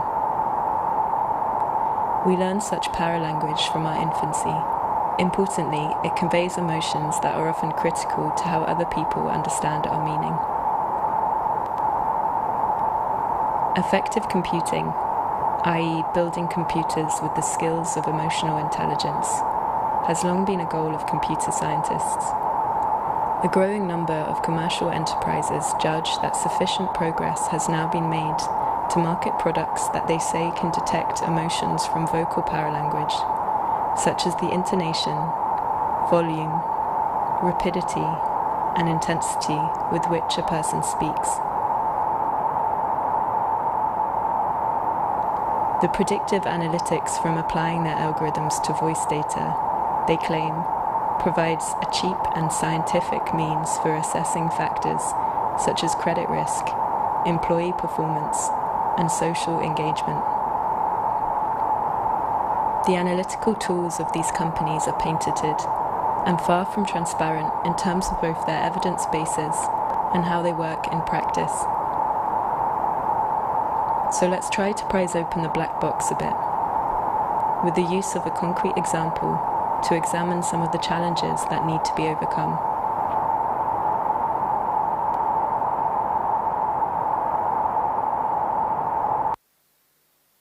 American English to American English. No, all I can say is that it's free. It'll block your name out. Really? Yeah, everything went in the garbage. When everything loses all its meaning. It won't be publicly distributed. Of Holly Ross, yeah. 445 Neptune Avenue. Neptune. I don't know. They must try to find out how people talk to each other when they're in different. A voice data corpus that was collected in the 1990s to inform the development of speech-to-text, automatic speech recognition, happens to be in the public domain.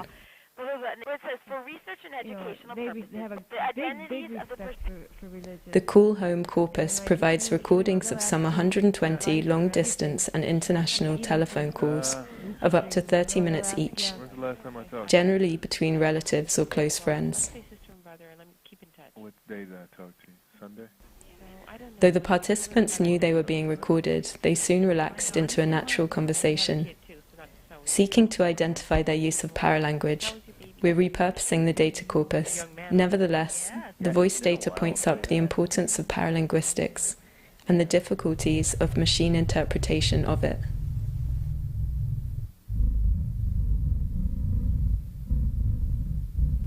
The first challenge is to be able to classify sounds. Different electrical traces can be grouped together accordingly by a computer without any need for it to understand what these sounds mean. For illustrative purposes, let's run 5 algorithms through the dataset and pull out some of the acoustic properties that the companies in question market as pointers for scrutiny. So when are you going? Oh, really? The same no. why am I not surprised? Why don't you call No. Hasn't it divided the country? Are you looking Really? at justice? Are you doing? Would all the people...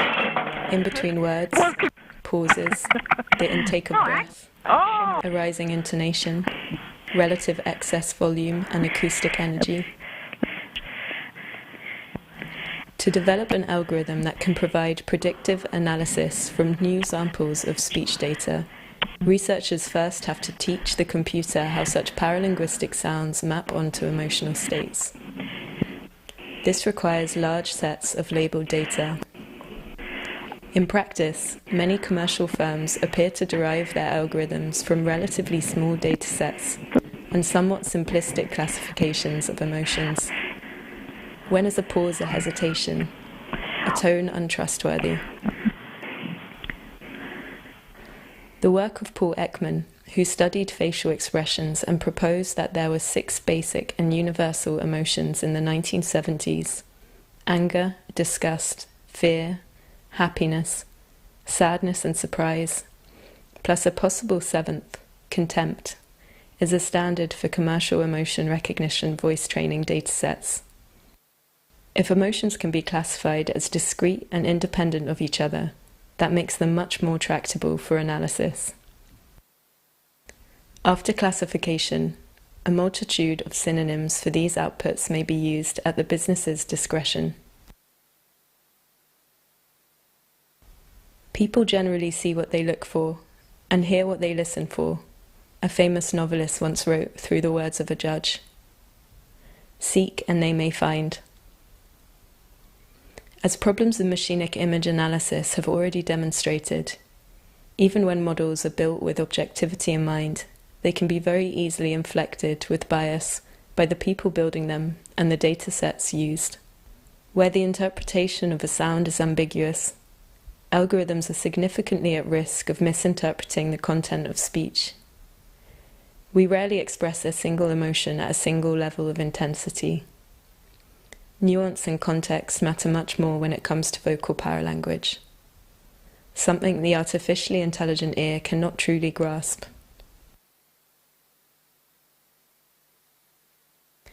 What does intelligence mean in a rapidly changing technological world?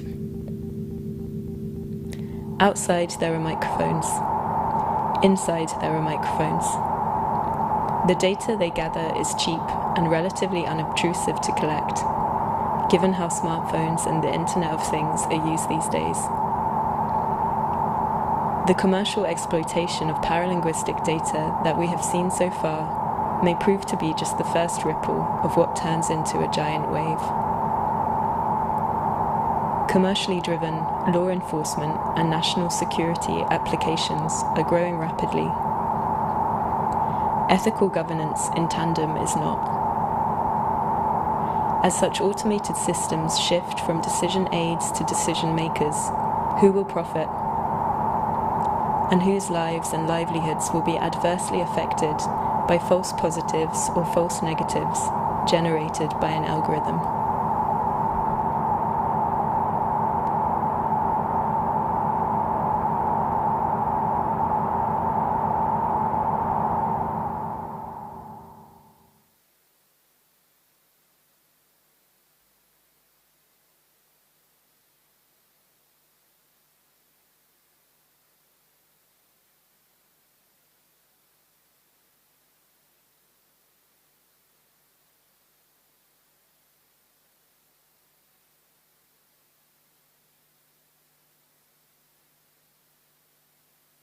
Hello. We're here with another interview. And can I ask you what your name is? Yeah, my name is Iris van Hagen. And what's the name of your project? My project is called Fading Mountains. And it's a project about climate change. I'm a climber myself. And over the years I came back to the same places a few times and I saw the glaciers disappearing very quickly. So I was looking for a way how I could tell the story to people that are not climbing mountains or going to these places often. So I made a geographical map of a mountain, the Elish Glacier in Switzerland.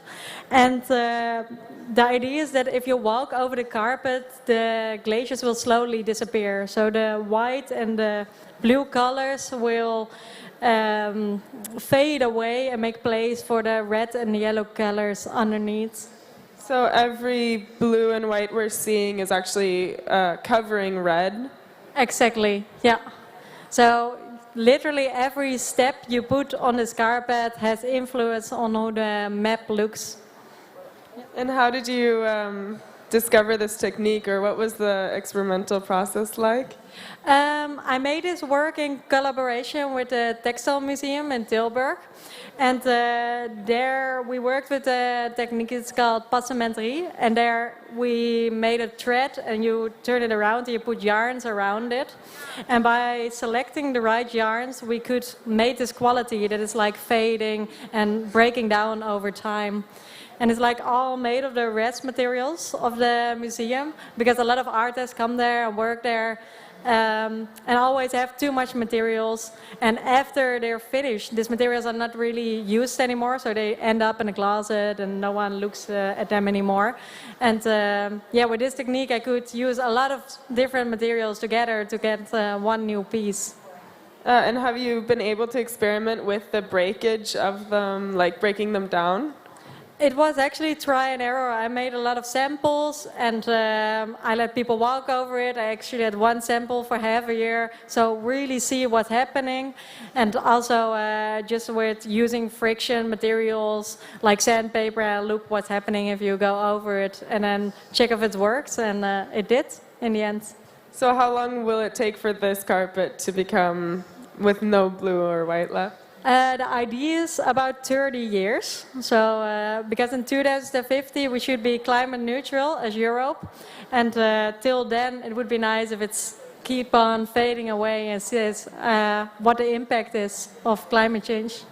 Because it's still going to be happening the entire time until then, basically. Yeah, it is actually. So. I made also these installations together with it, and every installation represents a goal of the climate accord of the VN.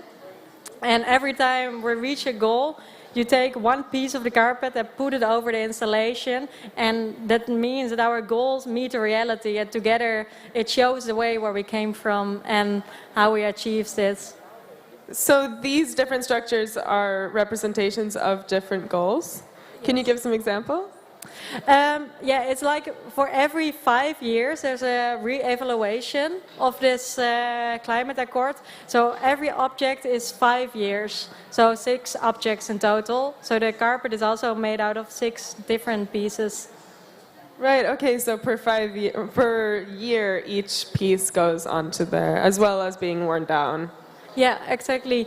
And that's also why it's built up of layers, because the years after year after year we should try to continue to work towards these goals. Cool, thank you very much. Yeah. Thanks.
The next project will be from Lisa Willemsen.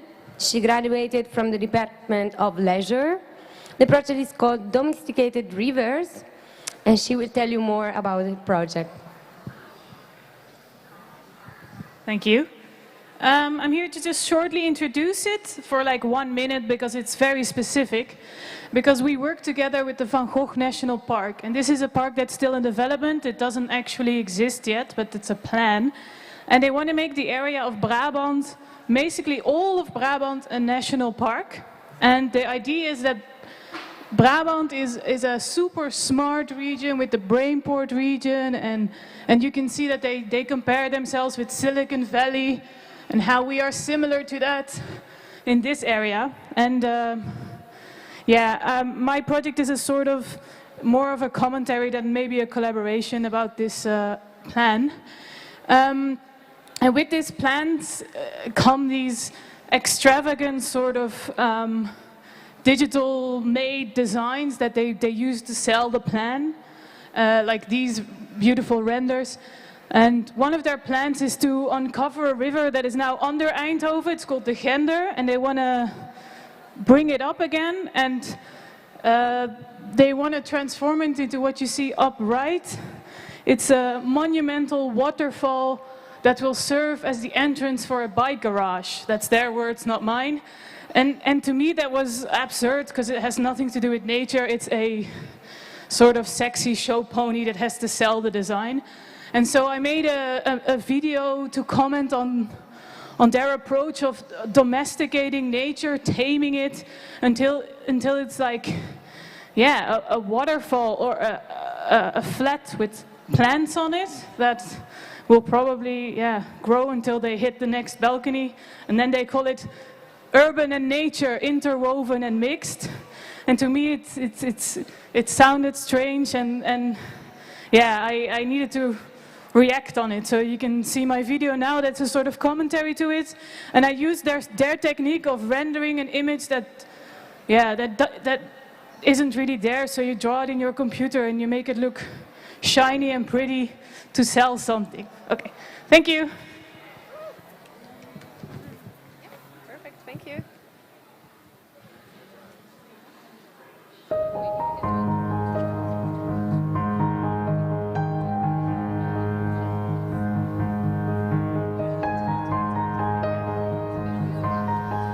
Welcome to the marvelous Van Gogh National Park, a unique domain of the future where urban and nature are interwoven. It consists of the Silicon Valley of Europe, the genius Brainport metropole, and of the one-of-a-kind, charming Brabant landscape of rivers and streams. Now, let's have a closer look to the environment where the average inhabitant of this park has most exposure to nature in their daily life. Their home,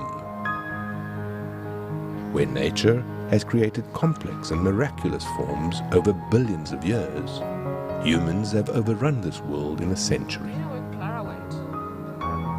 We no longer have to wash our clothes in the sea. The water now comes to us.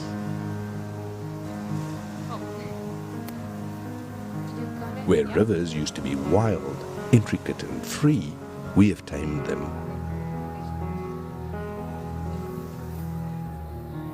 They now stream through tubes and appliances. We have domesticated water to such an extent that we have lost the connection with nature. This disconnect has increased comfort, but changed the emotional bond. We treasure the rivers and streams, yet we devalue and stress our designed water systems increasingly. We use water like the supply is infinite, but in reality, we are facing nothing less than running out of clean and safe water. It seems that humankind has forgotten it is all the same essential water. The water that flows through your radiator is the same water that flows through our rivers. The water that makes life on Earth possible.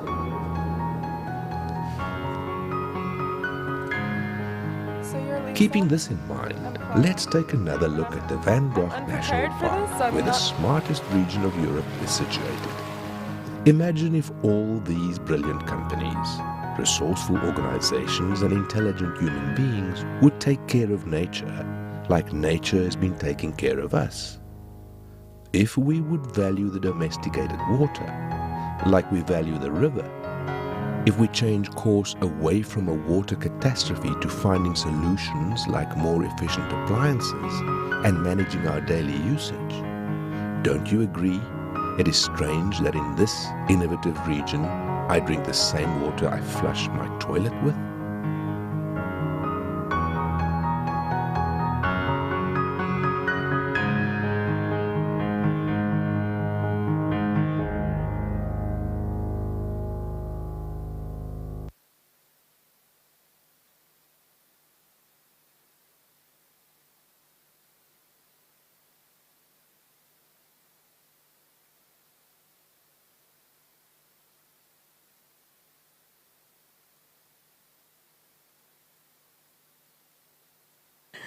Hello, Lisa. We just watched your video.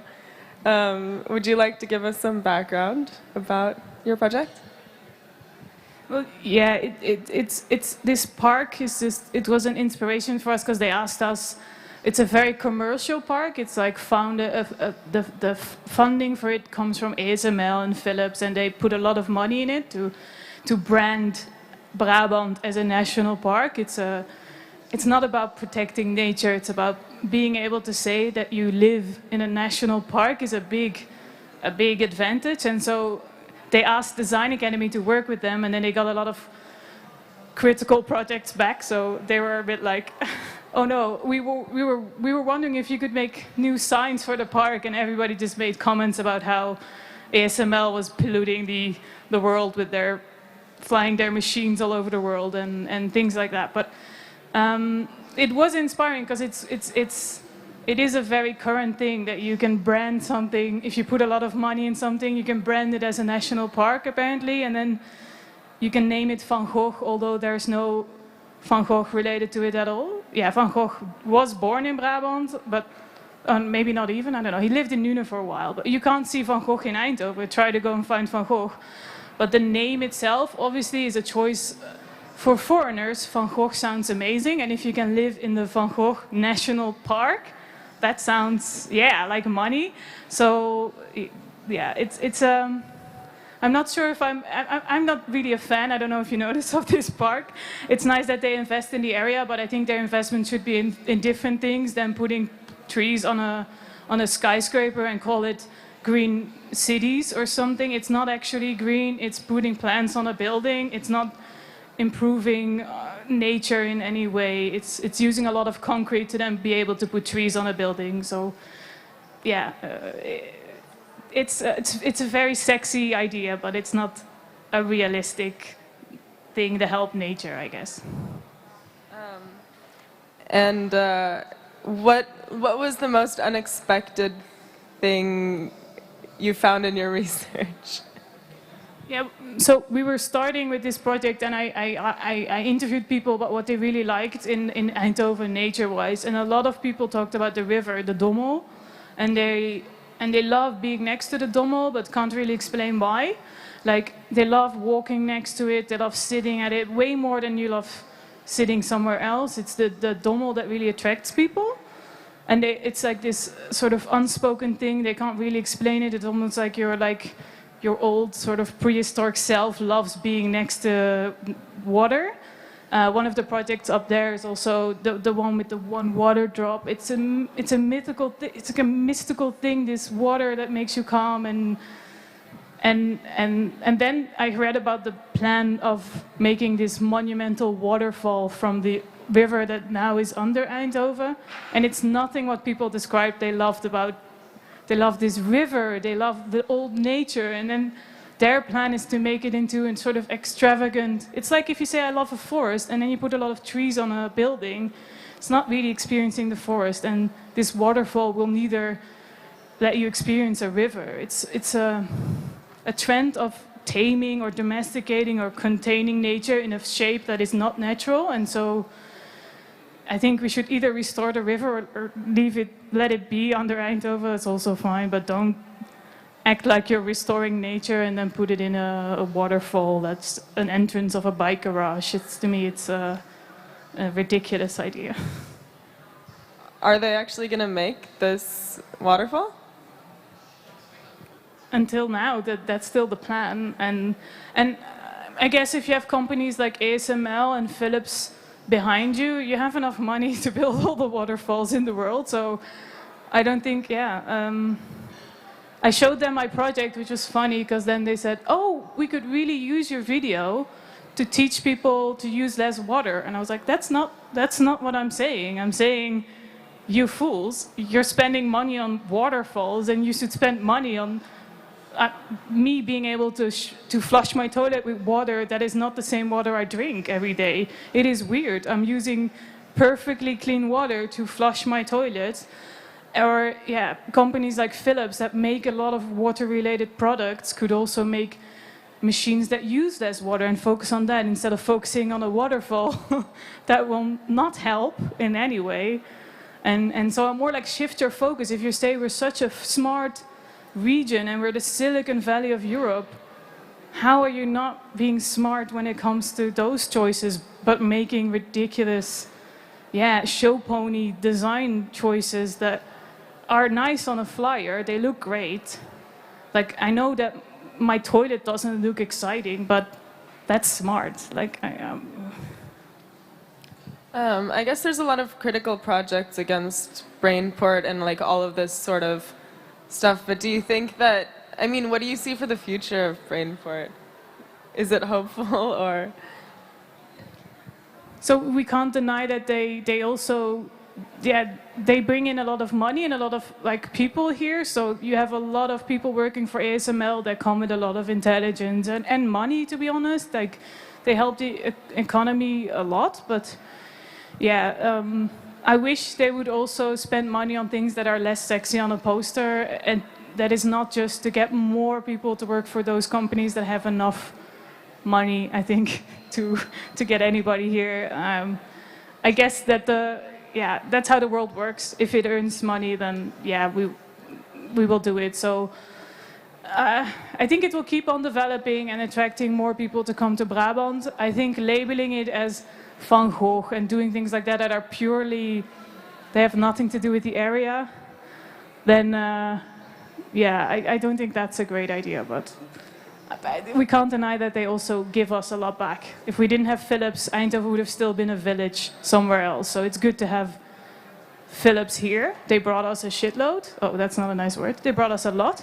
But I don't think it's everything on Eindhoven should be around helping more people come here, and the people that already live here, well, good luck. I mean, in a certain sense, they are looking for new perspectives, right? If they ask, for instance, people at Design Academy to figure things out for them, or did they really not expect this? So they asked us to do this project, but then they interpreted every project. So my project is really critical, and they took from that is, we can get the people that live here now to flush their toilet less. And I'm like, no. So they do want innovative ideas, and sort of they asked us a set of questions of maybe you can think about signs that tell you where the park ends and the park starts, because it's not really a nature area. It's cities with nature, with everything. So it's not, doesn't have a beginning or an end, and nobody did that. Like if you ask Design Academy students to design a new vacuum, they will design anything but a vacuum. They will design how you can roll on the floor and pick up dust with your clothes. And so I don't know if they knew what they were in for, but they weren't unhappy with the results, which was funny. And they're working with the graduates of this year again, so they must have liked something. But I'm not sure if it's a good match. It's a funny match for sure, and it's an interesting match. It's not per se the most useful, maybe. Thank you. Okay, I have a question here from the Discomfort Dialogue team, which is masters. I don't know exactly, but what agency, if any, positive or negative, do you think design students have in the face of addressing political/societal issues. Basically kind of what I asked you before, but... So I'm very aware that I didn't make a chair that I can now sell to people. It's not a chair. It's more of a project that shows,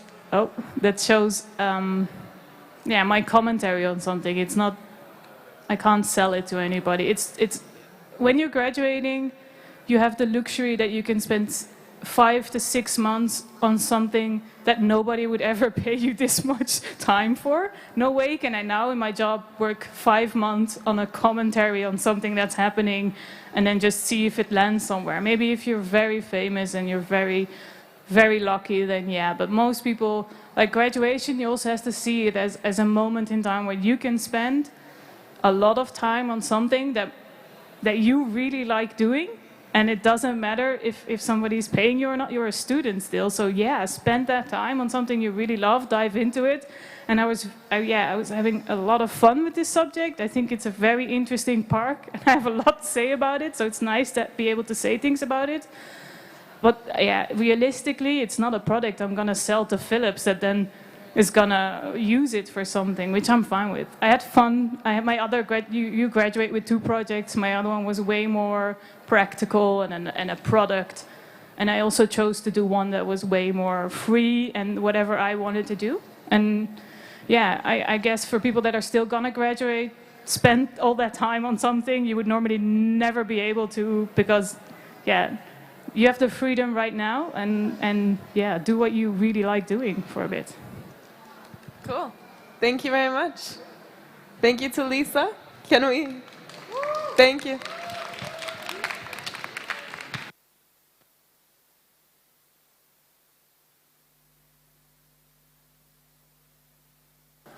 Thank you for this very insightful interview.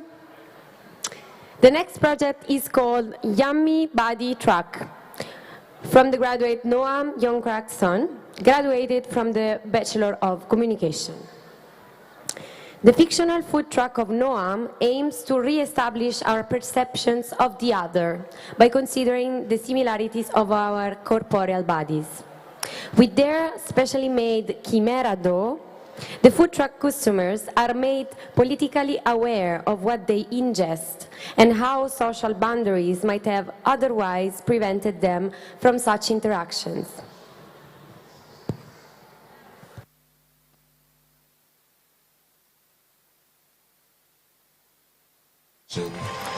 There was a blade, rotating at a blazing speed, ripping everything apart.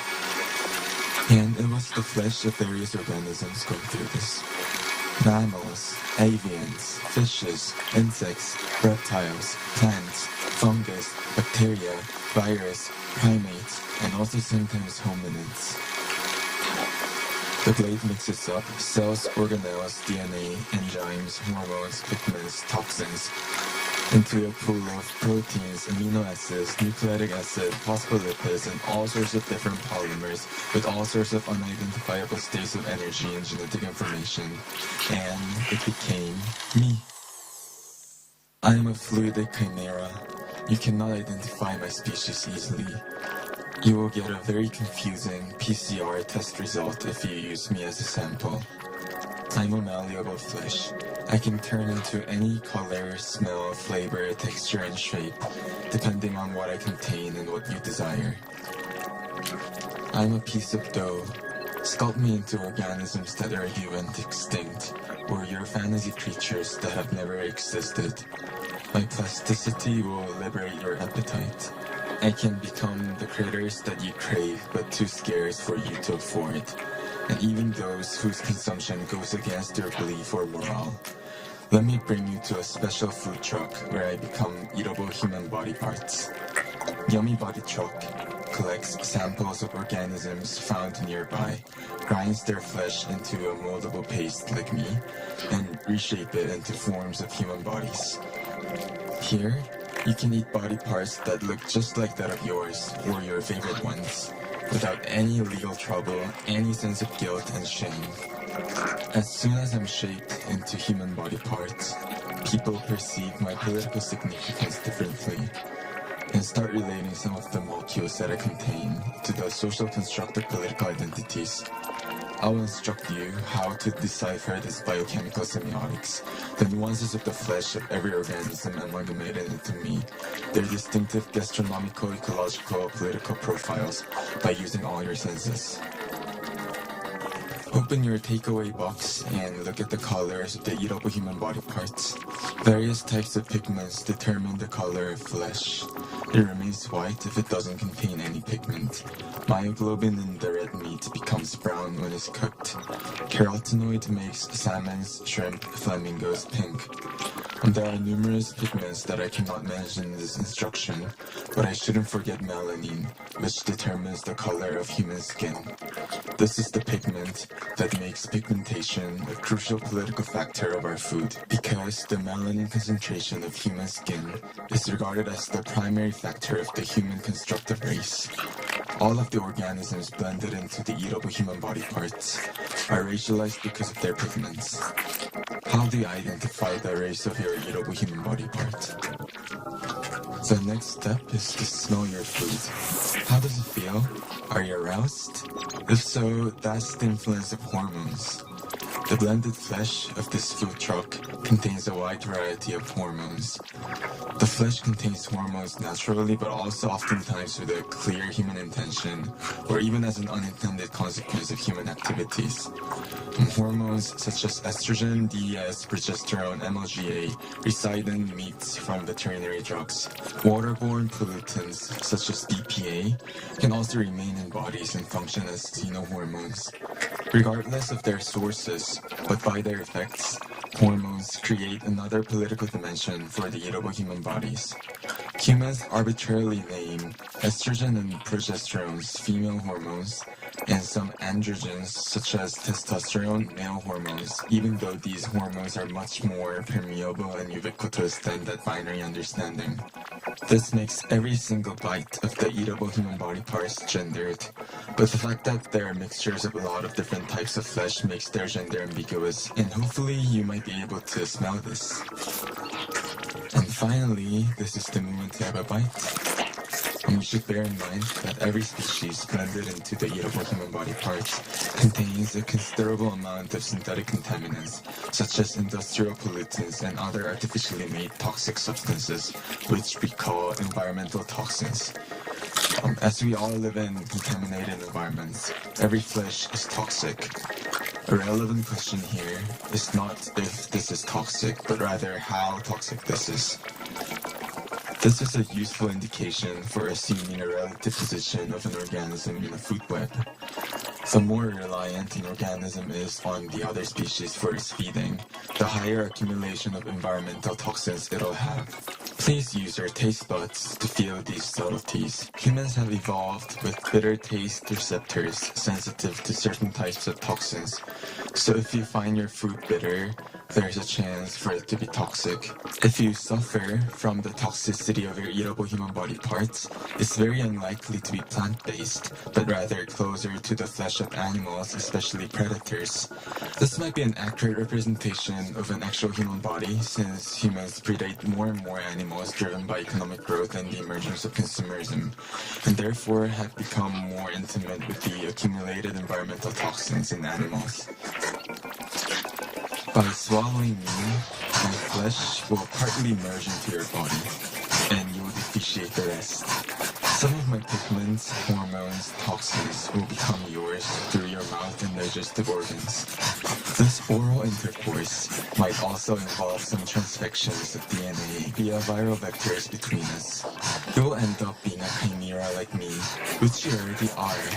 Approximately 8% of your genome originates from retrovirus that once infected your ancestors. Remember, your flesh is just as malleable as me. Like I was molded into human shapes, you're also shaping your flesh into something throughout your entire life. I welcome you to this political journey.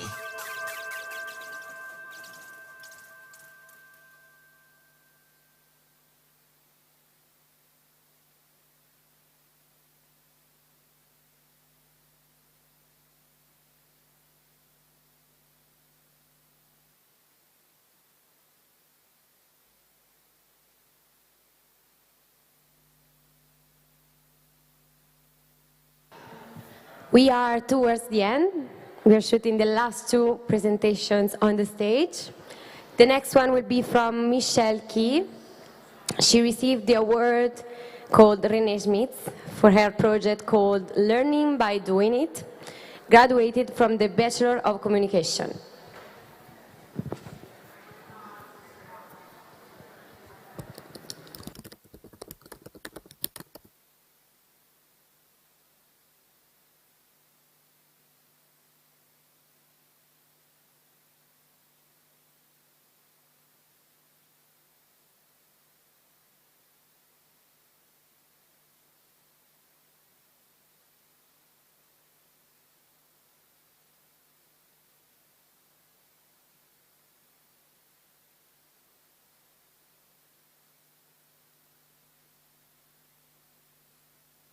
I can really clearly remember the moment when a guy made me come the first time, because I had so much struggled the years before that I kind of accepted it, or thought it's just not, I don't know, it's just not working for me. I still enjoyed it, but I got used to the fact that I would not come.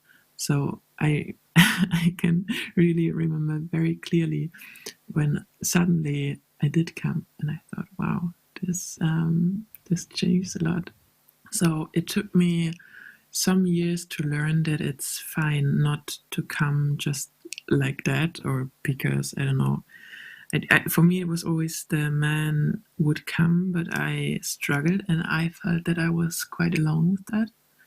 And it took me some years to talk to my friends and also see that they don't just come right away like that, but that they also need some more physical, or like that they need some more touching, or some more attention throughout the whole body to be able to come. And I, for a long time, I didn't know that I'm not alone with that.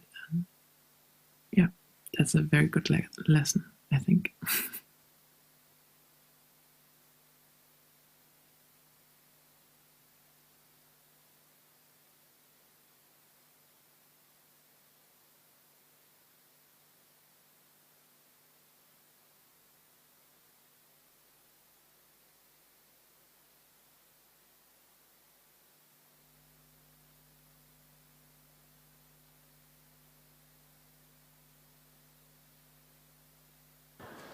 Last presentation of today will be from Donwook Jan, graduated from the Bachelor Department of Leisure.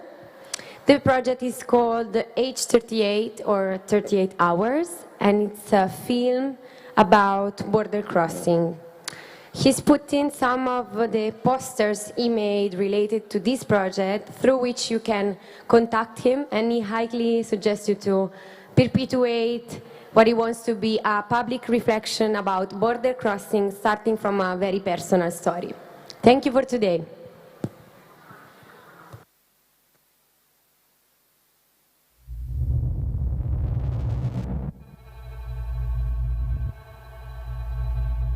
Borders are not necessarily set between the object of antisocial nature, but the line between them definitely suggests that there is some sort of difference.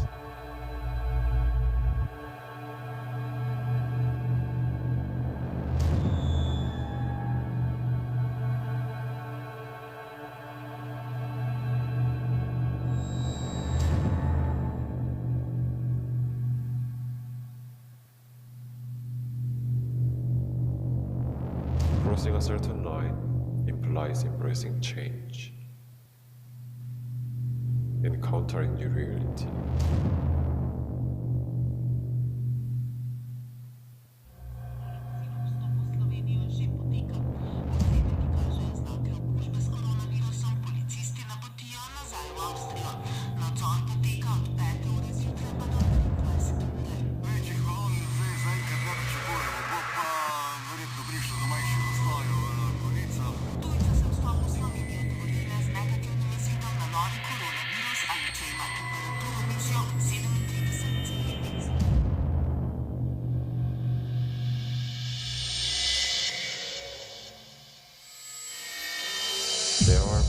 possible differences to different degrees. Differences in the bricks, changes on the pavement,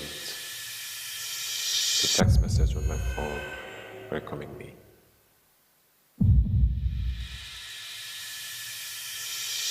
Showing the cell phone has swapped providers. The small changes in experience that I noticed or failed to notice. Effects of the affordances at each side of the border. Symptoms of the difference in policy between one side and the other. And how the differences are not always clear, except when crisis brings awareness to them.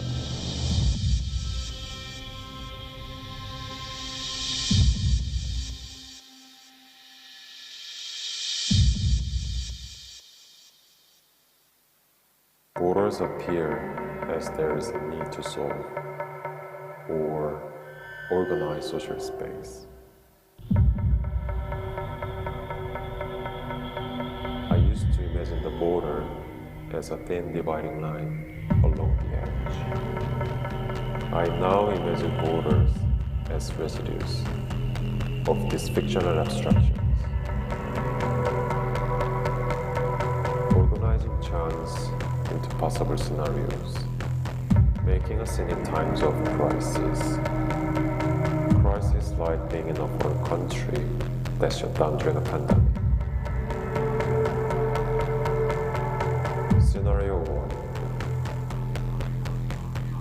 1. Inside the borders of this country, I was stranded. I didn't speak the language to even understand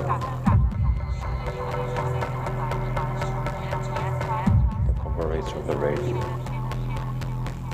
Scenario 2. Across the other side of the border, things did not seem so impossible. So naturally a fantasy, except I could not find the border to still cross.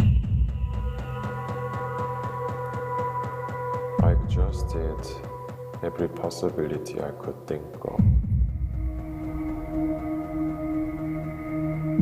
The embassy could do nothing but offer their sympathies. I only had a certainty over my own actions.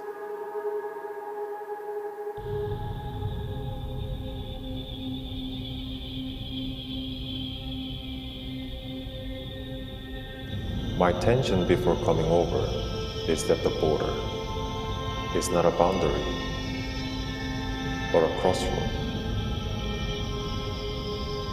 My process of mapping different options to make a choice was confronted by heavily regulated structures of the possible. Uncertainty is central in a prisoner's dilemma. Possibility, decision, and the vivid outcome resulting from each decision. I can map my possibilities, but once I act, I can only wait to see what will happen.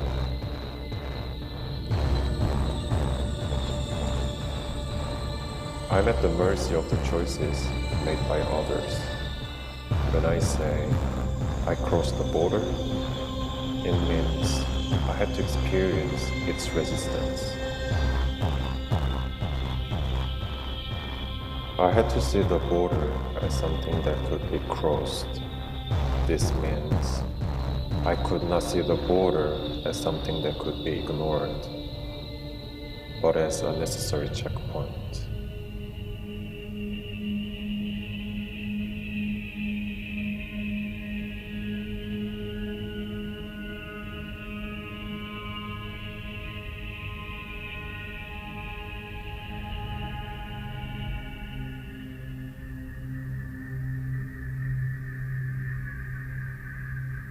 Crossing over a certain line into a new reality.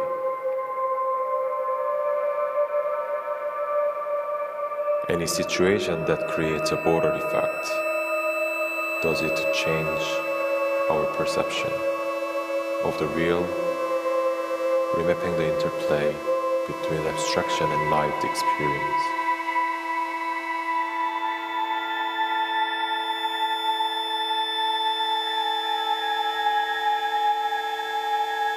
Borders are part of life in many ways that allow to be aware and follow how border concepts are changing, recalculating, and evoking different ideas of what they mean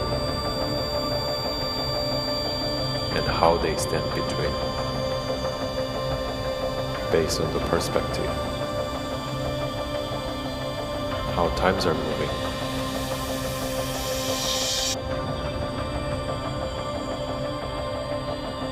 And who's inquiring?